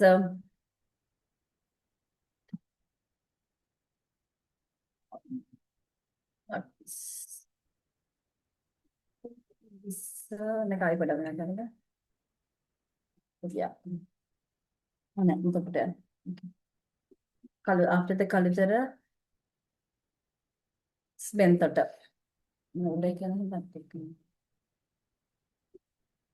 Then only Bentota. This is very famous tourist area, Bentota Beach. It is actually that still fishermen are that you can see still fishermen, and beach area is very nice when sunset and everything you can see, and that is main beach for the tourism in Bentota.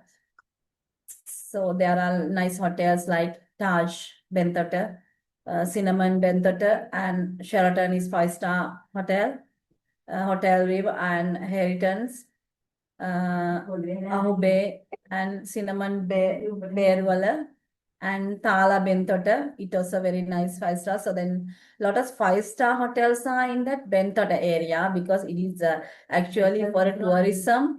That is the main point, main beach in Sri Lanka. One of the main beach in Sri Lanka is Bentota. Very nice, calm and warm. A lot of tourists are lot of tourists. I mean that not European, actually that Indians also, they are normally they like that Bentota beach. So it's very nice beach. So then Hikkaduwa, after the Bentota, same costing area. After the Bentota, it's Hikkaduwa beach. It is very popular for the coral gardens. Lot of corals are there, and a lot of varieties of fish. It means that a lot of varieties of color fishes, and especially that sports. See, what is this? Sports and diving area, actually. So they can have nice pictures in underground sea, and a lot of coral gardens. So there are nice hotels in Hikkaduwa like Hikkatrans by Cinnamon, Citrus, and Reef Hikkaduwa, Radisson Blue, and Jetwin Lighthouse. Legrand, that Jetwin Lighthouse and Radisson Blue, those are the 5-star hotels. So Hikkatrans, that also that you can see that still fishermen, and yeah, from Hikkaduwa only just 30 minutes to the Galle. So that Galle Fort, it's very attractive place in Sri Lanka. Galle Fort and Lighthouse.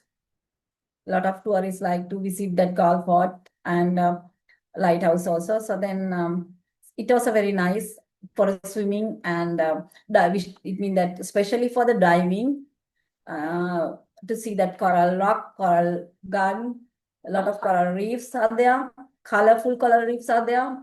So with coral reefs, there are a lot of varieties of fishes. So then that is very popular for the tourist area. So then next beach, it's actually very calm and quiet. It's just for the swimming. A lot of tourists coming for the swimming and stay leisurely in the beach. So that is very calm and quiet. And Long Beach, actually it is like Long Beach. So it's very nice beach. So there are nice hotels like Aralia Beach Resort is 5-star hotel, Taproban, and Frank Grifani treatment. It's like a boutique hotel. Radisson Collection and all, and Pussycat Hotel and Restaurant, Era Beach, Talpe. So those are the main hotels in that Unawatuna Beach.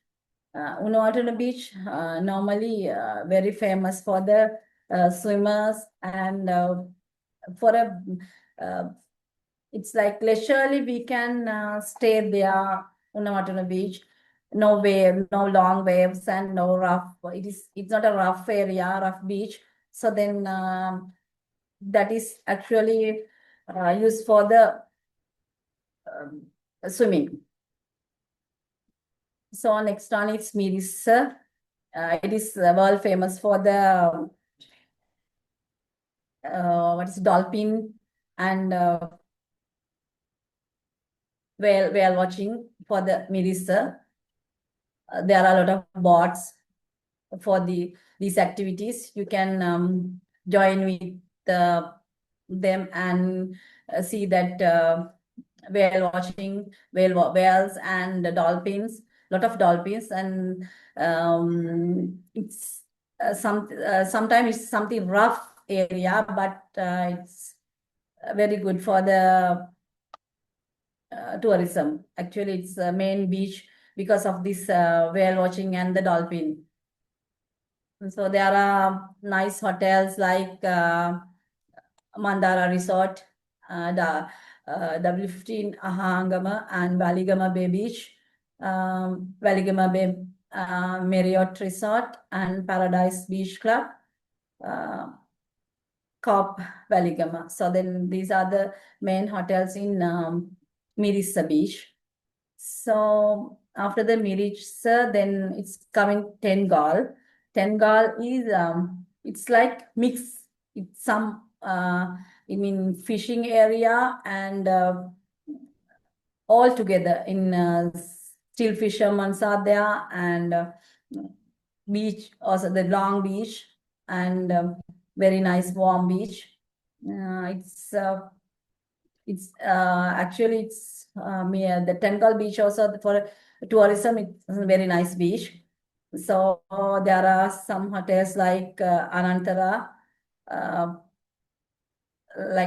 hotels. So then after the Tengal, it's coming the Trincomalee Beach. It's actually it's very famous from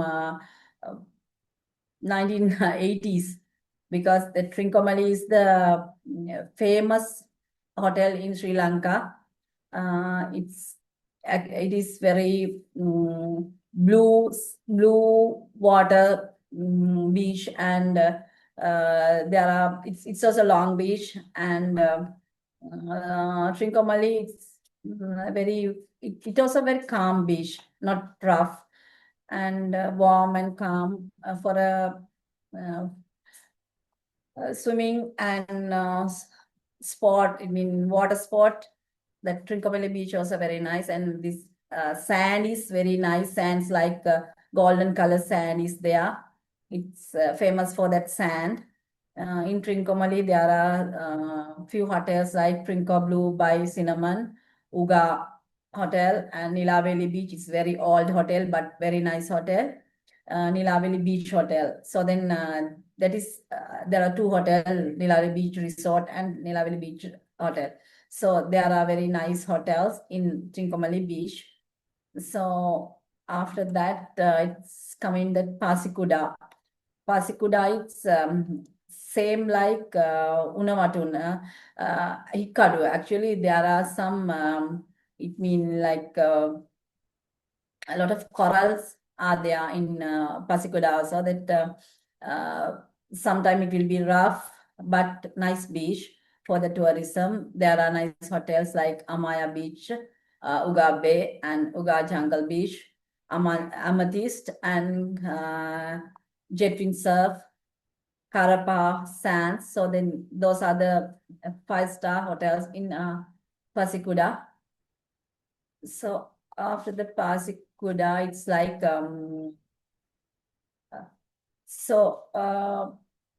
I think these are the main beaches in Sri Lanka. Golden Beach in Sri Lanka. So then tourists, what they vision, what they hope to do, that I think better beaches are in Sri Lanka. Thank you, Ділана. Thank you so much. Шановні колеги, якщо у вас виникли запитання, тому що партнери дали прям такі блоки, які які пляжні локації взагалі є, так, і які сезони, які гарні готелі, але я думаю, що нам треба трошки зробити специфікації. Let's consider several things, which is, for example, if we have a family stay, which Yeah. area for family stay, family with children, which maybe area or hotel do you recommend for this stay? Maybe name 2, 3, up to 5 properties, which, in your opinion, which will have a good family, which will get a good family experience. In terms of beach, like quiet beach, maybe not shallow, but at least no current, steady come in. At the same time, the property is good, with having kids club and comfortable, for example, with interconnecting rooms or with the family rooms or suites, which will be good. In your opinion, which properties and which areas would you recommend? Actually, my recommendation is the Bentata Beach. Bentata Beach, it's very calm and quiet, and there are some, the turtle farm and a lot of that. If you are coming with a family, if there are, kids, so they can enjoy too much in that Bentata area, because it is so close to Galle and Colombo both. So it's 1 hour time. You can reach Colombo, and 1 hour time to Galle. So then my opinion is that select the Bentata Beach. So because it is, there are a lot of way to enjoy as a family. It's like sports wise, water sports, a lot of water sports are there in Bentata, and turtle farms and lot of turtles are there. So then for a kids also can enjoy in the Bentata. So then I prefer the Bentata Beach is very nice. And there's another thing, lot of 5-star hotels are there. It means like Taj and Sheraton, Coscoda, Cinnamon, Bentata, and Hotel Ray, and Heritage, Cinnamon Bay. Mainly Sheraton, Coscoda, and Taj Bentata is the best. So Cinnamon hotels are so nice, but when you're asking about that, like interconnecting rooms and those things, I think Sheraton, Coscoda is the best. Sheraton. Mainly if you're traveling as a family, I think Bentata Beach is the best. Super. This is very important. You will have. Sorry. You will have a lot of places to visit. Actually, it's like, only 1 hour's time you can reach to Colombo. It means main city in Sri Lanka. If you are enjoying for the city tours and those things, so the Colombo is the best. So then 1 hour time you can come to Colombo, and 1 hour time you can go for a Galle area. Galle also, Galle Fort, and there are a lot of places to see. And sport-wise, in Sri Lanka, I think Bentata is the main point for the water sport. All the water sport you can do in Bentata. So then, as a family, I think Bentata is the best. Окей. Тобто зафіксували собі, що Бентота пляжі, бентота зона нам потрібна в разі, якщо це відпочинок родинний. Окей. If it's couple, if this is do you have adults only hotels? Which area would you suggest for more romantic stay with less children, but still the beaches is good because Ukrainians appreciate a good quality of the beach, right? Like calm sea, not rough, at the same time good swimming, maybe snorkeling. What would you suggest? For as a couple, also Benthor is nice, but I think Nigambu is best for the couples. And you're asking about adults only hotels, so it is like romantic areas. I think the Nigambu is the best, and in night time they can arrive to Colombo. So then for romantic people, then Nigambu area, it's a very happening area actually. I think you asked that happening area only for the couples. So I think it's better to Nigambu. And do you have adults only hotels? Maybe you can count one or two. Actually, we don't have that names for, we can't publish the names of those hotels, but in Nigambu, you can find some hotels like that for what they want. It's like I have heard there are a lot of hotels in Nigambu for adults only. Okay. Sorry But for our all these old- questions, but I think it's very important for us to distinguish for different categories. You give us this expertise, and then we will rely on this, use it as a base. For example, if it's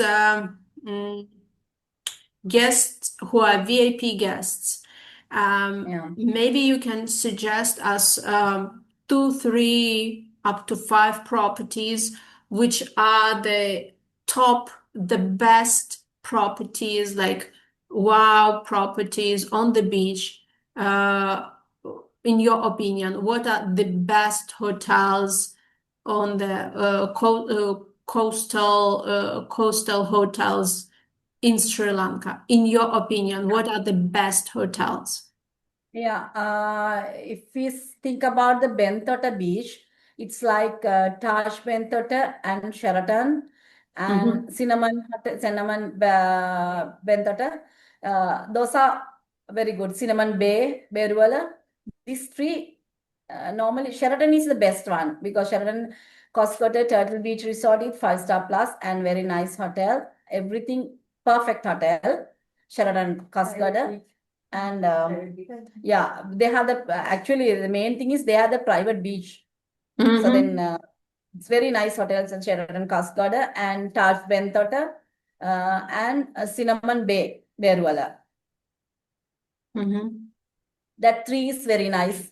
And when we think about next one, Nigambu Beach, it's Jetwin Beach. Jetwin hotels are nice because there are 3 or 4 hotels by Jetwins. So then Jetwin hotels are good for good in the Nigambu Beach. And Nigambu, then Kalutara.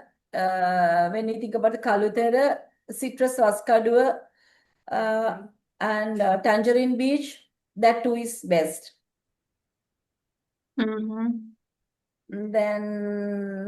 again, what about Anantara? Because there are several Anantara in Sri Lanka. Are they good? Do you recommend them? Anantara is good, but it's actually 4-star hotel. 4-star. More than Anantara, I prefer you what is Citrus Vascadua and Anantara is also good hotel, but you ask the better one, best one, no, then I think that Citrus Vascadua and Turia is the best. And the Blue Water Hotel also very nice hotel, very old hotel actually. So I think the Anantara actually it's also very nice hotel, but Citrus Vascadua it's very nice hotel.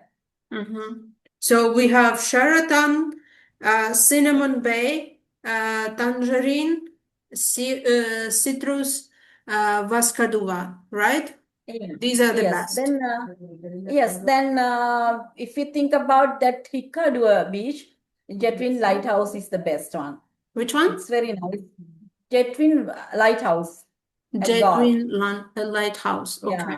Yeah, it is 5-star plus and very nice beach and nice area in Hikkaduwa. Unamatuna Fanjiprani is good, but it's like a boutique hotel. Aralia Beach Resort, also 5-star hotel. It was a very nice hotel in Unamatuna.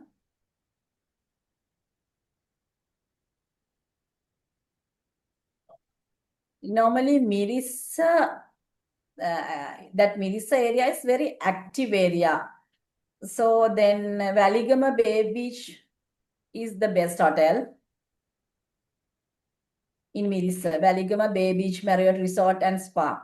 It's 5-star hotel and very nice. Then up to Tangal, it's Tangal that Anantara P7 is good in Tangal. So then after that, Trincomalee, Uga Jungle and Trinco Blue. However, that in Trincomalee, that only 2-3 that in 5-star hotel there are only 4 or 5 stars. That all the 5-star is nice in Trincomalee because of the beach.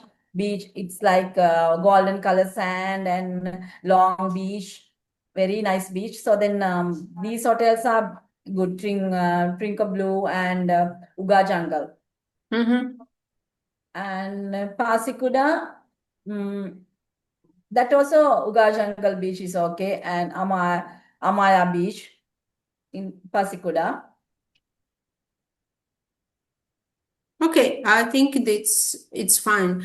Another one, let's say, if the clients want an active life, like they just don't want to sit only inside her hotel. They want to go out, maybe to attend the nightlife, to go to the village. Like they don't want to stuck only in the hotel. What will be a good area? Marisa, right? In terms of infrastructure. So there will be something where they can go out to the local cafe or something. Yeah. Is that? That's true. In Mirissa, it's very active area. And you know that early morning they can go for a boat tour to see that what is the dolphin and whale watching. So then, and there are very nice fishing area. They can go and talk with them, fishermen, lot of fishermen, and country people are there. So then they can go and have a chat, and very nicely they are treating very nice. You know that normally our down south people are very nice for the treat for others. So then I think that Mirissa is best, because from Mirissa to Gaul, it's about half an hour, 1 hour, actually 1 hour. So then they can come and visit night time and Gaul Fort. It's very nice area and lighthouse. Yeah. So then I think that Mirissa is good for the nightlife and those activities. Okay, and maybe you have a hotel with the best beach, like hotel with the best beach. I know it's very very All beaches are personal, like nice, all hotels are nice in Sri Lanka, so then it's yes, very yes, difficult to tell. but still, I'm sure that every hotel will have its own atmosphere, own vibe. But for example, the hotel with a flawless beach, like perfect beach, because clients sometimes they want to find a hotel with a perfect beach. Maybe it's this 4-star hotel, but the location is just like wow, amazing, and we can put it down as a special one. Then again, I have to go for a Sheraton actually. Sheraton, yeah. So yeah, Sheraton in many. Yeah, because they are having private beach and a hotel also very nice. Everything in one place. Mm-hmm. Yeah, it's So very then important. I So prefer, yeah, basically all the beach in Sri Lanka are public beach, right? perfect. Yes, it's perfect. It's And perfect, and it's there are public two, beach. People, other people can walk on it, right? yes. Mhm. Actually, then I can prefer another one in Nilaveli Beach. It's been Trincomalee Beach. It was a very, very calm place. And because of that golden sand, that beach is very nice. So then I prefer then one is in Bentata in what is this Sheraton Beach and then Trincomalee Beach. That is important. Колеги, якщо у вас виникають запитання, тому що бачите, що я даю блоки, який гарний сімейний, який all-inclusive ми ще не питали, але сімейний для пар з хорошим пляжем, кращі п'ятизіркові, активна зона. And all-inclusive hotel. What will be the best all-inclusive hotel? All-inclusive hotel in that Reef Hotel in Ahongala. It's very nice all-inclusive hotel. Which one? Reef. Wait. It's in Bentata area.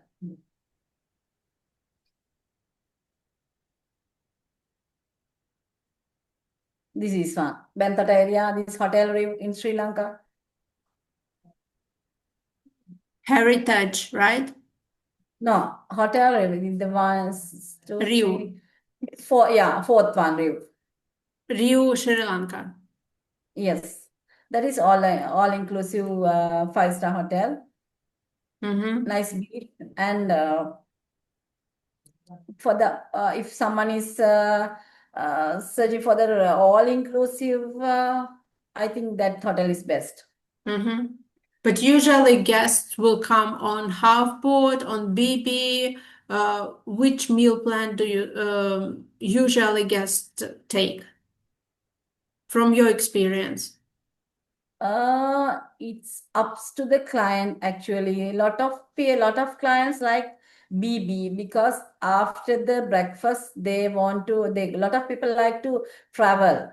So then they will travel, and lunch they will have on it mean that outside restaurant. We have a lot of outside restaurants. I mean Indian and Chinese, all the way we have. So foods are excellent in Sri Lankan foods and Indian foods. So then normally lot of tourists bookings like BB only, bed and breakfast only. So then after that, some are that half board with breakfast and dinner, lunch in outside restaurant, because they can have experience of Sri Lankan foods, because our very nice spicy foods in Sri Lanka. So then they like to have experience in our foods also. So then they will prefer that BB or half board. It means breakfast and dinner, lunch for that outside. And I should mention that Sri Lankan food is just lovely. I love it. I love your absolutely. curries. And Sri Thank Lankan you. curry is with the chestnut, Yes. cashew, right? With Cashew, coconut and cashew. That Yes, is yes. your specific. Да? Yes. Тобто, я думаю, що ми пройшли по головним таким блокам, правильно, колеги, сімейний,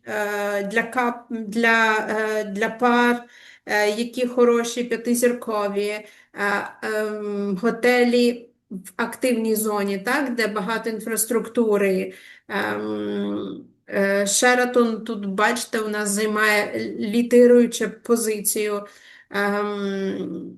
Хороші, все включно буде Ріу, але все більше туристів обирає тільки сніданки і сніданок вечеря напівпансіон. Окей, я думаю, що ми спитали майже все. І я думаю, що те, що ми занотували зараз, це така важлива інформація, тим паче, що зараз з листопада по квітень це сезон саме на південне узбережжя для відпочинку на Шрі-Ланці. Тому я думаю, що це було дуже продуктивно, це те, що актуально і те, що на часі. Thank you, Tilina. It was very interesting. Thank you so much questions, but you really give a lot of useful information for us, and I think you inspire us and give a proper information for Thank that. you. Thank you very Thank you much. so much. Okay, thank you very much. Okay, then bye. Bye-bye. Bye. Колеги, а ми рухаємось далі. Я не бачила ваших питань, але якщо у вас виникають питання, нагадую, що ви можете запитувати їх в нашому чаті, який я відстежую, і навіть якщо після Qdays ви переглядаєте свої нотатки і щось ми пропустили, але виникло запитання, а що там щось, так? Ви завжди можете потім написати нам. Ми після Qdays надішлемо вам лист з подякою, з якимись додатковими матеріалами, які отримаємо від партнерів, і ви зможете також в відповідь на цей лист також написати нам питання, яке вас турбує, якщо ви не запитали це під час нашого живого ефіру. Ми передамо це питання для партнерів, і вони дадуть відповідь, так? Далі, що у нас зараз? Я вам швиденько, бо у нас залишається лише 8 хвилин, я вам швиденько розповім про ті плани, які у нас є по груповим турам на 2026 рік, і після того ми зайдемо на перерву. Секундочку, дайте мені хвилиночку. Рухаємось до групових турів. Власне, що це таке? Ще на початку нашого, коли ми почали засновувати компанію в 2020 році, я собі поставила за мету, що було б класно зробити групові тури, які невеликі за розміром на 8-12 людей, в супровіді україномовного супроводжуючого турлідера, які показували різні наші напрямки і розповідали про країни, показували їх з цікавими програмами. Тоді починався ковід, і ми знаємо, що були певні виклики. Ми тоді не змогли це зреалізувати. У 2025 році ми теж почали думати в цьому напрямку, вже зробили кілька програм, але щось теж не склалось.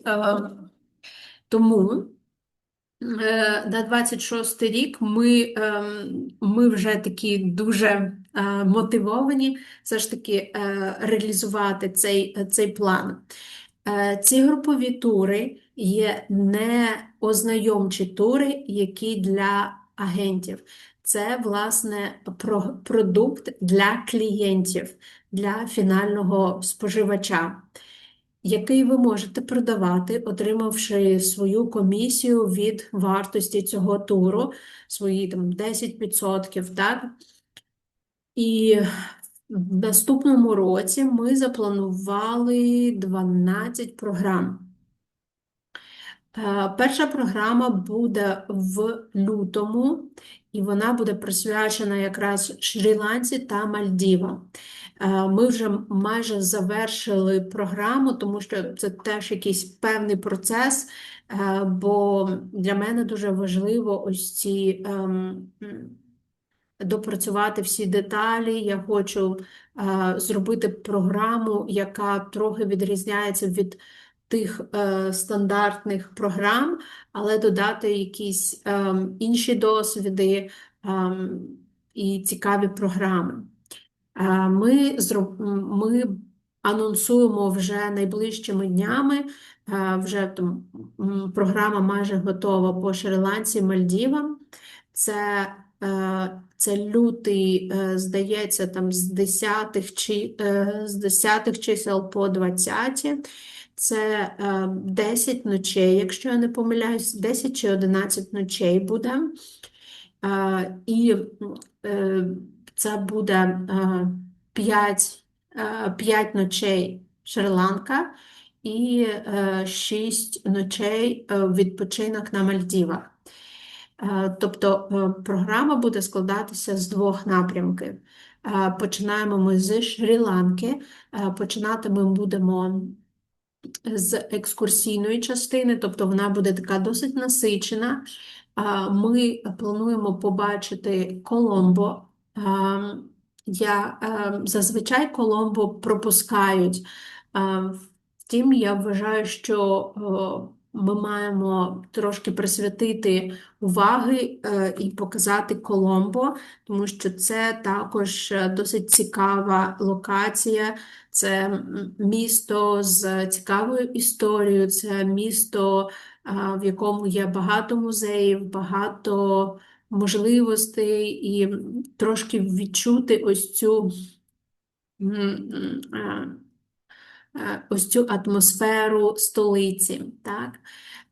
Далі ми будемо рухатись в центральні частини.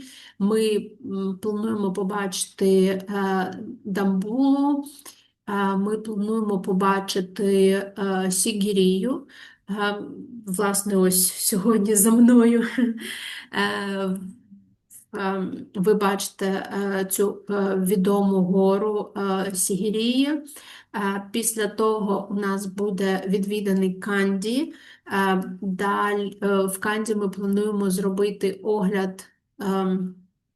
огляд міста, і ми також плануємо відвідати ось ці відомі танці сканді, які дуже популярні. Зазвичай у них є фестиваль, де можна це побачити, але також за додаткову плату там можна теж побачити це шоу, яке є дуже красиве. Якщо ви бачили на Шрі-Ланці ці танці, то вони є класні такі. Далі ми поїдемо до плантацій, до чайних плантацій. Цейлон або Шрі-Ланка – це місце, де вирощують прекрасний чай. І у нас буде дегустація, у нас буде відвідання чайної плантації, ми також зможемо спробувати ось цей невеличку подорож на потязі, що, як на мене, також є родзинкою подорожі. І, власне, після того повертаємось в Коломбо, і в Коломбо ми ночуємо останню ніч, не першу. Тобто в перший день ми переїжджаємо і їдемо в Дамбулу, а останню ніч у нас буде оглядова, у нас буде ночівля, і я планую, що в цей день ми також зможемо сходити ввечері в місцевий ресторанчик, сходити, подивитися на місто ввечері. Тобто трошки не буде тільки в капцях туриста, так? А саме мандрівника позаглядати, яке місто, як воно є, так? Наступного дня ми плануємо перелетіти на Мальдіви. На Мальдівах у нас буде готель для відпочинку. І насправді тут я планую також 2 готелі. Один готель буде ближче до столиці, до Мале. Кілька днів, здається, 3 ночі. І 3 ночі буде інший готель для того, щоб відчути ось цю різницю. І також, коли ми будемо перелітати на другий острів, ми будемо літати гідролітаком, ми зможемо подивитися на Мальдіви з висоти пташиного польоту. Так, це теж особливий досвід, тому мені здається, що це буде дуже класна програма, і ми вже на 90% вона вже зроблена, залишається лише ще раз переглянути її, і вже ми зможемо опублікувати її найближчими днями, про що будемо з вами комунікувати. В березні ми плануємо зробити Ефіопію плюс Мадагаскар. Теж не зовсім типова комбінація, але насправді дуже виправдана, тому що ефіопські авіалінії літають на Мадагаскар, і Ефіопію ми зробимо частину, те, що нам сьогодні розповідав Асеф, саме такі культурна екскурсійна програма, десь на 5-6 ночей, і 5-6 ночей у нас планується відпочинок на Мадагаскарі. Скоріш за все, це буде північна частина Мадагаскару, район Нозі-Бей. Вже в нас є пропозиції від партнерів, але ще в процесі обробки. Так? В квітні ми думаємо про те, щоб поїхати в Велику Британію. Нагадую, що для Великої Британії українцям потрібна віза, тому ми постараємось вже підготувати цю програму найближчим часом, вже щоб вона до середини грудня у нас вже була на сайті, бо треба час для того, щоб анонсувати її, просувати її і почати підготовку для візи завчасно. Нагадую, що ми можемо допомогти з організацією візи, і також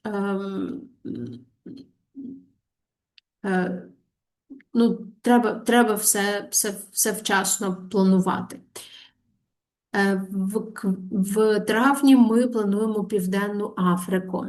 Південна Африка – це величезна країна з великою кількістю цікавих... Я перепрошую. Так. Ми бачимо лише перший слайд. Я хотіла уточнити, чи Так. це так не буде. Так?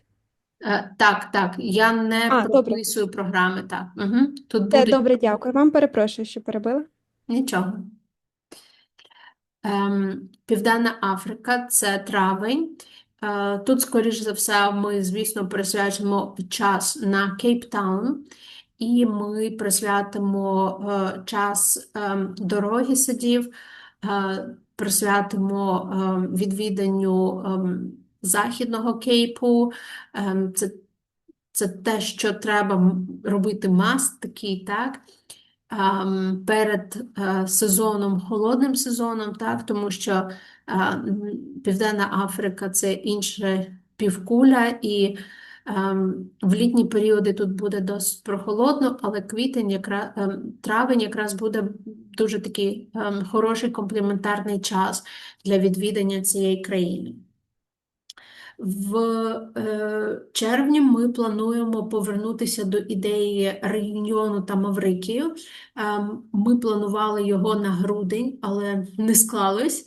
Ось, і тому ми його передвинули на червень. Ми почнемо з Реюньйону і присвятимо йому 3-4 дні, а далі перелетимо на Маврикій. Тобто теж комбінація двох дестинацій, двох островів. Це дуже різні за атмосферою острови. Якщо ви знаєте, Реюньйон – це більше такий акцент на екскурсії, на хайкінг. Тут величезні гори, дуже красиві, мальовничі. Тут активний вулкан, досі працюючий, періодично вибухає, ось, але він досить безпечний є. Ось, тобто надихнутися ось цією атмосферою Франції в її закордонних територіях. Бо Реюньйон – це частина Франції, вважається. І Маврикій, де тут вже більше буде така релакс-частина, ми будемо планувати здебільшого відпочинок, але додамо туди 1-2 екскурсії, такі для того, щоб краще ознайомитись з острову, і, можливо, надамо ще факультативні програми, які вже конкретно там туристи можуть собі додати, або просто релаксувати на пляжі. 7-й місяць, липень, ми плануємо зробити водоспад Вікторія та Ботсвана. Водоспад Вікторія – це така must visit, так, локація в Африці.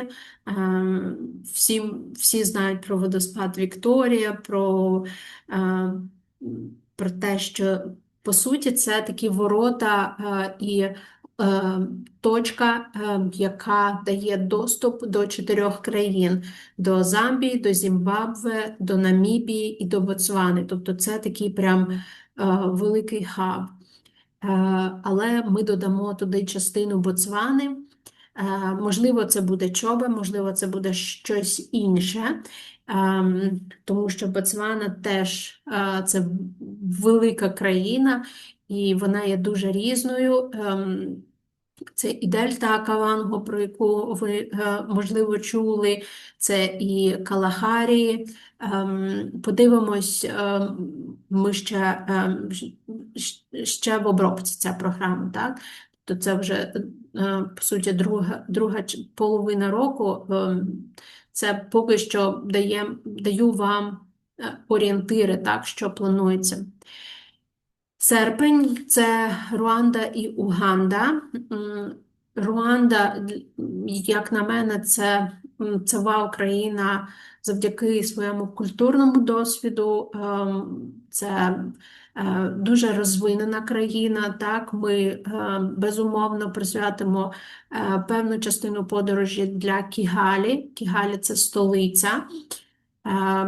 Країна відома своєю чистотою, країна відома також через, на жаль, трагічні сторінки, через геноцид, який відбувся в 90-х роках.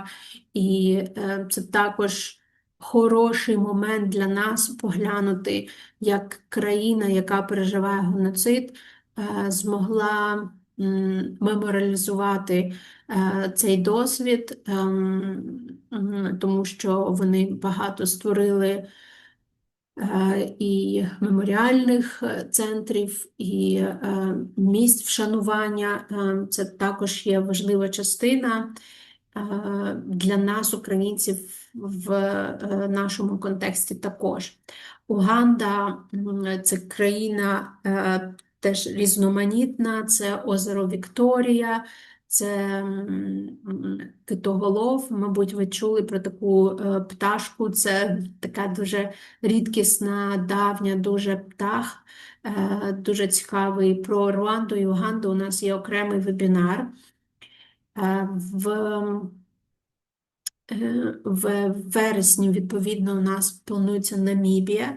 Намібія – це тобто кожна країна, кожен досвід, кожен маршрут буде свій окремий, свій особливий. І Намібія теж є особливою, тому що це колоніальна країна, яка була під впливом Німеччини. Це країна з одною з найстаріших пустель, пустеля Наміб. Це ось ті орікси неймовірні, які мені дуже подобаються. Так? Це пустельні леви, пустельні слони. Так? Тобто це величезні території, і це дуже мальовнича країна також, так, по-особливому. І так, щось у нас не підвантажилось. І на завершення року у нас ще будуть 3 дестинації. Це Танзанія, це Нью-Йорк і Канада. Нью-Йорк планується в жовтні, в листопаді це буде Танзанія, і в грудні планується. Вибачте за ці технічні моменти, тому що іноді таке трапляється, так? Так, повідомлення.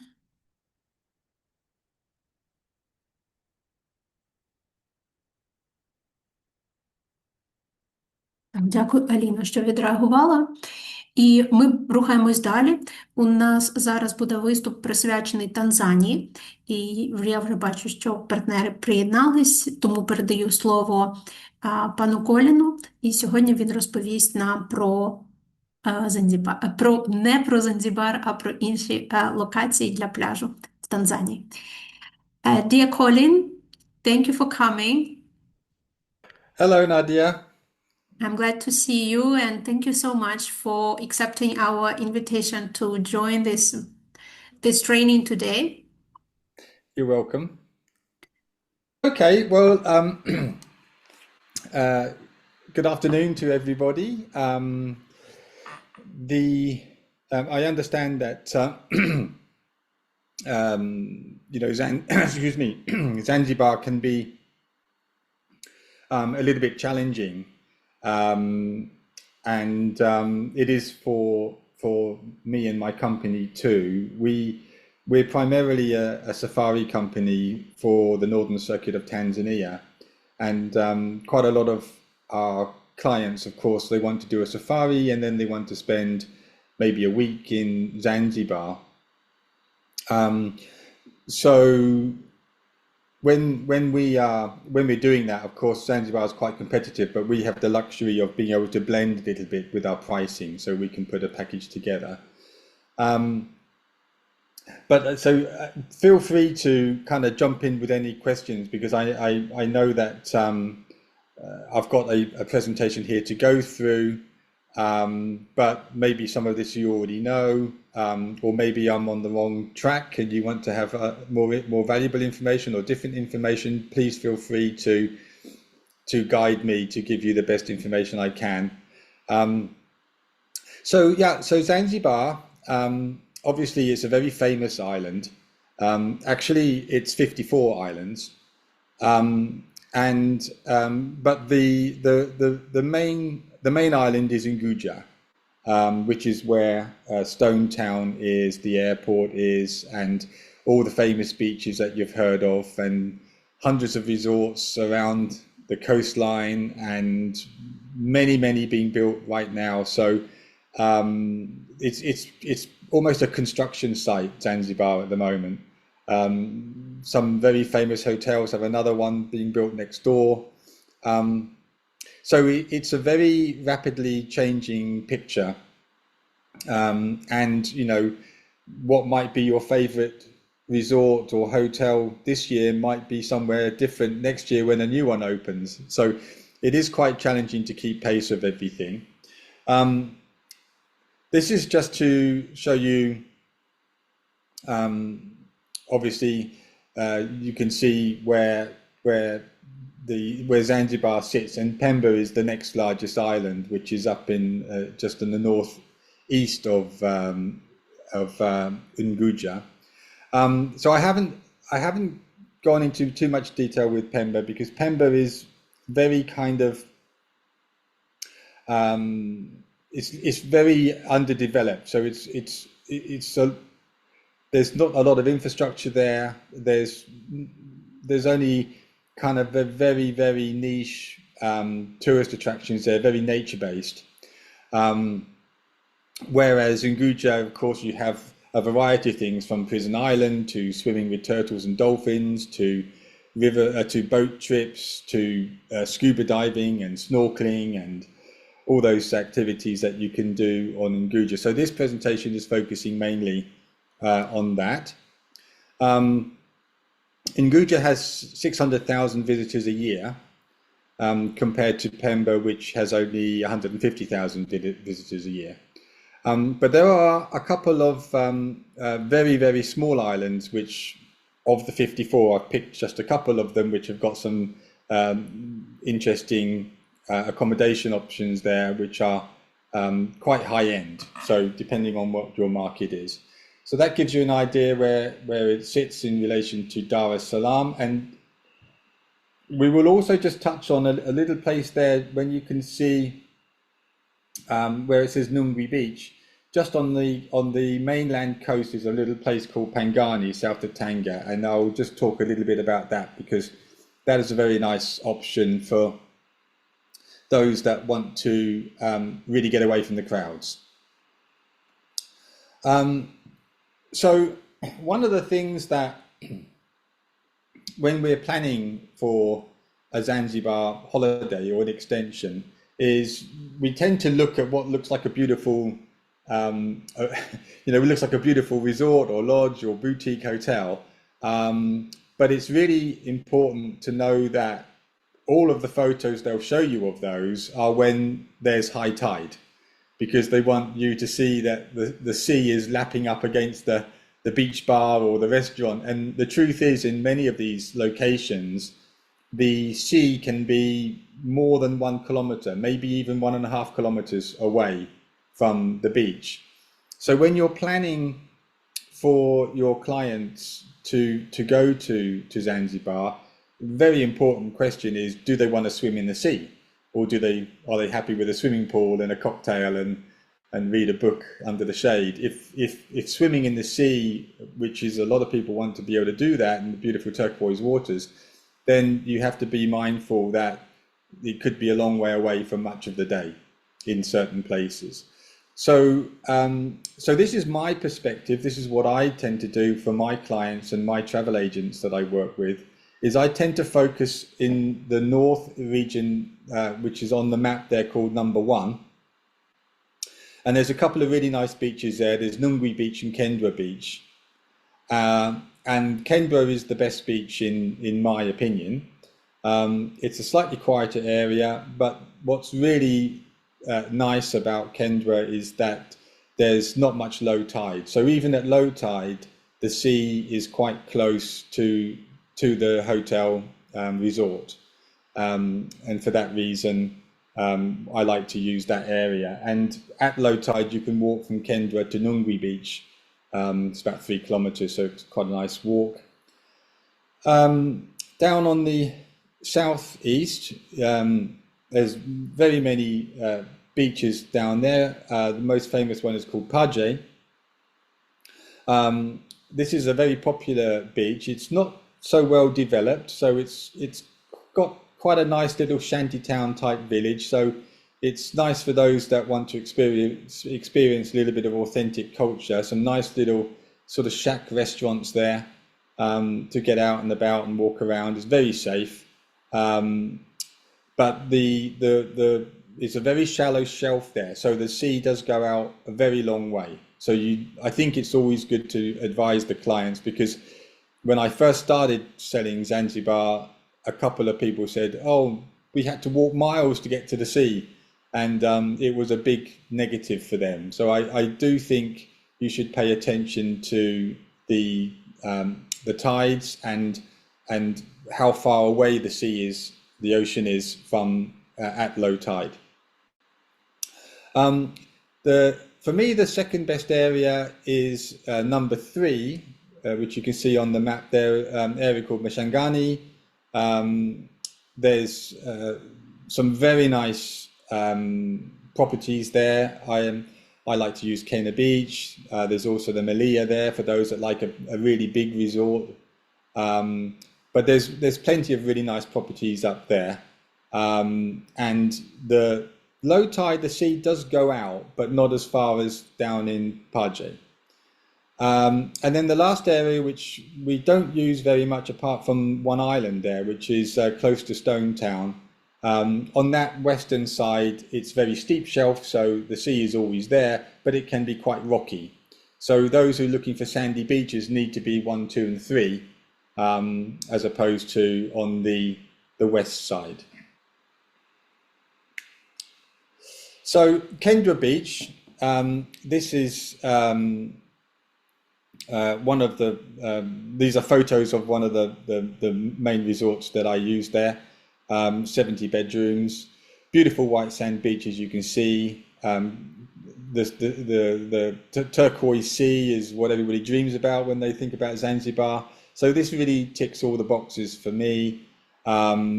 It's a big swimming pool. It's got a couple of restaurants, and so for very self-contained, this area is very nice. And it's getting on to high end, but it's upper mid-range pricing. And then we have another mid-range property there, which is it's more it's a very small. It's just a handful of cottages, but it's in a nice place. That's on Nungwi Beach, which is just a few miles up the way. So there's a good choice of high end to mid-range in that region. The trick is to find those that basically protect tour operators and travel agents with their pricing, because it can be very competitive there. So we tend to be quite careful about who we work with, and we pick the best resorts that we can that allow us all to make a little bit of money. So Kendra is my most popular. That's where we try and advise people, like Kendra Beach is really outstanding. Even though there's hundreds of beaches on Zanzibar, Kendra Beach is head and shoulders above the others. Then down kind of in the middle of the southeast, or down on the lower half on the southeast coast, where the sea does go out quite a long way. But there are some very, very nice properties there. So you can see in the top right-hand picture there, that photograph was taken very carefully at high tide. So if it was low tide, you wouldn't see the sea at all. It would be miles out on the horizon. So this is why I mentioned about the tidal issues there on Zanzibar. But Dongwe and Paje Beach, very popular beaches, very nice beaches. So if you've got a lodge or a resort that's got a nice swimming pool area, got nice restaurants, and maybe slightly more forested, so it's a very nice area. Like I say, we just keep mindful of the sea, the high tide and low tide. The Breezes Group have the Zanzibar Collection. They have all of their hotels are there. They're really quite good price, reasonable margin.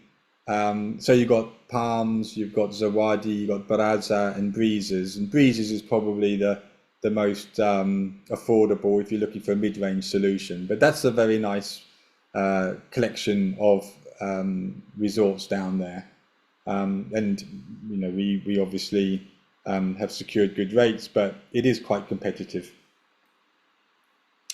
Then this is where I say is like the second most popular area for me. some really nice properties there. The sea doesn't go out so far, and there's a good choice of 3-star, 4-star, and 5-star properties there that we work with. If you're looking for, if some clients are looking for a big resort where they've got 3 or 4 swimming pools and 5 or 6 restaurants and hundreds of beds. I mean, the Melia is okay. It's very good quality, very high standard. Lots of rooms. They have the upper level, which is called the red level there as well. You're probably familiar with that. So the very kind of VIP exclusive area on the grounds. It's very big.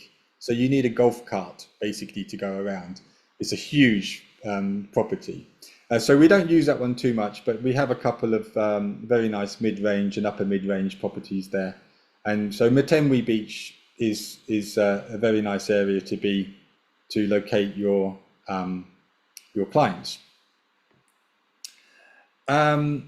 Stone Town, I mean, there's lots to choose from in Stone Town. Serena is a property. There's loads of properties in Stone Town. We don't use it very often, but sometimes if we're taking people back to the mainland by a water taxi, we might do 1 night or 2 nights in Stone Town for a bit of cultural sightseeing, restaurants, shopping, and just to catch your breath before getting the water taxi to go to a beach, maybe say on Pangani, or we're going to Pemba, for example. So a couple of nights there, and we just use a little one there called the Upendo House, which is a little boutique hotel, quite nicely priced, but it's just in a good location for all the sightseeing and the shops if you wanted to do that. Close to Forodani Gardens, which is nice to walk around. You have the night market there. So for a little bit of activity before you flop on the beach, maybe 1 or 2 nights in Stone Town is also an option. Then for a really exclusive type Zanzibar experience, this is Bowie Island. It's a tiny, it's an atoll. It's a tiny little island with a little forest on there. It's 15 minutes by water taxi from Stone Town, and there's 70 exclusive villas there, and you all have your private pool and your butler service, but it's quite a high-end solution, but you are away from all the crowds, which in the high season in Zanzibar, December to March, it can get very packed. The beaches can get very packed, and you have, you know, beach boys and things like that which irritate people. So if you've got, you know, your high-end clients who want to go to Zanzibar but want to have peace and quiet and the beach to themselves and fine dining and wonderful rooms, then the Bowie Island is a nice option for that. And then Nemba Island, I just put this one in because it's another high-end solution. This is actually an and beyond property. They're the only ones with a property on Nemba Island. It's classically and beyond. It's, you know, it's high-end. It's very nice. It's I think it's about 40 minutes or something in the taxi, in the water taxi, something like that. Maybe not as much as that. But yeah, single property resort, very famous. Every travel agent can book direct if they want to. You know, we obviously get our operator rates, but you know, and beyond are what they are. But obviously, it's a very high-end property, and I just thought I'd mention that just for completeness, because that's the one of the major options as an island type resort. But we work with them. And we don't send many clients there, but we do get asked for that. So I thought I would just show you Nemba Island. And then one of my little jewels in the crown, one of my little finds, when I was a year ago, actually, I went looking for some alternatives to Zanzibar. And there's this little place on Pangani Beach, which it's more deserted than a desert island. There's just nothing there. It's nestled. This lodge is nestled between the sea and the coconut groves, It's not easy to get to, but that's part of what makes it so charming, because it's not so built up. You can fly from Arusha, so after safari. I mean, if you've got direct clients, you can fly them into Stone Town in Zanzibar. If you've got safari clients, then they can fly from Arusha to Stone Town, and then from Stone Town to Pangani. It takes about 30 minutes on the plane. Another option is to take a water taxi. It's about an hour. But because of the tidal situation and other factors, the flight times are such that you probably need a night in Stone Town before you go out after. But that's quite a nice solution. You can spend a couple of nights in Stone Town and then 4 or 5 nights on Pangani Beach, and you will not see a soul. Your clients will basically have it to themselves. There's only 10 bandas on the beach. Every banda, if you look at the bottom left, you can see that each banda, the banda's in the back, and you've got your own private sun lounge area in front on the beach. Really nice big rooms, very airy. There's no glass in the windows. There's just mesh for the insects, which, you know, mosquitoes, which are not really present. So this is a nice option for a beach holiday after safari, or a beach holiday in its own right. The other thing to mention about Pangani is it's very close to Mziri Island, and Mziri Island is not really an island. I mean, it's the size of a hockey pitch. It's really tiny, and at high tide it's below the sea, so there's not even an island at all. But at low tide there's like a sandbar, but it's a nature reserve, it's a marine reserve, it's completely protected, and there's wonderful snorkeling and scuba diving, and there's just nobody else there. You have the whole of the diving area to yourselves. And there's a wonderful dive center on site.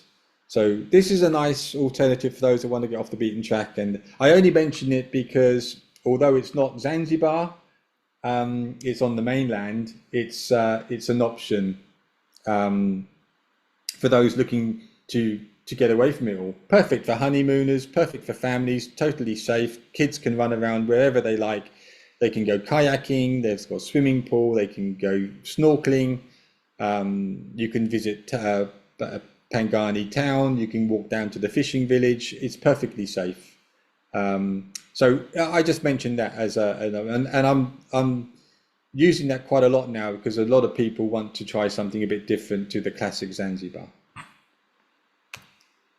And that's it, I think. Yeah, that's my presentation, short and sweet. I hope that was okay. Okay.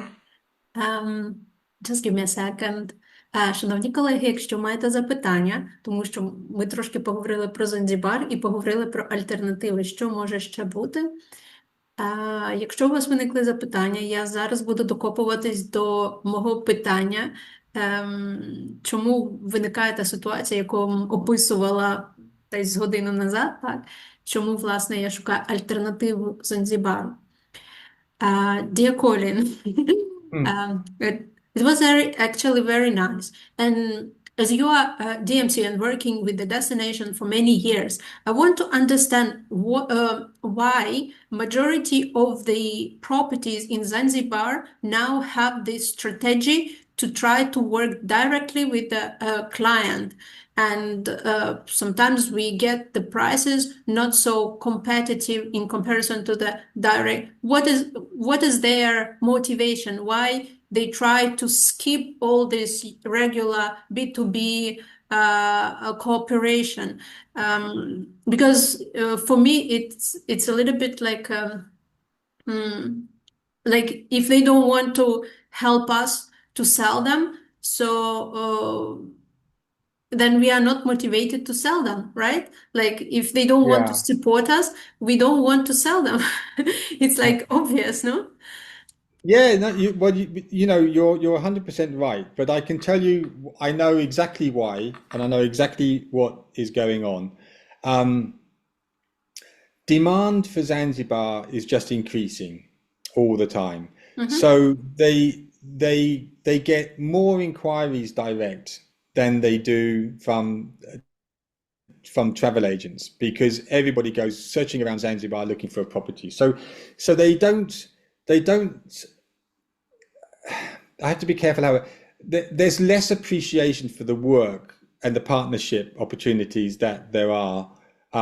If you look at it from a general point of view, just generally in Zanzibar, they don't value the travel agent, they don't value the tour operator, they think they can sell the beds regardless. That's number one. The second point is that many of these properties are owned by foreigners. The businesses are owned by foreigners.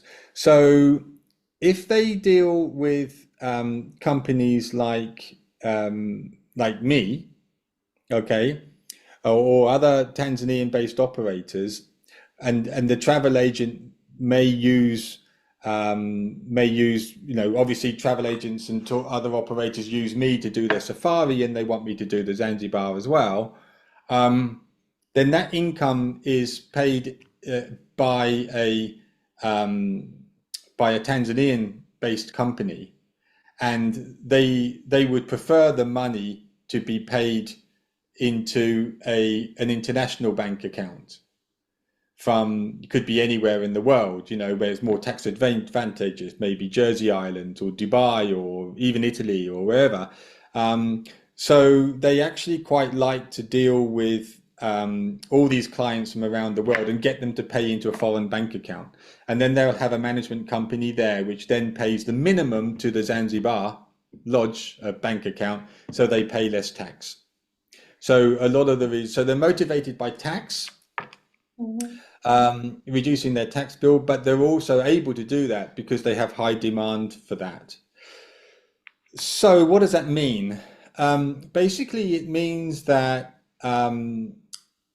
I will only work with those companies that respect operators like myself, and they protect us.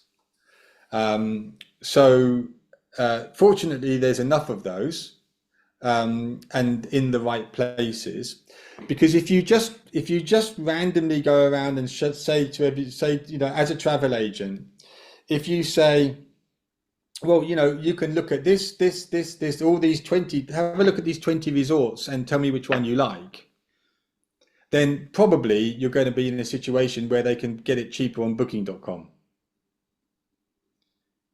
So, and that's no good. You don't want to be offering them that, especially when you're doing all the work to build and create them their dream holiday, and then they turn around and say, well, actually, I'll take the Zanzibar bit myself because I can go on booking.com. So what we do is I don't tell them. I just tell them I work in these 6 places. This is mid-range. This is high-end. This is in the best place. This is a large hotel. This is a small hotel. But you don't name it, right? Well, no, I will name them. I will name them because I know that I get a good enough price to be protected. So I know that I can sell it to the agent, who can then sell it to the client, and it will still be no more than booking.com. Okay. Because if I just show them all the resorts that they can go to, the chances are I'm just making money for them and nothing for me.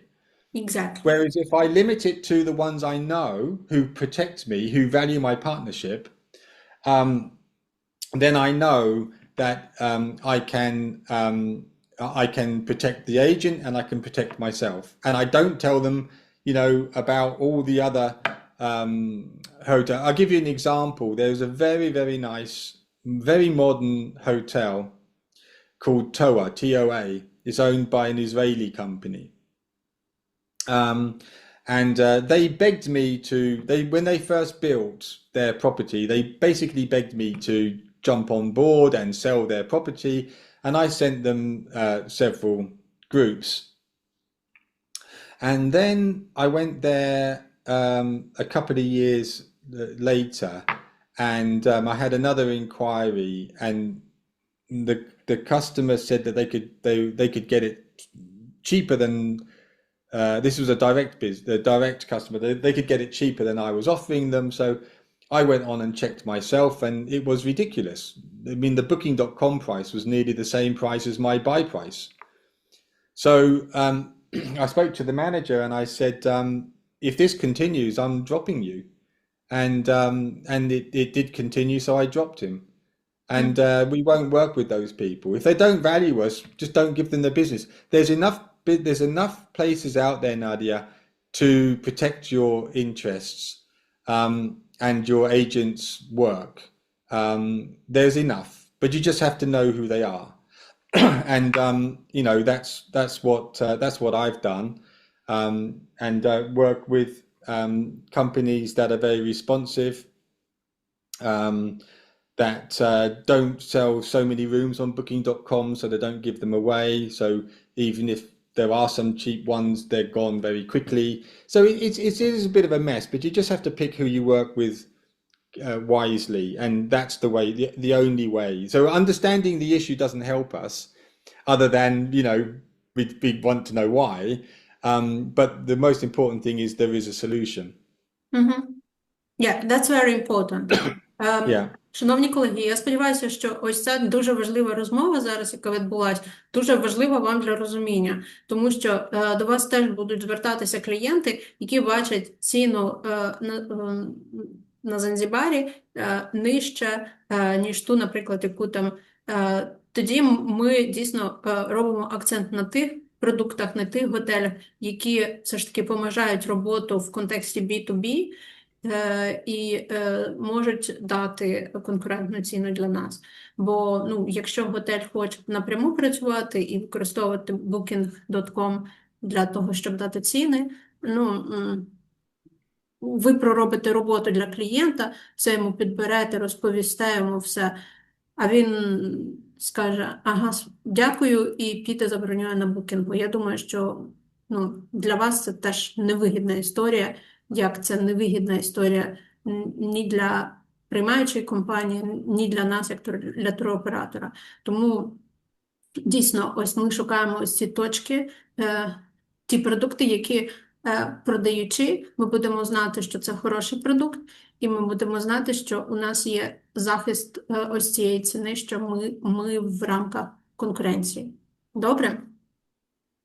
And I want to come back again to the smaller islands and to the Tanzania coast, because what you just mentioned about Pangani, right? There are not many properties there, as I understand. No, there are not many properties there, which is why it's so wonderful. You know, there's another one close by.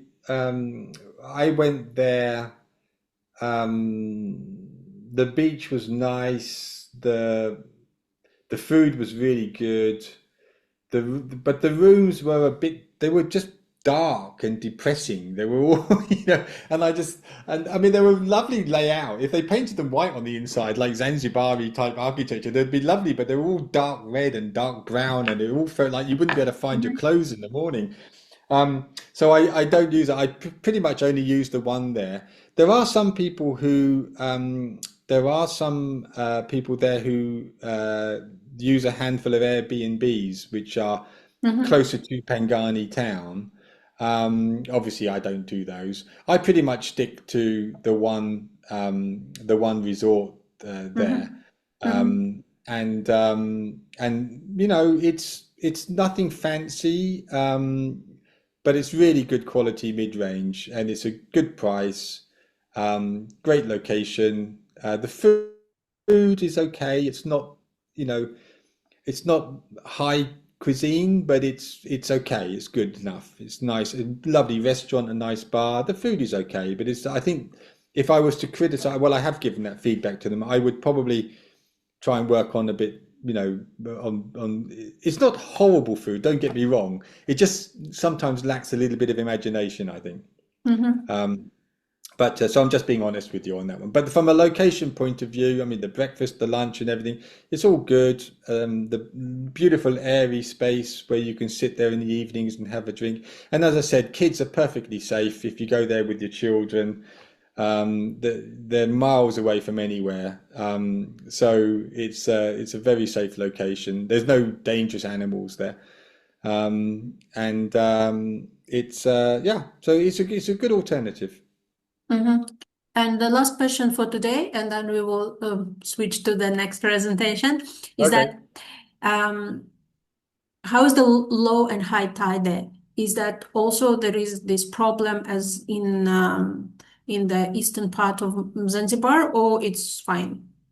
Yeah, it's on Pangani, it's not bad at all. You don't Not have to bad. walk miles Okay. out. Yeah, it's, I can't remember exactly, but maybe, I don't know, maybe another 40 meters, Mhm. 50 meters maximum, something like that. I don't even think it was as much as that. I was there for 5 days. I was there for 5 days and I never saw the sea far away. Mhm. So I must have had at least 10 low tides, and it never really occurred to me that. Mhm. And in fact, anyway, I think we launched we have the dive boat there. We launched the speedboat for the diving, and we launched that from the beach, so it can't go out very far. Otherwise, you have to walk miles with all your scuba gear before you get onto the boat. So so it's not a problem.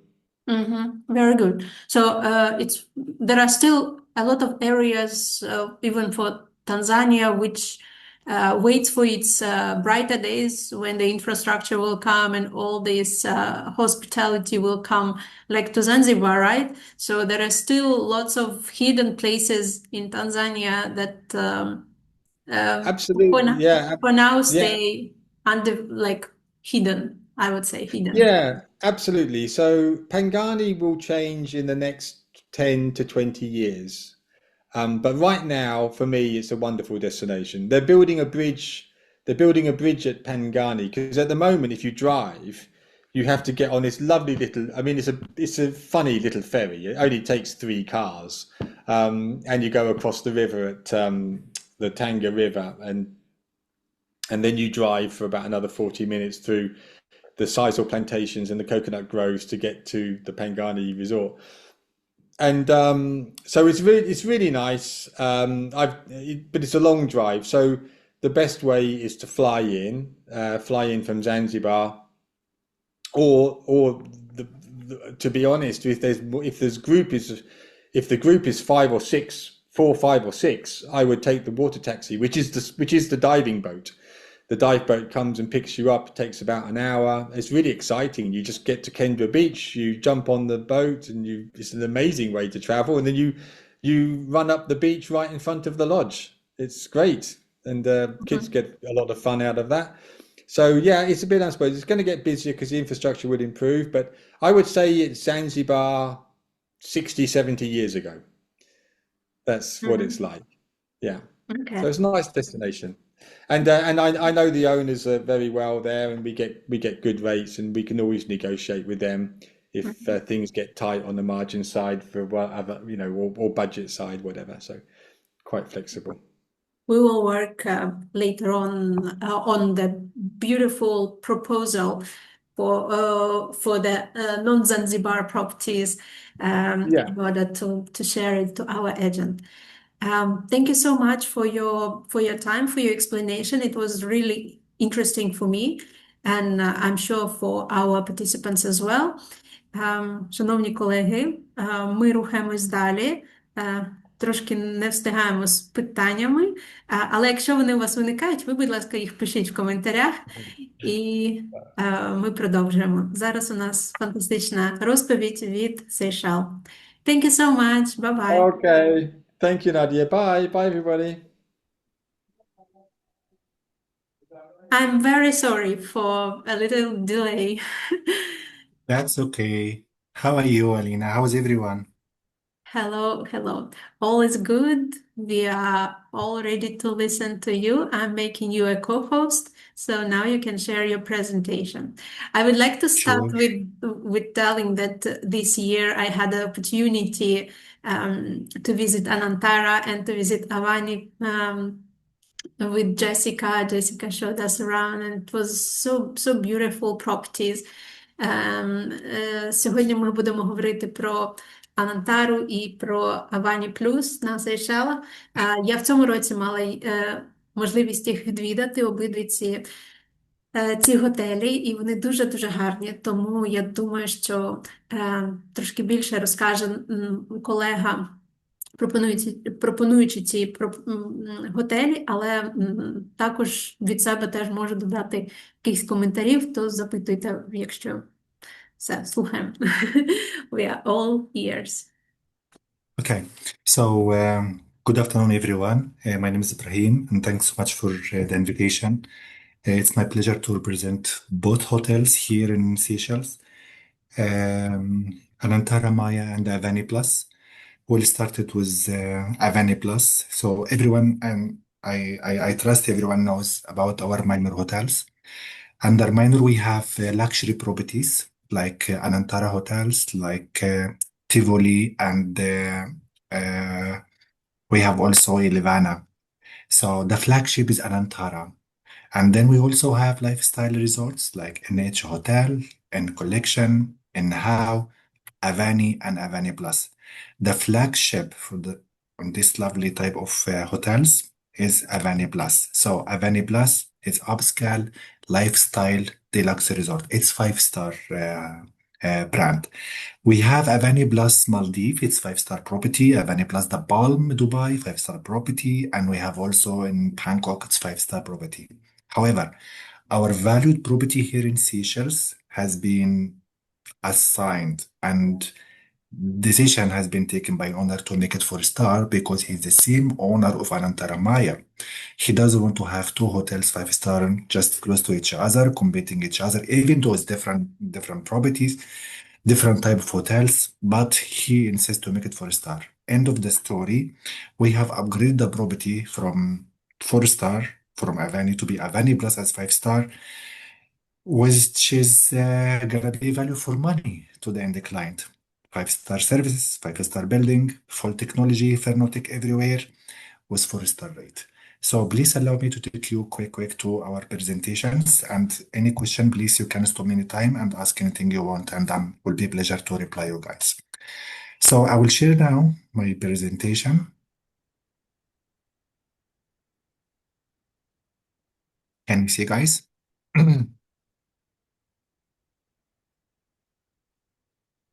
So Avani Plus is 25 to 30 minutes far from international airport, and the hotel is just opened last July, just 2 months or 3 months we opened, and it's total rooms 192 as in total keys, which makes us the second largest resort in Seychelles. At the same time, we are one of the nearest hotel access to the beach. Here is the hotel's house looks like. It's very surrounded by lovely green hills, and as you see, access to the beach here. The left-hand side, which is my mouse, and it's formal Avani, the renovated part. We have 124 rooms and suites, coming with one of the largest swimming pool in Seychelles, floating bar, 52-meter long and 10-meter wide, attached or connected to our specialty restaurant. And we have here Avani Fit, Avani Fitness, and Spa. At the other side of the resort, this is the new extension bar, brand new category. It's unique category, never exist in Thailand. If any of you guys knows Anantara the Palm, we have moved the same concept of Anantara the Palm and we put it in Seychelles in this side of the resort. So you can see sharing lagoon here. It's swimming pool, you can say. It's not the natural lagoon, it's handmade, so we call it lagoon. From the ground floor, you can direct access to the lagoon here, and we have four bedroom villas, 1, 2, 3, 4. 4-bedroom villas up to 12 packs, which is gonna be good for family or group of friends. Here is the resort before we add the extension part. And here's after we add the extension part, which is gonna be, as I mentioned, 192 room and suite. Some information about our hotel. Total rooms 192, 4-star plus, deluxe resorts. And then we have 2 restaurants, 5 bars, and this all information is gonna be shared with you guys for your reference and update. Once the guest arrives to the hotel, he can easily review the ocean because the resort open from everywhere. It's open resort, and guests will be recommended by our front office team to download Avani application, Avani app. We are using technology everywhere. Through the app, guest will have access to all of our outlets, so he doesn't have to give a call, he doesn't have to go to the outlets walking or wasting his time. Wherever he is in the resort, just open the app, select the outlets, send the message you want, and team will reply you immediately and serve you wherever you are. Also, you know, guys, there is some issues with the flight when it comes to islands. Seychelles has issues with the flight. It's not issue, it's part of the island. It's the lifestyle of the island. Maldives has the same. Caribbean also has the same. So sometimes the pilot cannot see clearly the route for landing due to the fog, due to any other weather issue. So we have created the walking shower facility. If guest arrives to the hotel and room is not ready, he can simply leave the luggage at the luggage room and take quick shower, enjoy the facility of the resort till the time of check-in or until the room is ready.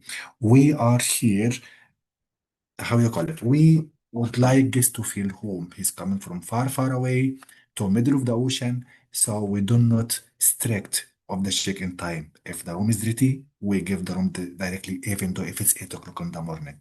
Our normal check-in time at 2 o'clock and check out at 11 o'clock. We have 15 different room category. Garden view balcony room, garden terrace room. This is our standard category, which is located here. That's our standard category, with 2 blocks behind the superior category and only garden view up facing the spa or the fakeness, which if you step to the ocean directly. So this is our standard category. We call it garden or terrace view, and here is the superior categories. Then we have superior categories as I mentioned there, and then premium beach access, premium lagoon access, ocean view suite, this everything at the other side of the resort, which is here. I'll go one by one. Hence, our room category, the standard category and superior are the same size, same layout, same furniture, even same view, you can say. We have selected these 4 photos to speak or describe how the rooms looks like. So king size bed available, twin bed available, interconnected room available as well. With the king size bed, as you see, we have here sofa bed for child who's 5 years old. Actually, it can fit up to 7 years old, but we would like to give space for the child to enjoy as part of our promises to the agent. We do have promises to the agent, 4 promises. All of them start with S letter. So space is one of them. We give space everywhere, even our room size. When we speak about the room size, we said 32 square meter. The area which guest using during his stay. We do not include the terrace area or the balcony and wish room area as well. If we make all the sides, including the wish room and the terrace or the garden, it's gonna be up to 47 square meter, which is one of the largest and spacious room in Seychelles itself. So it's coming with garden view. As you see, here is how it looks like, the garden view from the top floor, and here is from the bottom floor, which is the ground floor. All our room category in superior side wing, it's coming with walking shower or rain shower. We don't have bath tube in this side, including suite. There is no bath tube, just walking shower or rain shower. Here is our superior category. The superior somehow is coming with different views. So we have ocean view, we have garden view, we have beachside wing. So different type of views we have, different type of categories we have just to satisfy our guest needs. Some of them would like to get some quiet or who come to relax, so we give him garden view, which is far of the crowded area.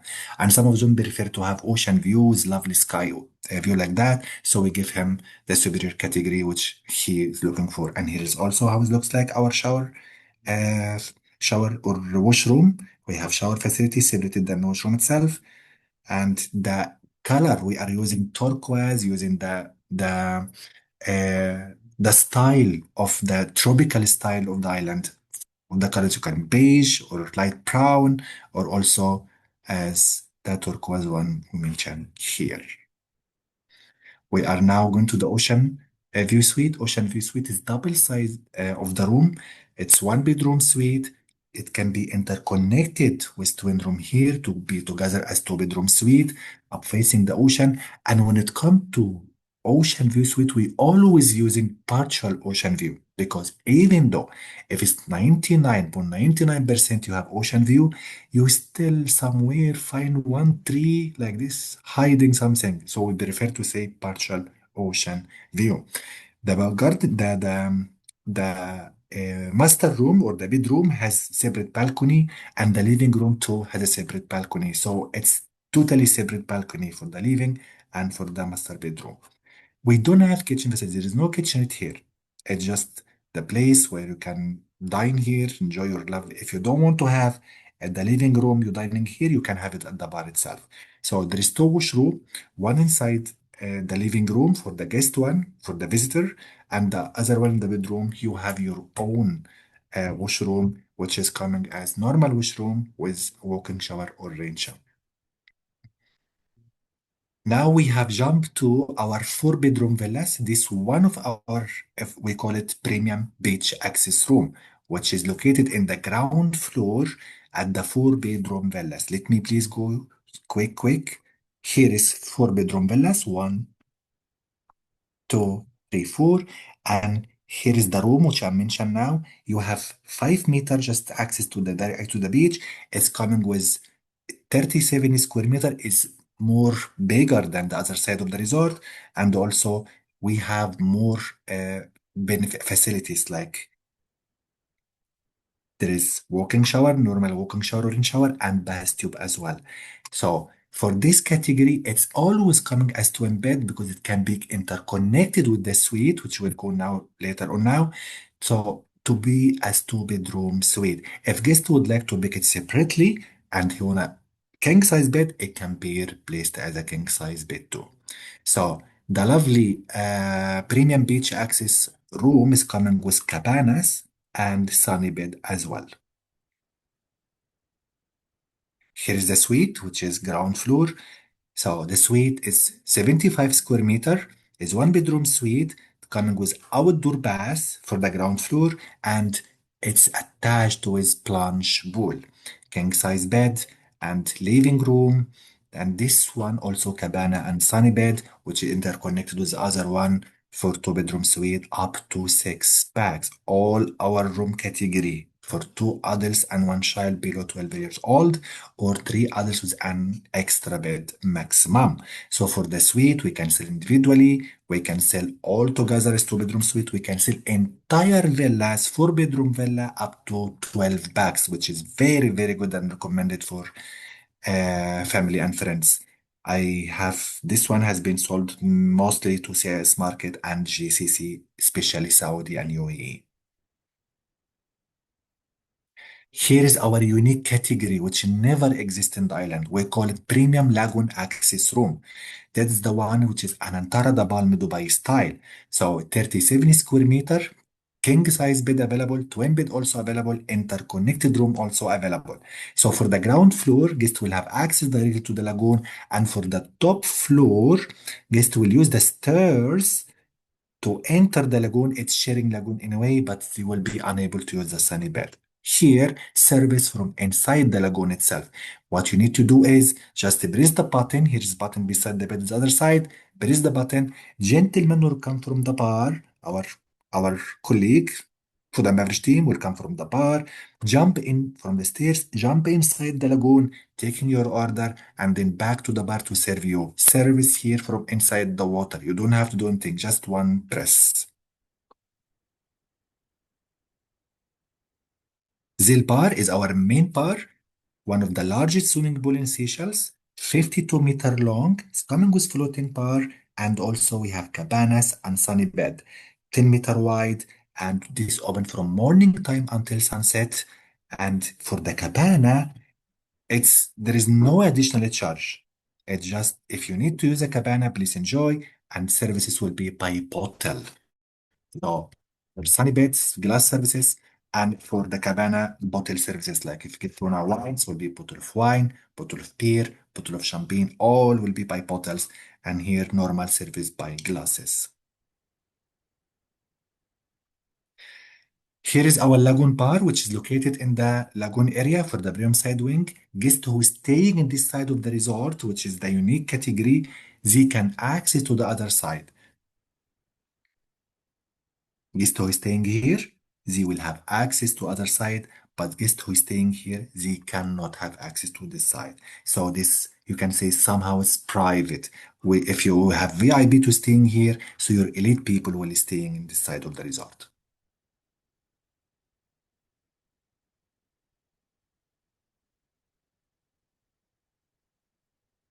Our Barbaron bar, it's the main bar. So we call it Barbaron as the name of the beach here is Barbaron Beach. So it's open from morning time until midnight, and our nightlife here. Seychelles is a little bit different than Maldives. So for Seychelles, you have more activities, but both of them like until 6 o'clock. So there is no any outdoor activities. So everyone has to be back to the hotel by 6 or 7 o'clock, because even though the shop at the town will close by 9 o'clock. So most of the people, they coming at 6 o'clock here until 1 o'clock midnight. Here the live band will play, and they can enjoy and dance as long as they can.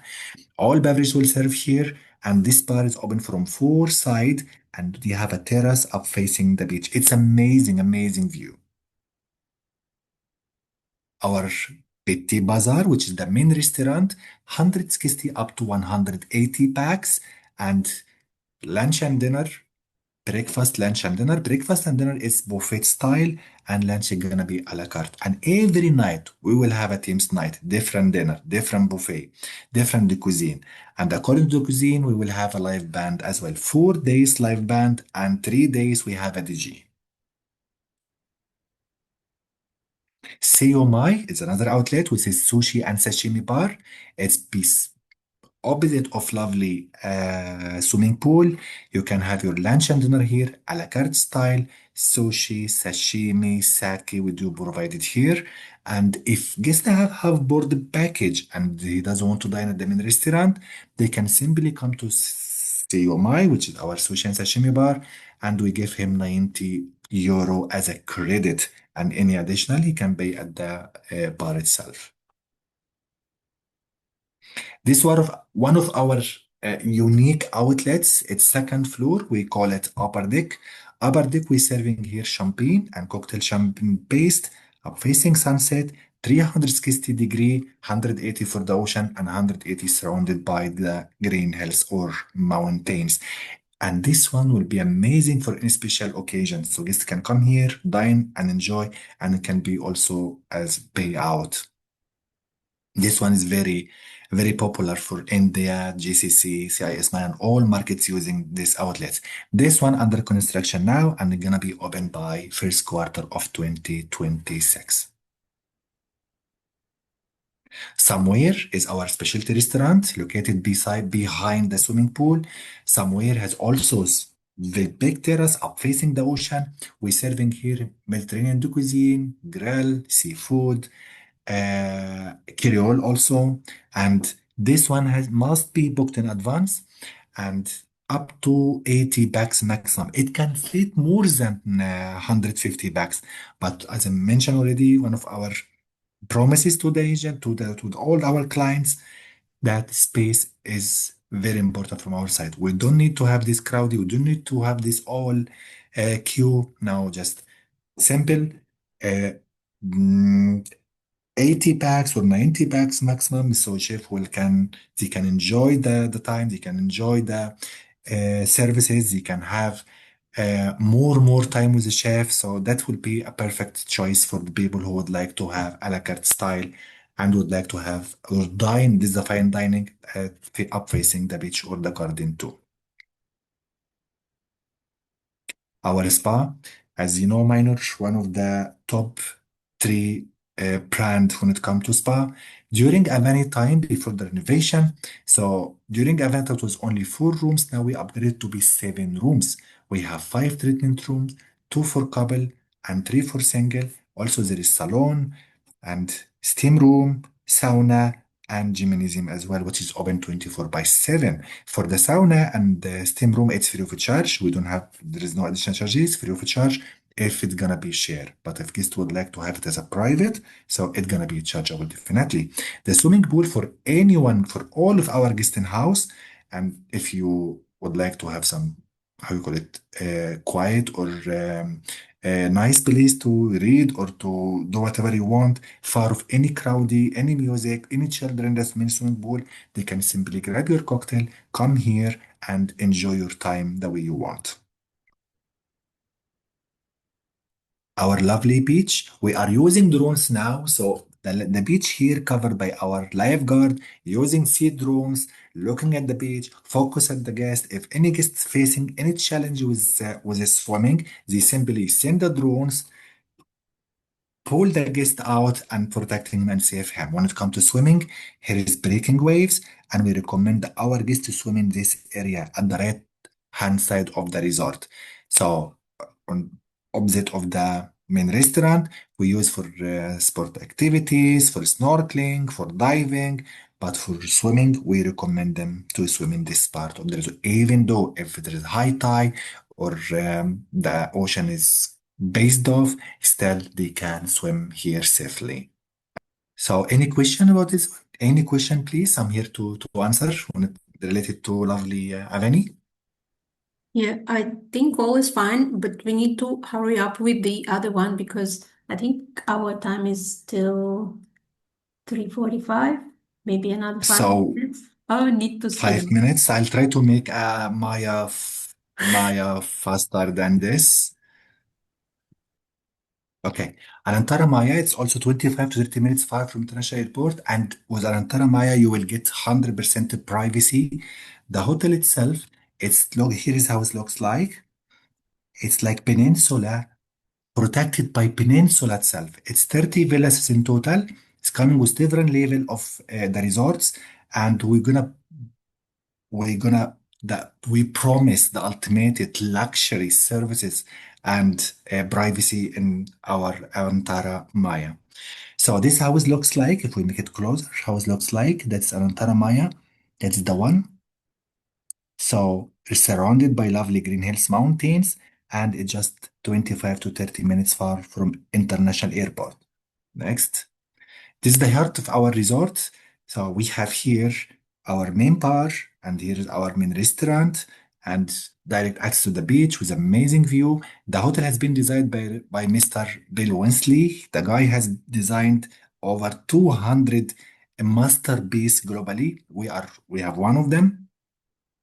And here is our villas, this one, premium beach villas. So when it comes to groups or families, we recommend to have such villas because the villa itself can be interconnected from the garden itself. Each villa has their own private place, own private garden, and own private access to the beach, but still you can be interconnected from the garden itself. We have here our standard category. So this one is premier pool beach villa view, sorry. All of our villas here, 30 villas, which is how you call it, 250 square meter as in total, is 1 bedroom villa. We don't have 2 bedroom. It's just 1 bedroom villas coming with infinity pool, living room, and 1 bedroom definitely, which can be for 2 adults and 2 kids as maximum. We have here our superior categories also. and this we have 1, 2, 3. We call it Peninsula Veranda. It's the highest category we have. Highest category when it comes to the location. It's, can you see, is the in the edge of the peninsula itself. Next, we don't have reception. We don't have this type of guest waiting for the check-in. No, guest arrive to this one. It's arrival pavilion, will be welcomed by management with a glass of champagne, and then the club car will waiting for the guest to take him to his villa, and we start the process of check-in. Check-in in our Maya, it's inside the villa. We don't, guest will not wait for us. We wait for guests to directly lead him to his villa. So that's how the sample of our villas, all of them 250 square meter, including our Peninsula one. Here is the bedroom. Here is the living room. It's coming with the lovely infinity pool. Here's the living room. Bedroom house looks like. It's furnished and designed by Mr. B. Wesley, up to 4, which is 2 adults and 2 children. When it comes to children, we remove the chair and we add the extra bed beside the beds here. So that's gonna be for 2 plus 2. Here's the living room. While you can see the up facing the lovely ocean, you can watch here the dolphin and also some whales coming. You can see it's from far, far away, and it's amazing. You can see as long as you match here. Plus, when it comes to dining, we have only one restaurant with 9 a la carte menu. 9 a la carte menu give you 300 dishes. It can be here. You don't have to go to a restaurant. It can be here. Each villa is coming with villa host. So the gentleman will be with the guest 24/7 until the guest will sleep. And then the gentleman, our villa host, will be the main point of contact with the between the guest himself and the management or the outlet. So anything guest can request from the villa host, and he will get it ready for him. Is also this our infinity pool. It's how it looks like. It's one of our lovely premium villas. Is the amenities we are using, all villas same amenities that will be shared with you, all of you guys, for your information. We are using Hems, this is our brand, and the touch of the Seychellois, that we call it Coco de Mer style. It's another view, ocean view ball villa. While you can snorkeling here, diving here in this area, it's full of marine life. It's another from inside, another same villa from inside. So anyone walking in the beach here, they cannot review what inside the villa, while inside the villa can easily review who is walking the beach. We do not put sunny bed here, we do not replace here, but if guests want it, will be automatically set up by our villa host. Here is the beach access. So you see the stairs. From here you can have direct access to the other villa. So you still need to walk like 3 minutes. It's privacy there. This is the only interconnected villa we have for family and friends. And we are keeping here the sunny beds at the garden itself. And then if guests want on the beach, we can put it on the beach too. Here is the Peninsula one. We have 3 categories, which is always on request basis, and it's in the edge of the peninsula itself. Will give you amazing view during sunset, so you can enjoy your dining here up facing the lovely sunset. Amazing, lovely view. So it's coming with also, how you call it? It's you can enjoy your relaxation inside the forest. Each villa coming with such wooden deck for inside the forest to enjoy your relaxation and time there. It's the heart of our resort. Here is Tek. This is our main bar. All beverage serving here, and shisha. If guests would like to have shisha, it can be also here. And this is our main restaurant. One restaurant with 9 a la carte menu. And here is our wine cellar and the swimming pool too. That's the heart of the resort. We have different type of dining, and we have program for when it comes to dining. So sunset bar, all drinks will be here. Main bar, main restaurant, we call it Tek. Wine cellar. That is the only place which we request guests to go with a pant or trousers. You cannot go with a short. And here is wine test. You can have unlimited wine test, you can say. And also there is the special menu for vino. We call it wine cellar. We call it vino.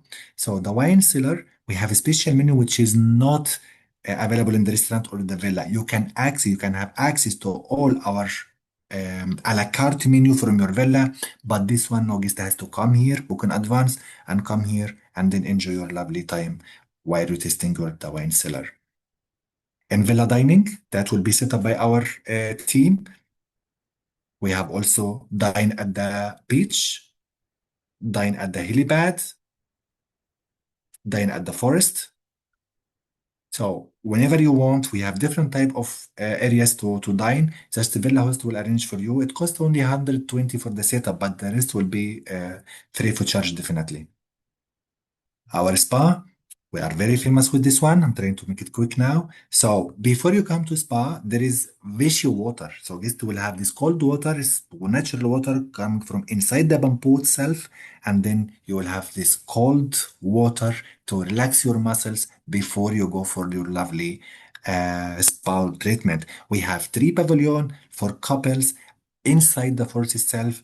And you are surrounded by lovely natural. You can listen to the birds or the ocean waves while you have your treatment.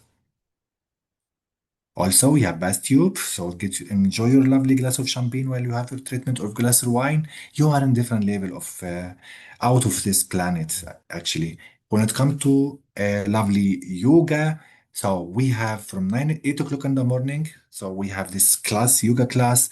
And it can be, if guest would like to have it in his villa, we can do that, but it's gonna be additional charges. Here, our quick our sport activities. We have our right boot, and we have also hiking, snorkeling. These all things, kayaks, everything will be available in this lovely hotel. There is something unique we call spice spoon. Spice spoon is experience, guest will experience the local traditional food. So he will go with the chef. Chef will take him to the market. They buy the items as you want, and then they will make the dish, which is guest can experience and taste the own food he cooked already. We don't have kids club in our hotel, but we have something we call VIK, very important kids. Very important kids, it's full programs according to the age itself. So we have, how you call it? We have pizza cooking, we have drawing, we have treasure hunt. This, we make sure kids will have nice time, and we give also some privacy, some good time for parents to enjoy themselves. There is many outlets that we have in the garden, helipad for our wedding or special occasion like wedding. You know, Seychelles has been assigned as one of the global destinations when it comes to wedding, and the company and the hotel can help the guest to get official certificate of his marriage, and that will be amazing and unforgettable location. That's quick about our lovely Maya. I'm sorry if I take more time. But it was, I need to speak more about it, but sorry, there is no time, but I will share all this one with you. Any question, please, I'm here to help them. Thank you, Ibrahim. Thank you for your hurrying up. Sorry for making you a little bit hurry up, but need to go on and jump to the next Yes, meeting. definitely. Thanks so much. If our agents will have to have additional questions, they know that they will put the questions in their chat box, and we will forward it to you so you can reply on it. Okay? Thank you. Sure. Thank you, Alina. Thanks, everyone. Thank you. Thank you, bye-bye. Bye-bye. А ми продовжуємо, і сьогодні у нас є певні зміни. Так, я вам казала про те, що Намібія у нас сьогодні випала з життя, але на щастя до нас повернулись Мальдіви, які майже зірвалися і майже з моєї вини. Тому я передаю слово чарівній Юліані, і вона з вами поділиться дуже важливою темою. Темою про те, що чи готові Мальдіви, і чи як взагалі Мальдіви облаштовані для того, щоб приймати людей з інвалідністю. Важлива для нас тема, тому передаю слово Юліані, і вона розповість трошки більше про це. Дякую. Доброго дня. Зараз я подивлюсь, чи воно працює. Чи ви мене чуєте? Так, все чую. Так, добре. Чуєте, бачите? Перфект. Супер, дуже дякую. Я вам скажу, по-перше, що обов'язково всі готелі не мають такої змоги, тому це такий момент, коли ми говоримо про Мальдіви, перше, що спадає на думку, це, звичайно, honeymoons, family welcome, там, friendly готелі, це особливо, що є. Але ви маєте знати, я вам не буду сьогодні розповідати про всі тому що в нас досить такий інтенсив. Розкажу про декілька готелів, які френдлі, і також розповім про ті готелі, на які я б хотіла наголосити сьогодні. Та причини, чому я вам розповім. Значить, що стосується до luxury properties, які є, звичайно, luxury, вони мають майже всі умови. Якщо це luxury property, навіть якщо в них немає цих умов, то якщо ви попередите заздалегідь, то вони щось зроблять. Це, ми, в принципі, все це розуміємо. Стосовно лакшері, то це може бути Вакаро, про який я вам сьогодні розповім, Конрад, Волдорф, також ще є Джоалі Мальдівс і One and Only Maldives. Це ті лакшері properties, які навіть пропагандують і розповідають про себе як готелі, в яких людям з reduced mobilities буде комфортно та зручно, є спеціальні номери, є спеціальний вхід до басейнів і таке інше. Все продумано, є доріжки для того, щоб на вілчер, якщо людина не може пересуватися. Звичайно, це не той готель так швидко. Зараз, секундочку, я вам вишлю сюди, дивіться, отак от ми зробимо. Це буде дуже такий момент комфортний. Це мені подобається в Zoom, що можна просто вислати отак списочком. Тобто, ви бачите, топ-лакшері Вакару, Конрад, Джоалі, Волдорф, One and Only. І про не зовсім топ-лакшері, а так само готелі гарного рівня – це Аміла, Барос, The Standard, Віла Парк, яка раніше була Sun Island, та Курумба. Це всі готелі, це такий ще момент, якщо ви пропонуєте вілчер, ви маєте також таку галочку собі, що поставте, що також це дуже комфортно для дітей.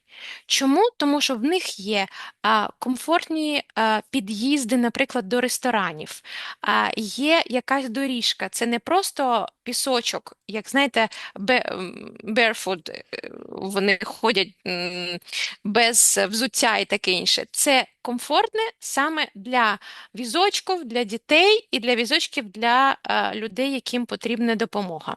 Наприклад, зараз буду казати про Конрад. У нас була ситуація, коли я ще в далекому 17-му році їхала в Конрад перший раз дивитися готель, і в нас була пара, на жаль, дівчина була вже в дуже тяжкому стані, і в них був ханімун. І вони їхали, її чекав візочок внизу, їй допомогли зійти з сіплейн. Тобто, взагалі, звичайно, ми кажемо, що всі, і діти, наприклад, я чула сьогодні, Ваня розповідав про, я трошки раніше підключилась, про те, що є така ідея, як VIP Kids.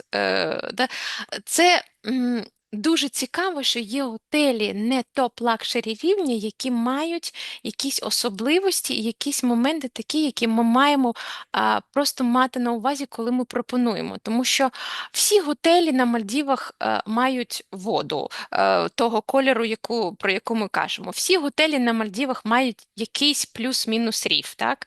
Але ви маєте знати, якщо це дайвінг клієнти, то ви коли пишете запит до Надії, ви пишіть: Надія, будь ласка, особливий момент. Це я просто хочу вам проговорити, що іноді стикаємось з тим, що клієнти обирають, наприклад, за Інстаграмом, чи там якийсь хтось порекомендував, знаєте, десь щось побачили.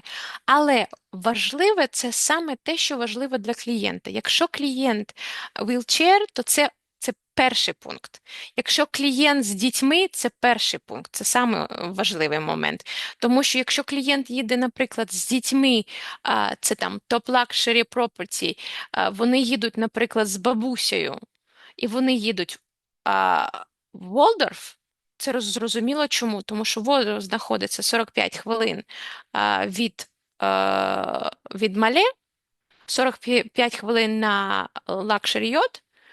І, відповідно, людина, яка з літаку, в якої якісь є моменти з mobilities, або це бабуся, або це якісь похилого віку люди, або в них проблеми зі здоров'ям, їй дуже складно вийти, наприклад, після Дубаю чи чого ще, як вони, Катар, наприклад, вони летять, чи Туркіш, і ще летіти, наприклад, там 40-60 хвилин. А вже коли вони вже близько, це найкращий варіант. Зараз одразу тоді перейду до готелів. Я включу відео, але буду вам говорити такі моменти. Зараз спробуємо. Почнемо з того, що комфортне для wheelchair і ще комфортне для reduced mobilities, а також комфортне для дітей. Це Барос і Волдорф.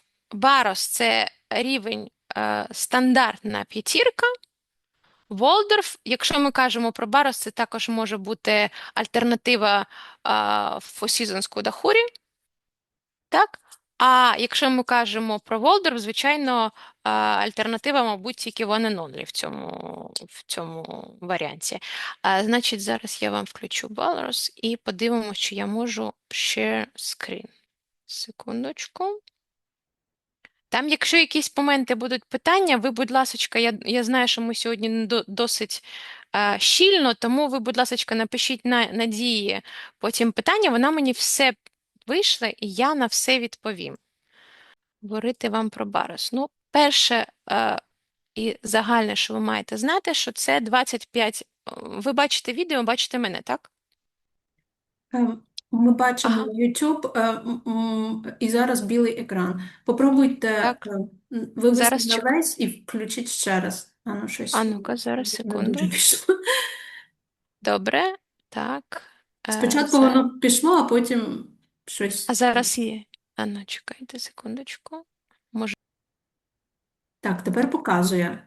Так, а от зараз. Попробуйте на всю. Да, все воно працює. Все Так. добре. Добре. Так, значить, стосовно Баросу. Барос – це 25 хвилин на яхті від Мале. Це ідеально для дорослих. Туди не поїдуть діти. Діти можуть бути від 8 років. Тому, якщо ми кажемо про Барос, це загалом вони себе позиціонують як готель для дорослих. І так як Барос, він найстаріший готель на Мальдівах, то він називає себе також Timeless Icon. Вони працюють більш ніж 50 років вже на ринку. Звичайно, це відповідає і якість, і сервіс, і розуміння клієнтури. Єдиний мінус, я б сказала, якщо казати про SWOT-аналіз, так, то сила в них, strengths в них, те, що вони близько знаходяться, і те, що вони дуже розуміють клієнтуру adults, та в них є комфортні моменти для wheelchair, і які в них мінуси? В них не можна поїхати з дітьми, тому що немає, я б сказала, якщо це діти, наприклад, більш 8 років, то, в принципі, можна поїхати, але немає ніякої такої інфраструктури для дітей. Тому ще такий момент, як негативний, я би сказала, для деяких людей, це те, що немає можливості туди потрапити, наприклад, на гідролітаку. Тому якщо клієнти перший раз і хочуть отримати всі галочки від Мальдів, то це буде всі галочки мінус одна галочка, тому що це тільки трансфер 25 минут на boat. Так? І, можливо, такий момент, це також як питання, яке може зупинити від бронювання цього готелю, це те, що, можливо, готель маленький. Він невеликий, в ньому немає багато різних структур, і він, можливо, для когось буде трохи нуднуватий. Це мінуси. Так? І що з цього можна вималювати, які з цього можна вималювати плюси? Це саме, так, воно закінчилося, зараз я виключу. І, значить, що є моментом? Перше, це можна розглядати opportunities, да? Що можна розглядати? Older people, тобто люди, які, їм складно переносити гідролітаки і таке інше. Дорослі люди, це, наприклад, а також це дуже гарна ідея для split stay. Я думаю, що всі знають, що таке split stay, але про всяк випадок проговорю, що якщо ми кажемо, сплітстей можливий, сплітстей, коли це готель на Мальдівах і інший готель на Мальдівах, або, наприклад, готель на Мальдівах та, наприклад, Емірати, або готель на Мальдівах та Катар. І, звичайно, в цьому випадку плюс цієї ситуації в тому, що коли вони потрапляють на Мале, вони вже за максимум годину потрапляють до свого готелю. Тому що, якщо ви пам'ятаєте, коли інші готелі, які знаходяться, наприклад, трохи далі, і вони потребують гідролітака, то, по-перше, ваших туристів треба перевести до терміналу гідросамольотів, гідролітаків. Звідти вони мають чекати хоча б десь півгодини мінімум на свій гідролітак, і вже за годину вони можуть вилітати, можуть і ні, може бути трошки більше, дивлячись, скільки людей, тому що ви знаєте, що в гідролітаку є окремі можливості. Це максимум 10-12 людей максимум, відповідно до того, який гідролітак. Але уявіть собі, що ваші клієнти прилетіли, наприклад, о 7 ранку, і о 10 ранку вони вже на території готелю. Вони вже відпочивають, в них вже це цілий день, вони вже можуть поснідати, тобто в них екстра день. Така сама ситуація, якщо ми розглядаємо Барос як готель, коли клієнти, наприклад, повертаються назад, і в них дуже пізній виліт з Мале. Звичайно, всі готелі просять, коли це late checkout, вони всі просять додатково оплатити ще одну ніч, якщо це late checkout після 4-ї. Якщо до 4-ї, то, в принципі, іноді можна домовитися про те, що ваші туристи будуть відправлені на цій яхті за, там, наприклад, 2 години до відправлення з Мале їх літаку, але просто, щоб ви розуміли, що всі інші мають вилітати за 3 години, майже за 4 години вилітати зі своїх готелів, які знаходяться на відстані Seaplane. Тому оце плюси цього резорту. Це ви маєте знати стосовно Баросу. Далі перейду до Конраду. Конрад... Конрад мій, це що правда, то правда, він мій один із улюбленіших готелів. Чому поясню? Тому що в нього, в принципі, всі галочки. От 30 хвилин Seaplane, 2 острови, тобто там не один маленький, невеличкий, де там все напічкано, а там 2, тобто один, який тільки для дорослих. В ньому є вілли, в яких дозволяється проживання тільки дорослим. І інший острів, на якому знаходиться резервація, і всі головні ресторани, наприклад, там тенісний корт. Цей острів, він з дітьми, там можна проживати з дітьми. Тому і там є, звичайно, Kids Club, дуже гарний Kids Club, великий, є достатньо місця на території і в самому Kids-клабі, також біля Kids-клабу є окрема територія, яка загорожена для дітей. Там є тінь, не обов'язково тільки на сонці, тому що на Мальдівах, як ви знаєте, дуже треба обережно бути сонцем. Всі їдуть і перші декілька днів згорають, але дітей обов'язково і креми, все це обов'язковий момент, тому коли я як мама, коли я дивлюсь якісь готелі, перше, що я дивлюсь, чи є територія комфортна для дітей, чи на цій території є достатньо персоналу, який може ту кількість дітей, яка є, дослідити так, як треба, щоб, наприклад, батьки могли також відпочити.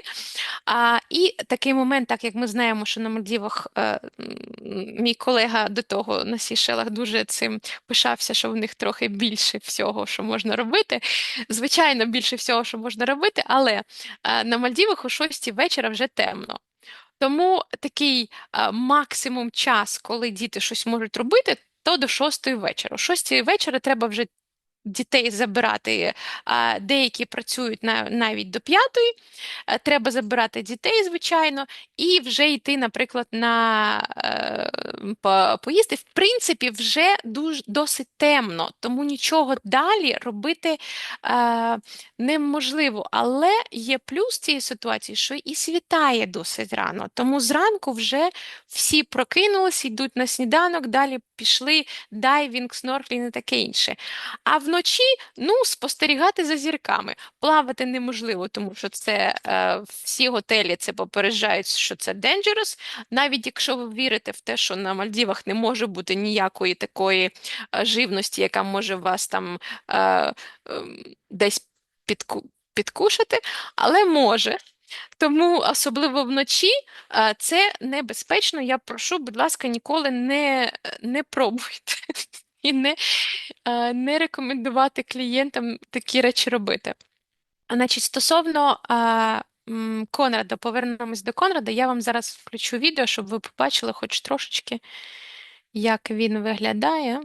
Конрад взагалі був найвідомішим, коли вони були перші, бачите, 2 острови.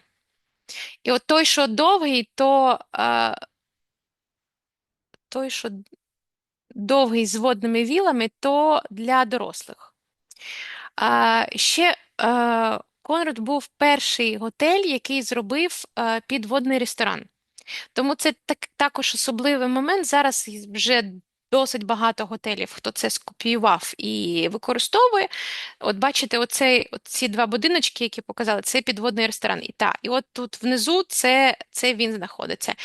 Тобто цей момент і для дітей, і для дорослих я обов'язково рекомендую, навіть якщо вони не будуть там робити, наприклад, сніданок, чи вони не будуть бронювати, все одно попередьте, що є можливість з 10 до 11 або з 11 до 12. Це просто коли вони потраплять в готель, треба дізнатися, коли є visiting hours.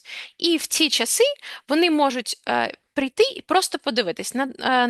В цей час вони там, наприклад, підводники, вони там миють ці вікна, тому ви можете побачити, якусь вони рибу будуть підкормлювати, щось вони будуть давати, і ви побачите, як вона там плаває. Там також зараз, наприклад, наразі є, вони приготували спеціальне шампанське, яке витримують вже більш як півроку. А саме бонус для того, щоб кудись пройти.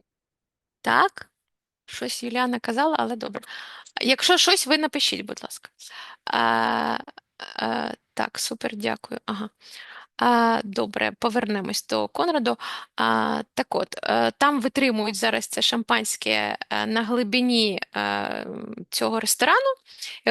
І на різдвяні свята, на Новий рік, будуть відкупорювати це шампанське, яке утримувалось на глибині там 10 метрів під водою. Ну, це такий момент приємний. Що ще потрібно знати? Значить, якщо ми кажемо про реновацію. Реновація остання була в цьому готелі в жовтні 22-го року. І цікаве, що це було останні віли, які були на реновації, це були water villas. Да? Тобто в них був весь готель в реновації, але як цікаво, ми були в цьому році, дивились готель, що все одно water villa, є деякі water villa, які трошки такі, знаєте, dated. Тому, коли у вас є бронювання, дуже важливо, щоб ви, перше, якщо це питання, наприклад, тільки нові вили, то ви кажете, що я дуже хочу, щоб вони були там найсвіжіші, будь ласка, це такий обов'язковий момент. Звичайно, готель ніколи нічого не гарантує, але просто, щоб ви знали, якщо вони обирають water, то більшість вірогідність того, що water-вілла будуть трошки більш, ну, не хочете казати слово заюзані, але мабуть, цей вираз, бо вони користуються великим попитом, і вони, не дивлячись на те, що вони були ренововані пізніше, виглядають трохи. Не можу сказати, що є якісь прям мінуси, але просто такі моменти, знаєте, коли ви бачите, наприклад, там трошечки красочка там десь відпала, там такі нюанси. Стосовно бічвіл, вони також були ренововані в 22-му році, але вони всі в дуже гарному стані. Не можу це пояснити логічно, тому що думала, що так як біч-віли – це віли, в яких мають бути діти, вони там мають щось, щось робити там в ці віли, якось бігати. Але, мабуть, на вотервілах люди трохи, не знаю, може трохи крейзі, більш крейзі. Стосовно умов для дітей. Маєте знати, що в них є можливість саму першу категорію біч-віла зробити interconnected. Тому, але також це такий момент, це треба проговорювати і прописувати на момент бронювання. Тому що їх небагато, і це можливо зробити, але це треба попередити заздалегідь. Так, що стосується першої цієї категорії в Beach Villas, в них немає басейнів. Тобто в них сама перша категорія, вона без басейнів. Далі йде друга категорія Beach Villa with Pool. Що ви маєте знати про Beach Villa with Pool? Що коли вони пишуть pool має бути також не гарантована форма цього басейну. Це момент, тому що, знаєте, це ми кажемо про категорію Deluxe Beach Villa, і в них усіх є басейни, вони трошки більше. Тобто, якщо ви можете уявити, то якщо Beach Villa – це 150 квадратів, то Deluxe Beach Pool – це 300 квадратів, тобто в 2 рази більше. Але стосовно басейнів, басейни бувають квадратні, бувають продовгуваті, де, в принципі, можна проплисти туди-сюди, а бувають такі овальні на кшталт, навіть, я б сказала, більш на джакузі схоже.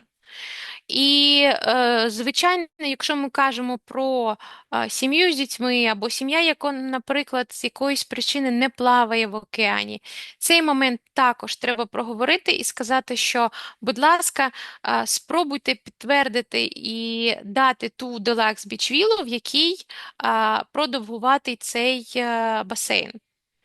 Інакше також з клієнтом це також треба обговорити, показати на фото, на відео, що дивіться, це категорія, вона однакова, коштує вона абсолютно однаково, але готель не гарантує форму цього басейну.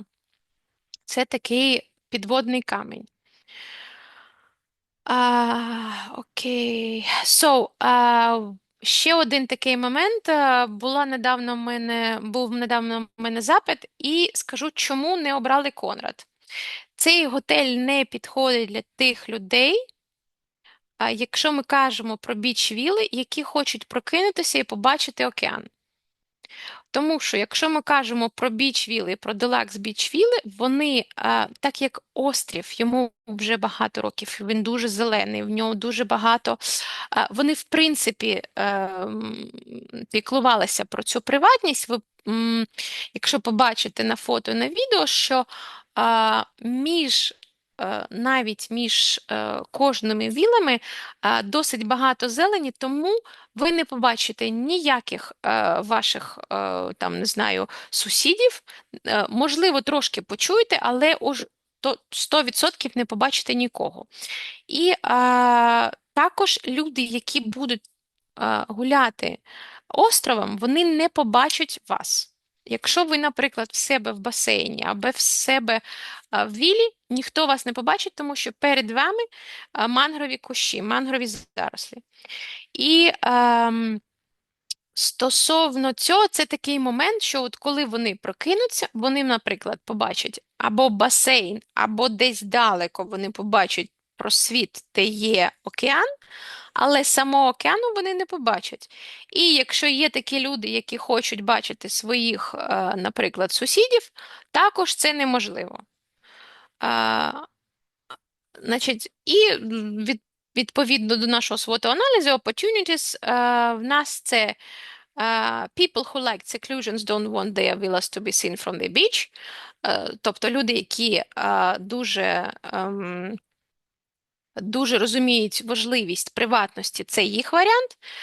Families and companies, сім'ї та компанії, яким потрібно, наприклад, декілька віл, одна біля одної, або interconnected, бо є віли, в яких є перші категорії віл, є двері, які можна відчинити, зачинити. Також момент interconnected, чому мені подобається з точки зору більше, ніж іноді, наприклад, брати two-bedroom, поясню, по-перше, ціною, і по-друге, те, що якщо вони беруть two-bedroom, то в них буде один санвузол. Тобто це буде один туалет, одна ванна. Якщо ми кажемо про дві вілли біч, які будуть з інтерконект, в них буде два санвузли, тобто два туалети, дві ванних. Далі, що стосується до a lot of fun on two islands, також це такий момент, що, наприклад, що цікаво, в них є цей підводний ресторан, в них є, до речі, одна єдина в світі на зараз віла підводна, яка називається Мурака. І також це такі особливості, в них дуже добрий Kids Club. І a lot of fun, що ще в них цікаво, в них є Beach Club на території, де живуть тільки дорослі, і на цій же території є ресторан для дорослих. В принципі, в нього можна приїхати з дітьми зранку, якщо діти спокійні. Це дозволяється. Тобто, якщо діти будуть себе вести добре і не робити там гвалт, то їх можна туди також привезти. Цей ресторан а-ля карт. Тобто є два ресторани на сніданок. Це також особливість Конраду, яка мені дуже подобається, тому що зранку є різні люди. Є люди, які хочуть поспілкуватися, є люди, наприклад, як я думаю, що більшість жінок, які хочуть зранку випити свою каву і не чути нікого, і трохи зібратися з думками. Це тоді той private а-ля карт ресторан, який знаходиться на території Island для дорослих. Що там ще? До нього можна дібратися, в них є також bicycles, велосипеди, в них є можливість приїхати туди на багі. Тобто всі можливості, які є на Мальдівах, є в Конраді. І також ще такий момент, завдяки тому, що вони знаходяться, у вас більше життя підводного, і це також більшість можливостей, як люди, які люблять дивитися на зірки вночі, зоряне небо біля Мале, біля там цих яхт, біля аеропорту і цього іншого, воно майже не видне. Воно таке саме, як в наших містах. А зоряне небо, яке знаходиться за там 30 хвилин на гідролітаку від Мале, це зовсім інша річ, це як такий купол, тому о 6 годині вечора, крім того, що клієнти мають, звичайно, якусь програму, там жива музика, ресторани відкриті, вони ще мають таку програму, як зоряне небо. І якщо є можливість підтвердити віллу Deluxe Beach Villa Виспул, то, будь ласка, плавайте собі в басейні під зоряним небом, також такий екстра момент. Значить, далі я перейду стосовно wheelchair, давайте перейдемо до Вакару, бо Вакару також є в цьому списку, що я пропоную. І далі, мабуть, перейдемо вже до... Я хотілося б ще про Лілі Біч трошки розказати, але все ж неможливо в один день, ви розумієте. Якщо якісь питання будуть, я вас прошу, будь ласка, пишіть все Надії. Якщо хочете, я вам дам також свої контакти, можете писати мені. Стосовно роботи, в нас є такий момент, я просто поки вас включаю, я вам проговорю. Перше бронювання, яке ви зробите з Надією та Bliss Maldives, ми вам підтверджуємо такий невеличкий подарунок. Це пляшка шампанського для першого бронювання. І, звичайно, такий момент, що я хотіла ще проговорити, ще те, що готелі, звичайно, треба бачити. І якщо ми не бачимо готель, секундочку, якщо ми не бачимо готель, це одна історія, якщо ми бачимо якусь інформацію, інша історія, коли ми можемо бачити готель вживу. Тому дуже рекомендую, якщо ви будете бронювати з Надією готелі в наступному році і, наприклад, давайте домовимося, що до квітня місяця, якщо в першого агента, в якого буде 50 room nights до квітня місяця, ми підтвердимо безкоштовний фам-трип, участь безкоштовно в фам-трипі. Тобто вам нічого не треба буде платити, ви поїдете на Мальдіви, вам треба буде тільки оплатити свій переліт на місці. Деякі готелі беруть грін-такси, деякі готелі навіть не беруть грін-такси. Тому, грін-такси, ви знаєте, $12 – це дуже приємний такий бонус для партнерів, бо ми вже з Надією сьогодні подивилися, що у нас ще з 2020 року контракт, і ми, де вже досить давно одна іншу знаємо, ми будемо раді підтримати Надію в цьому і з вами разом чекаємо на ваші бронювання, будемо вам допомагати в усьому. Стосовно Вакару. Вакару, я би сказала, що, в принципі, коли ми говоримо про Вакару і Конрад, їх можна продавати як альтернативу один іншому. Чому? Тому що і в тому готелі є все, що потрібно вам від Мальдів. Вакару знаходиться 30-40 хвилин від 30-40 хвилин від Мале. В нього також дуже гарний свій ріф. Він підходить як для дітей, так і для дорослих. Так, в нього все є і для wheelchair. І досить багато речей відбувається, які в нього є weakness. Так? Це один такий момент, що ви маєте знати.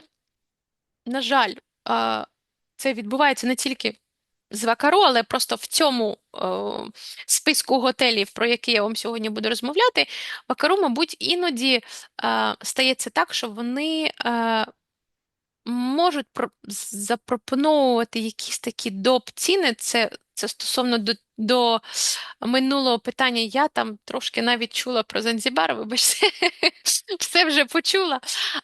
Значить, що буває такі ситуації, коли готель підтверджує прямим клієнтам щось таке досить цікаве, якщо вони репітери. І це, на жаль, раніше була історія досить відома в гірнолижному курорті, там в Куршевелі таке інше. Зараз таке відбувається також на Мальдівах. Не всі, але в Акару була така ситуація в мене, наприклад, нещодавно. Тому оце єдиний вікнес в Акару, який я можу вам сказати. В таких випадках що робити? Перше, не панікувати. Значить, які є варіанти? Якщо у вас вже клієнти забронювали, це вже, звичайно, ви вже тут нічого не зробите, але якщо ще клієнт думає, йому щось запропонували, але бронювання ще немає, просіть висилати скріншот і будемо щось робити. Будемо говорити з директорами, будемо підключати сейлс-директорів, будемо підключати всіх можливих керівництв і таке інше. Але доки ще немає підтвердженого бронювання, ще є шанс отримати вашу чесно опрацьовану комісію. Так. Що ще хотіла? Які ще моменти можуть так от бути, як threads? Я вам покажу просто, як це виглядає зараз, які в мене такі заготовки. От такі. Це SWOT-аналіз по кожному готелю. Якщо ви хочете, я потім вам вишлю. Дуже, знаєте, це такий момент, я розумію, що у вас стільки різних напрямків, що ви не можете всю цю інформацію. Я взагалі кажу, що через те ми працюємо з партнерами, яких ми любимо, яких ми знаємо і яким ми довіряємо. Тому що пам'ятати по кожному напрямку неможливо. А в нас, так як ми займаємося тільки Мальдівами, у нас хед-офіс знаходиться в Холомалі, в нас є відповідно airport team, які зустрічають і проведжають всіх туристів, і які приїжджають, і які від'їжджають, і віпів, і не віпів, це неможливо. Всі, кого ви бронюєте з Надією, яка бронює через Bliss Maldives, всі вони мають підтримку при прильоті і на виліт також. Що таке, що можливо може якби сприйнятися негативно, я вам вже пояснила. Також two-bedroom villas. Two-bedroom villas have some humidity. Це така ситуація. Це two-bedroom villas – це ті віли, які вони не продають дуже-дуже часто. Через це, коли вони відчиняють їх, наприклад, для ваших туристів, просто щоб ви розуміли, що це можливо, і це може бути такий, якби, конф'юз перший, наприклад, день. То що можна зробити з цим? Коли вони відчиняють, там такий трохи аромат, знаєте, коли довго щось було зачинено, і там була вологість. От такий. А що можна зробити? Вони, по-перше, треба попросити, щоб вони заздалегідь до того, як клієнти приїхали, якщо це two-bedroom villas, відкрили їх, там хоча б повідкривали вікна, трохи був якийсь такий вітер, і попросити дифузори. Дифузори, в них є свої дифузори в Акару з їх ароматом, і вони просто їх поставлять в кожну бедрум, якщо треба там. Я думаю, що в санвузлах не було тієї проблеми, тільки в спальнях. І все. І тоді ми готові. Тоді все буде добре. Але такий момент є. І які є opportunities? Kids and active tourists і lot of repeaters. Це вже ви зрозуміли. Репітерів вони люблять, і не було жодного клієнту, який би побачив Вакару і не захотів повернутися. Це, щоб ви розуміли, що таке Вакару. Так, і я ще швиденечко розповім вам про Waldorf Astoria. Це буде вже останнє на сьогодні. Вас відпущу, бо в нас дуже такий цитно з часом. Так, про Волдорф.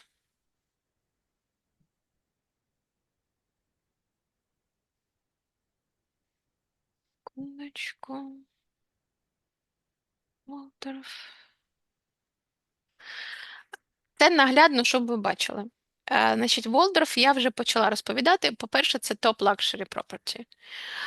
По-друге, в нього є, окрім гідролітаку, абсолютно всі галочки.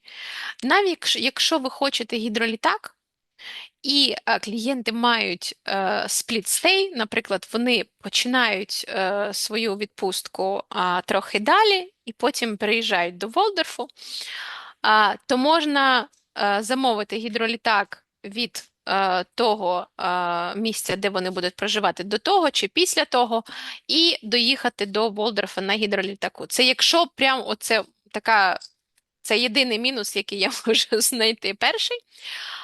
Далі 45 хвилин на яхті. Що стосується різниці між Волдорфом та іншими готелями, це якщо яхти, наприклад, в інших готелях, це просто яхта, в якій вони подають, наприклад, воду, якісь такі маленькі закусочці, щось таке трошки маленьке, там, можливо, якісь фрукти, то тут є Wi-Fi, перше. І інше, тут є навіть кабіни, де можна відпочивати. 3 кабіни. Навіть можна, якщо треба, треба прийняти душ. Тобто це вже окремий левел, інший рівень. Як не парадоксально, в них супер класний ріф. І ріф починається від дайвінг-центру. І є 2 споти. Один спот, який можна плавати з дітьми та з людьми, які не дуже добре плавають. І інший спот, який рекомендується тільки для дайверів та для супергарних таких плавців трохи далі. В будь-якому випадку це такий момент, що треба проговорити з клієнтами. Також, якщо вони йдуть на той спот, який для дайверів, вони повинні на момент, коли вони проходять дайвінг-клаб, попередити їх, що вони йдуть саме на той спот. Тому що готель досить якісно відповідає за туристів, тому вони мають знати, де вони, скільки часу вони там перебули, щоб якщо потрібна буде якась допомога, вони змогли туди приплисти і надати допомогу. Так, далі. Couples and Children. В них найкращий Kids Club, мабуть, навіть, я навіть не знаю, у мене просто володар компанії, в неї 3 дітей. І вона вже бачила всі, як ви розумієте, вони живуть на Мальдівах вже 10 років, і вона за 10 років побачила, мабуть, всі можливі кідс-клаби. Я не бачила всі можливі кідс-клаби, але цей кідс-клаб, як на мене, дуже гарний, тому що в них є, крім того, що в них є можливість гратися на території, в них є водні такі горки, які не є у всіх готелях. В них є можливість бути і біля океану, і також на території огорожені, тобто діти нікуди звідти не підуть без батьків чи без супроводу. В них є іграшки, які вони продають дітям, якщо вони там, наприклад, захотіли щось купити з того, що є на території, то батьки можуть це придбати. Це от такий момент, бо я знаю по собі, що якщо дитина з чимось гралася, вона потім скаже: мама, знайди мені це, я це хочу. Також ось цікавий момент для того, що в них є так названі pajamas parties для дітей. Це коли діти 2 рази на тиждень можуть залишитися в Kids Club до 21 години, тобто до 9 години вечора. В дитини там супер інтенсив, їй цікаво, а мама і папа пішли собі на романтичну вечерю. Це, як на мене, дуже, дуже цікавий момент. Так, що ще? Теніс в них критий теніс-корт. це також важливо для тих, хто саме грає в теніс, хто розуміється. Їх можна пропонувати, наприклад, на спліт для таких готелів, як Ланда Гіравару або Шевальблан. Якщо ми кажемо, наприклад, що вони їдуть в Ланда Гіравару і відпочивають там 4 ночі, потім вони приїжджають в Волдорф та залишаються там, наприклад, якщо в них виліт ввечері, пізно ввечері з Мале, то ви можете попросити в готелі, щоб вони залишились на території довше, і, звичайно, їм не треба виїжджати там за 3 години, за 4 години вилітати. Вони можуть залишитися там, наприклад, за 2 години максимум і вже приїхати і зареєструватися. І також можливо залишитись не тільки в номері, якщо ми кажемо про варіанти з доплатою, а також можна залишитись просто на територію готелю, там, поїсти в ресторані. Не обов'язково доплачувати за цей late checkout. Так як в них своя яхта, то вони можуть це організувати легко. Мінус. Для українського, як на мене, там були такі моменти, значить, там дуже багато, є моменти, коли прям дуже багато росіян. Тому особливо на Новий рік, ні. Ну от, як на мене. Якщо це такий момент, що от просто був момент, коли, наприклад, я приїхала дивитися, в них в одному ресторані був діджей, вона, мабуть, була звідти, тому що вона грала іноді якісь такі моменти, там, трошки російської музики. Звичайно, якщо іншим це ніяк, то я сиділа, в мене мама живе в Києві, в мене просто були очі на мокрому місці, я не могла, мені довелось піти просто з того ресторану, тому що я не могла ні їсти, ні пити, я сказала, вибачте, мені треба піти, і я пішла. Це такий момент, просто щоб ви знали, це можна просто заздалегідь дізнатися, яка в них програма, чи є в них якісь такі, бо є якісь дати, коли особливо вони там є. І от я, якраз коли я їздила в фамтрип, я потрапила на оцю діджей, яка була в них спеціально привезена. І на Новий рік я також знаю, що там є якась програма особлива для того континенту. Оце єдиний мінус, на жаль. Не хочеться завершувати на цій ноті, але я вам маю сказати, що просто у кожного готеля, звичайно, є свої плюси, свої мінуси. Не буває такого, щоб просто все було ідеально. Це як з людьми. Є якісь моменти, з якими ми готові працювати, є якісь моменти, з якими ми ні за які гроші не готові працювати. Тому можна говорити про те, що якщо у вас є якісь конкретні побажання, якщо ви знаєте, що клієнти, наприклад, хочуть саме далі від Мале, чи вони хочуть отримати, наприклад, сертифікат, що вони проїхали до зони, господи, в мене вилетіло з голови, як воно називається, екватора. Якщо вони переїхали екватор, це, наприклад, в Аяду треба їхати. Ці моменти просто, я вас прошу, так як ми всі працюємо з багатьма людьми, ми не можемо відчути, що саме потрібно вашому клієнту. Це задача ваша. Які питання можна запитувати? Можна запитувати в них питання, де вони були раніше, що їм сподобалося, що їм не сподобалося, і вони з цим ніколи не хочуть мати більше справи.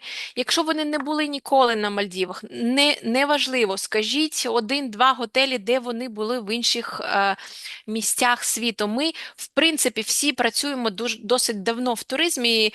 Я, наприклад, працюю з 2007 року, я працювала з усіма напрямками, тому якщо ви мені напишете хоча б 1-2 готелі, по світу, я зрозумію рівень вашого туриста. Якщо ви мені напишете, що так, вони раніше відпочивали в Джоалі Бін, а зараз вони хочуть ось такий бюджет, тут два варіанти. Я або вам запропоную також Джоалі Бін, але скажу, вибачте, але бюджет зараз в них ось такий, і запропоную альтернативи в їх бюджеті. Але це обов'язково прописати, інакше ми з вами маємо великий такий момент, що клієнти можуть вам сказати один бюджет, але побажання в них на інший бюджет. І наша задача дати всі варіанти, які відповідають всім їх галочкам. Якщо немає оцього фідбеку від клієнта, і якщо немає рапорту, якогось такого зв'язку з клієнтом, то я вам гарантую 99,9%, що ми навіть самий найкращий запит ми не зможемо підтвердити. Тому що це не тільки питання ціни, це питання того, що важливо саме для цього клієнту. Для різних клієнтів навіть в одному і тому готелі можна знайти різні плюси та різні мінуси. Тому я вас дуже прошу, чим більше інформації ви можете надати, тим більше нам це буде, нам це спрацює для нас. Ми зможемо вам дати якісь свої рекомендації, і ви зможете 100% продати. Також момент з цінами, я розумію, що всі зараз демпінгують і таке інше, але ви знаєте, якщо вже ви запитали в різних моментах, то, будь ласка, зрозумійте одну річ, що коли ви запитали в декількох туроператорах, в готелі напряму, клієнт, наприклад, запитав, ще хтось запитав у іншого агента, а інший агент запитав у DMC, і це все приходить до готелю. І готель бачить, 10 запитів на одні й ті самі дати. Все, я нічого не даю нікому. Вони ставлять стопи, вони зупиняють всі special offers, і вони не дають нічого. Тому, якщо ви вже обрали свого якогось партнера, вам з ним комфортно, цікаво, зрозуміло, ви знаєте, що ви можете цій людині довіряти, і ви вже налагодили якийсь зв'язок, просто вишліть цій людині скрін. Надія мені, вийшли, ми спробуємо щось зробити. Але якщо готель вже отримав 10 запитів, я вам гарантую, що ми вже нічого не можемо зробити. Ми можемо зробити на тому етапі, коли готель ще не має цієї кількості. Тобто, якщо вже, наприклад, клієнт сам запитав, чи DMC отримав запит перевірити наявність, це вже такий дзвіночок, що вже ніяких екстра моментів бути не може. А до цього моменту ми ще можемо щось робити. Будь ласка, будемо раді вам допомогти, будемо раді робити якісь моменти. Будь ласка, пам'ятайте про можливість поїхати в фамтріп і бажаю вам гарного закінчення року. Якщо будуть якісь питання, в надії є всі мої контакти. Була дуже рада з вами з усіма бачитись. Дякую. Якщо є якісь питання, будь ласка, надсилайте. Так. Дякую, Юліано. Дякую, що у нас все ж таки вдалося сьогодні зробити цей ефір. Я вже без світла, лампа лише світить, все інше вже померло. Ось. Пару коментарів до того вашого такого, по-перше, SWOT-аналіз по кожному готелю, це якийсь інший космічний рівень. Я думала, я деталізована, але я побачила, що у мене ще є шлях. Ось. По питанню про те, що не варто купатися вночі, знаєте, коли ви це сказали, мені згадався мій досвід, коли я була на Мадагаскарі, і ми там переїхали річку, і там щось там діти плескаються в тій воді, І вони кажуть, а я кажу, там крокодили є? Вони кажуть, так, є крокодили в річці. Я кажу, ну а як ви там плаваєте? Вони кажуть, поки світить сонце, типу, це річка людей. А коли заходить сонце, це річка для крокодилів. Тому в океані так само. Поки там світить, в океані плавають люди. Потім плавають риби, акули і так далі. І тому то вже не ваша територія. От. Що ще хотіла сказати. Ну, мені здається, ми дуже детально все пропрацювали. Я не бачу питань. Той список, який ви дали, ми також перекинули в наш Telegram для Qdays. І потім ще додамо в матеріали по завершенню нашого Qdays сьогодні. Дуже вам вдячна за те, що ви проговорили важливі моменти щодо Вальдорфу. Можу сказати, що на Сейшелах Вальдорф має подібну проблему, насправді. Тому, мені здається, це мережева якась така особливість. Ось, питань не бачу, тому відпускаємо вас. Дякую вам. Добре. Дуже дякую. Всього найкращого. До побачення. До побачення, Аліна. До побачення. У нас залишається кілька хвилин до завершення офіційного. Ось, давайте я буквально 4 хвилини розповім вам, як і обіцяла, що у нас там планується з ознайомчими програмами. І потім дам слово Аліні, яка теж, я думаю, за 10 хвилин ми можемо ввійти, щоб не дуже затягувати ефір, тому що, ну, щоб все ж таки триматись в межах нашого обіцяного часу. В цьому році ми, власне, спочатку з 2020 року, як ми почали, ми ще не проводили, ну, як такі ознайомчі тури, рекламні тури, попри те, що наші колеги часто їх пропонують, ви знаєте, по тим напрямкам, які ми теж пропонуємо. І до мене часто приходить питання, Надя, чи плануєте там рекламні тури, коли плануєте рекламні тури. У мене до них дещо специфічне відношення, тому що я була і на стороні DMC, і на стороні готелів, і бачила оці всякі переходи з тим, як трактують і організовують рекламні тури. Тому це точно не наш шлях, до якого я б прагнула. Як я вже раніше розповідала вам сьогодні в презентації, що ми більше топимо за те, щоб також давати можливість агентам, які класно продають, класно, ну, ціленаправленно працюють в нашій системі лояльності, давати можливість ось так відвідувати такі індивідуалізовані рекламні тури. Але все ж таки потреба в ознайомчих турах у нас виникає, і в наступному 2026 році ми плануємо зробити кілька.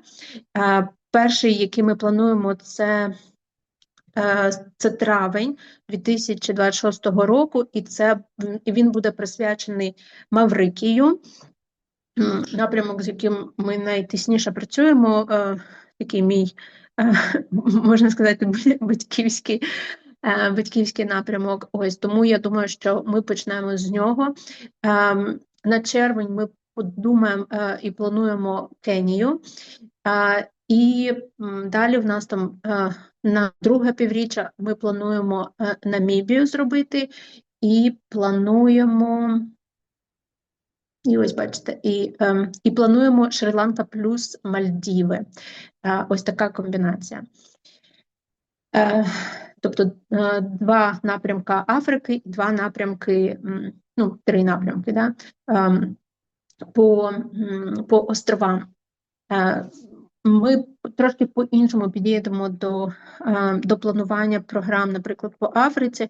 Те, що я планую, наприклад, по Кенії, це не буде така а-ля собі туристична програма, де ви просто йдете по шляху туриста. Наприклад, там приїхали в Масаї-Мару, так, і у вас цілими днями там сафарі, так? Так, нам важливо подивитися сафарі, побачити тварин, зробити контент, але нам також важливо оглянути і готельну базу. Тому, скоріш за все, ми будемо поєднувати і активності, екскурсійні активності а-ля сафарі, так? І також будемо поєднувати це з відвідуванням певних локацій. Тобто ми можемо жити в одному, наприклад, закладі розміщення, кемпі тощо, але мати змогу також відвідувати, що є ще. Щоб ви мали розуміння, наприклад, що є достатньо бюджетні готелі, є віпові готелі, так? Просто якщо ви поїдете в звичайний ті ознайомчі тури, які я зараз спостерігаю на нашому ринку, так, ви побачите один готель, так, ви проживете його, ви будете знати, але ви не будете знати розуміння, чим він відрізняється, наприклад, від, наприклад, готелю 5-зіркового.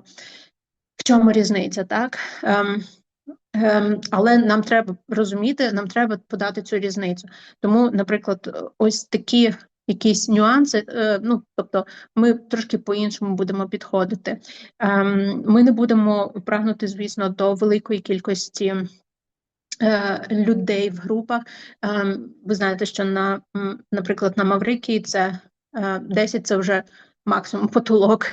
Ось, то, власне, я думаю, що це буде 6-8 людей орієнтовно, так? Ми ще не запустили, не анонсували ні програму, ні анонс. Але це перший майданчик ось сьогодні, де я розповідаю про ті плани, які в нас плануються. І незабаром я також зроблю форму, яку ви можете заповнювати як такий собі передбронювання або wish-list. Зверну увагу, що в першу чергу ми будемо розглядати саме тих колег, саме тих партнерів, агентів, які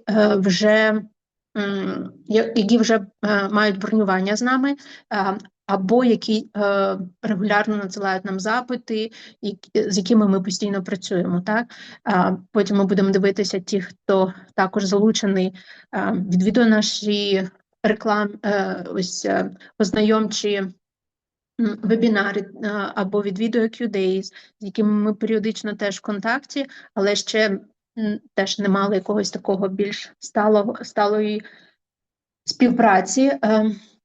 Тобто саме ось цих людей, які вже нас знають, які вже нас продають, які є вже нашими лояльними, буде більше преференції до того, щодо тих людей, які теж подадуть заявку. Так? Тобто для нас важливо, щоб це були люди, які працюють в напрямки, які мають перспективу, так, для продажів. Ось, власне, це я хотіла передати. Ну і, звісно, ми будемо інформувати щодо програми. Я думаю, що вже до кінця року у нас будуть програми по Кенії і по Маврикію. Ось, і до лютого мають вже бути програми по 2 іншим ознайомчим турам. Ось, те, що я хотіла вам сказати, це прям перша інформація, якою я ділюся взагалі з агентами. І зараз я передаю слово Аліні для її виступу фінального, і потім будемо підсумовувати. Дякую. Так, дякую. Зараз я поширю якраз презентацію. Швиденько пройдусь по основних моментах по сезонності. Безпосередня тема у нас «На що зважати при бронюванні островів і Африки в зимовий період». Отже, коли ми говоримо про зимовий період, то це означає грудень-березень, і острови Індійського океану і країни Африки, вони стають одним із найкращих напрямків для вибору туристів. Саме в цей час можна отримати ідеальне поєднання тепла, природи, сервісу і справжніх унікальних вражень, яких не дає жоден інший сезон. Але щоб впевнено відповідати клієнтам і якісно продавати, то важливо розуміти особливості цього періоду і типу погоду, активності, сезонні вигоди, також нюанси логістики, і також реалістично оцінювати циклони без перебільшень і страхів. Отже, ми також, як спеціалізований туроператор, працюємо інакше, ніж масові, наприклад, туроператори. Ми попереджаємо про всі особливості, про погодні умови, аналізуємо сезонність, добираємо готелі за якістю, за розташуванням біля пляжу, який хоче саме турист. Рекомендуємо найбільш оптимальні, вигідні і найкращі варіанти. І рекомендуємо не за масовістю, а за якістю. І ті готелі, які дійсно є перевірені. Тому з нами, в принципі, ваші клієнти отримають дійсно безпечний, продуманий і максимально комфортний відпочинок. Отже, перейду щодо погодних умов спочатку на островах. Перше, Мальдіви. Це сухий сезон, кращий для пляжного відпочинку і дайвінгу. Він припадає на січень-березень. Грудень і квітень зазвичай вважають перехідними місяцями, і для Мальдів зима з погляду погодних умов ідеальний сезон для відпочинку, низька вологість і тепле море. Загалом температура і води, і повітря близько 28-31 градус майже цілий рік. І, звісно, найкращі умови для дайвінгу, для снорклінгу, для романтичного відпочинку. Тому це безпосередньо сезон не тільки зимою, але круглий рік також. Щодо Сейшел, це також теплий сезон з короткими дощами. Грудень, січень та інколи лютий часто дуже вологі, піки опадів у деякі місяці, але при цьому погода мінлива і бувають короткі інтенсивні дощі, які змінюються сонцем. Зливи короткі і переважно вони вечірні. Для водних видів спорту, наприклад, серфінгу чи парусний спорт, можуть бути і свої плюси, і мінуси. Також температура приблизно 27-30 градусів, стабільно тепле море і чудово для пляжного відпочинку, для екскурсій і для активностей у бухтах. Щодо Маврикію, літо там тепле, точніше, зимовий сезон – це літо в південній півкулі, безпосередньо там якраз тепло, це короткий, вологість там підвищена і є ймовірність циклонів. Вони найбільш активні з лютого по березень, тому про це також варто попереджати. Але останнім часом вони не якісь там сильно великі, але цю ситуацію варто контролювати і попереджати туриста, що вони можуть траплятися. Також хочу додати, що на Маврикії можна офіційно зареєструвати шлюб, тому в цей сезон можна рекомендувати парам їхати і офіційно одружуватися. Тому для людей, для молодят, сімей, які хочуть тропічну картинку гарну, це також дуже гарно підходить. Тепер перейдемо до Східної Африки взимку. Зокрема, це Танзанія, район Серенгеті, Занзібар, Кенія. Це хороший сезон і велика подія. Зокрема, чому велика подія? Тому що це Kelvin Season, це унікальна можливість, щоб побачити народження дитинчат гну і активність хижаків на Занзібарі, тобто спокійний океан і чистий, гарний для відпочинку. Температура 28-34 градуси.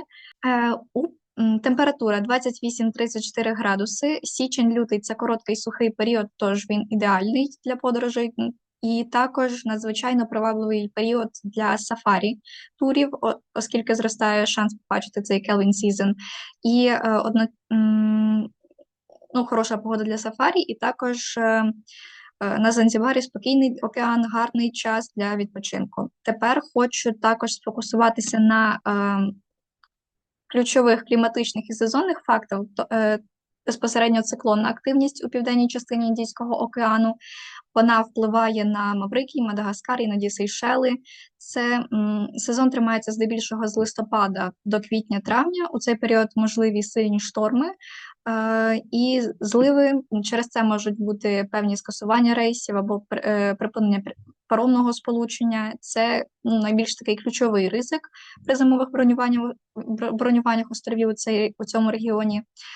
Регулярний період листопад-квітень, але бачимо на лінії, коли який пік. Пік – це січень-лютий. І що означає, чи буде клієнтам відпочивати погано в цей період? Ні, оскільки більшість зимових періодів проходять без руйнівних циклонів, а дощі, штормові фронти, вони бувають короткими і сприятливими для планування.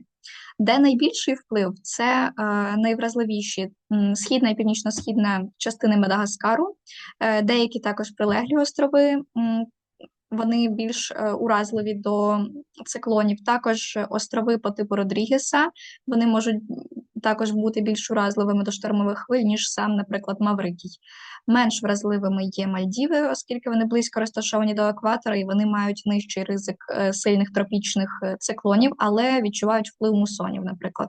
Також Сейшели загалом менш регулярні щодо циклонів, але можуть мати інтенсивні зливи на короткі періоди, про що вже перед цим говорила. Також варто зауважити, що циклони – це не щоденна реальність, це сезонна можливість. Сильні циклони трапляються періодично, інтенсивні сезони можуть бути проривними, але багато зимових періодів вони проходять без катастрофічних подій. Тому ми не панікуємо, але попереджаємо туристів і моніторимо. У разі прогнозів ми завжди готові знайти альтернативні варіанти перенесення там морських прогулянок, логістики, тому можете бути певними, що клієнтами все ж таки будуть в безпеці. Але оскільки це впливає на активності, то варто згадати на які. Зокрема, це активності, які можуть переноситись морські екскурсії, спостереження за дельфінами, китами, дайвінг, снорклінг в відкритому океані, також вертольотні екскурсії безпосередньо на Маврикії, гідролітаки на Мальдівах також інколи затримуються через вітер або дощ. Щодо плану Б, як можна також провести цей час, це безпосередньо спа-програми, кулінарні майстер-класи, які досить поширені є і на Сейшелах, і на Мадагаскарі, ознайомлення з місцевою локальною кухнею також буде досить цікавим досвідом. Також відвідання національних парків, ботанічних садів, щоб, ну, як вже згадували про Маврикій, є Шамарель, Паплеус і різні активності, які також можна пропонувати, які не є досить популярними, але варті уваги. Приватні вечері на пляжі можуть бути, фотосесії різні, острівні екскурсії, зокрема оглядові екскурсії або конкретні локації може вибрати сам турист, що він хоче побачити, і буде зроблена екскурсія безпосередньо під його побажання. Тепер хочу зосередитись на переваги зимового сезону. Отже, це найкраща погода, оскільки менше вітру, комфортніша погода для частини островів, і це зрозуміла цінність для клієнта, який тікає від холоду. Також яскраві сезонні явища, один з найбільш видовищних періодів у світі в Серенгеті, мігруючі також морські види і сезон романтичних церемоній.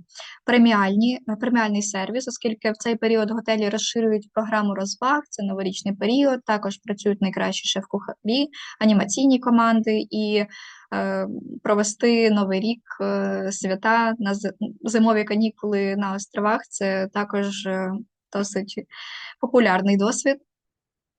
Унікальна атмосфера, звісно, в Африці і на островах свій вайб з яскравими кольорами, пишною рослинністю, острови зелені, в Африці життя дикої природи, тому також досить крутий досвід. І комбіновані продукти. Дуже гарно працюють поєднання пляжного відпочинку і сафарі досвіду, особливо взимку, оскільки це, як я вже згадувала, сухий сезон найкращий для сафарі, тому також висока емоційна цінність для клієнтів.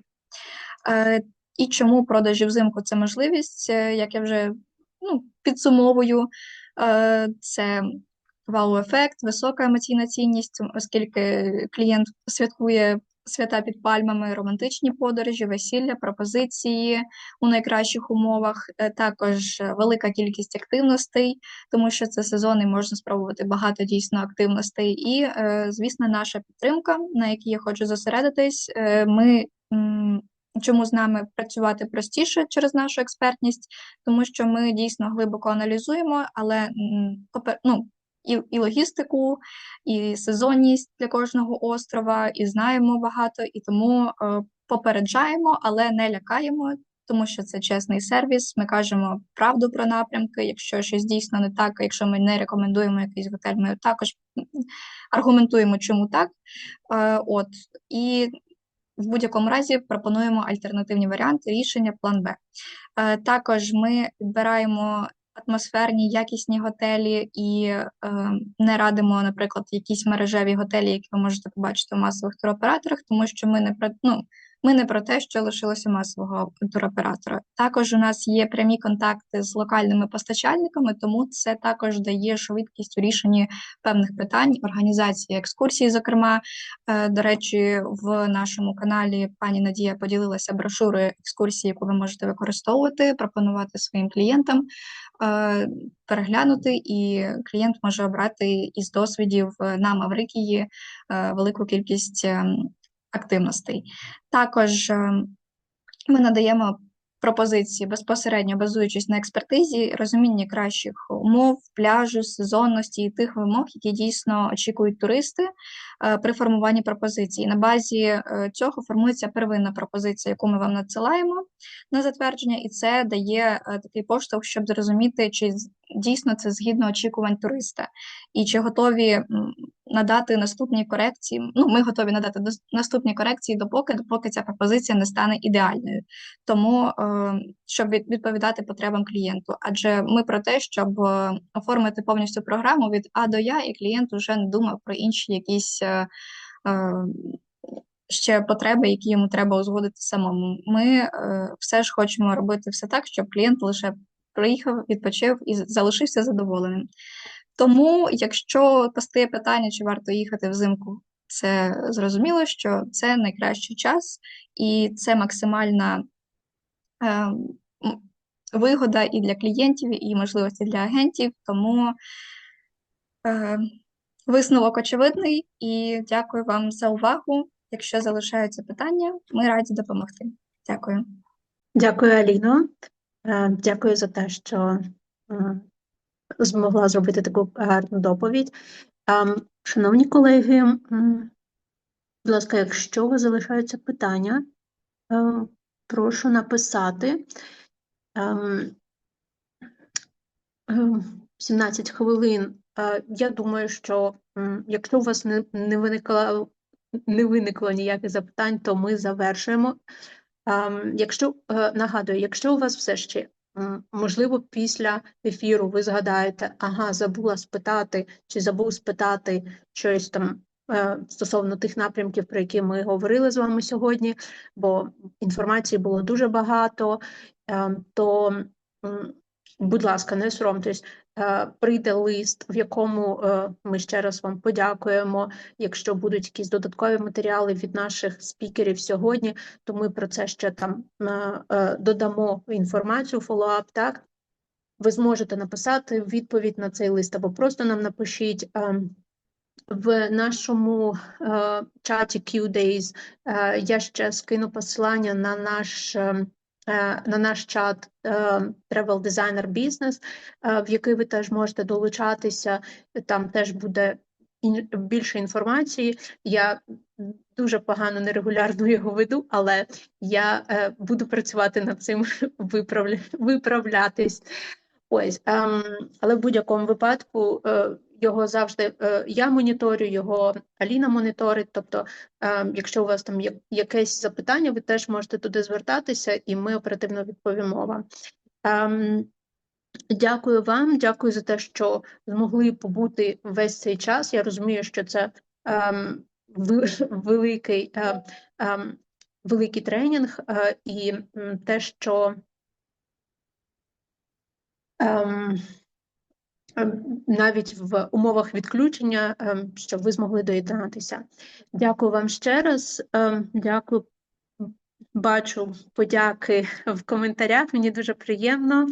І сподіваюся, що В наступному році ми насправді плануємо з Аліною продовжувати робити Qdays. Вони трошки, можливо, буде трошки інший формат, трошки ми хочемо з ним змінити. Можливо, буде змінена регулярність, тому що в цьому році це були щоквартальні такі поглиблені тренінги, але я думаю, що вони мають місце бути, вони потрібні індустрії, тому що дійсно дуже багато специфіки по кожному з цих напрямків. Ось ми щойно слухали від пані Юліани, наскільки багато ми проговорили 4 чи 5 готелів, так? А скільки нюансів вона розповіла нам таких малесеньких, так?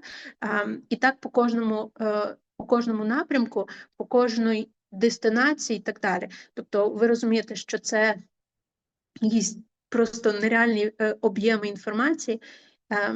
І, звісно, ми не вимагаємо від вас знатися на всіх цих деталях, на всіх цих нюансах і відтінках, але навпаки, ми це збираємо, ми акумулюємо для того, щоб ви знали, до кого звертатися, коли у вас виникає ваш запит.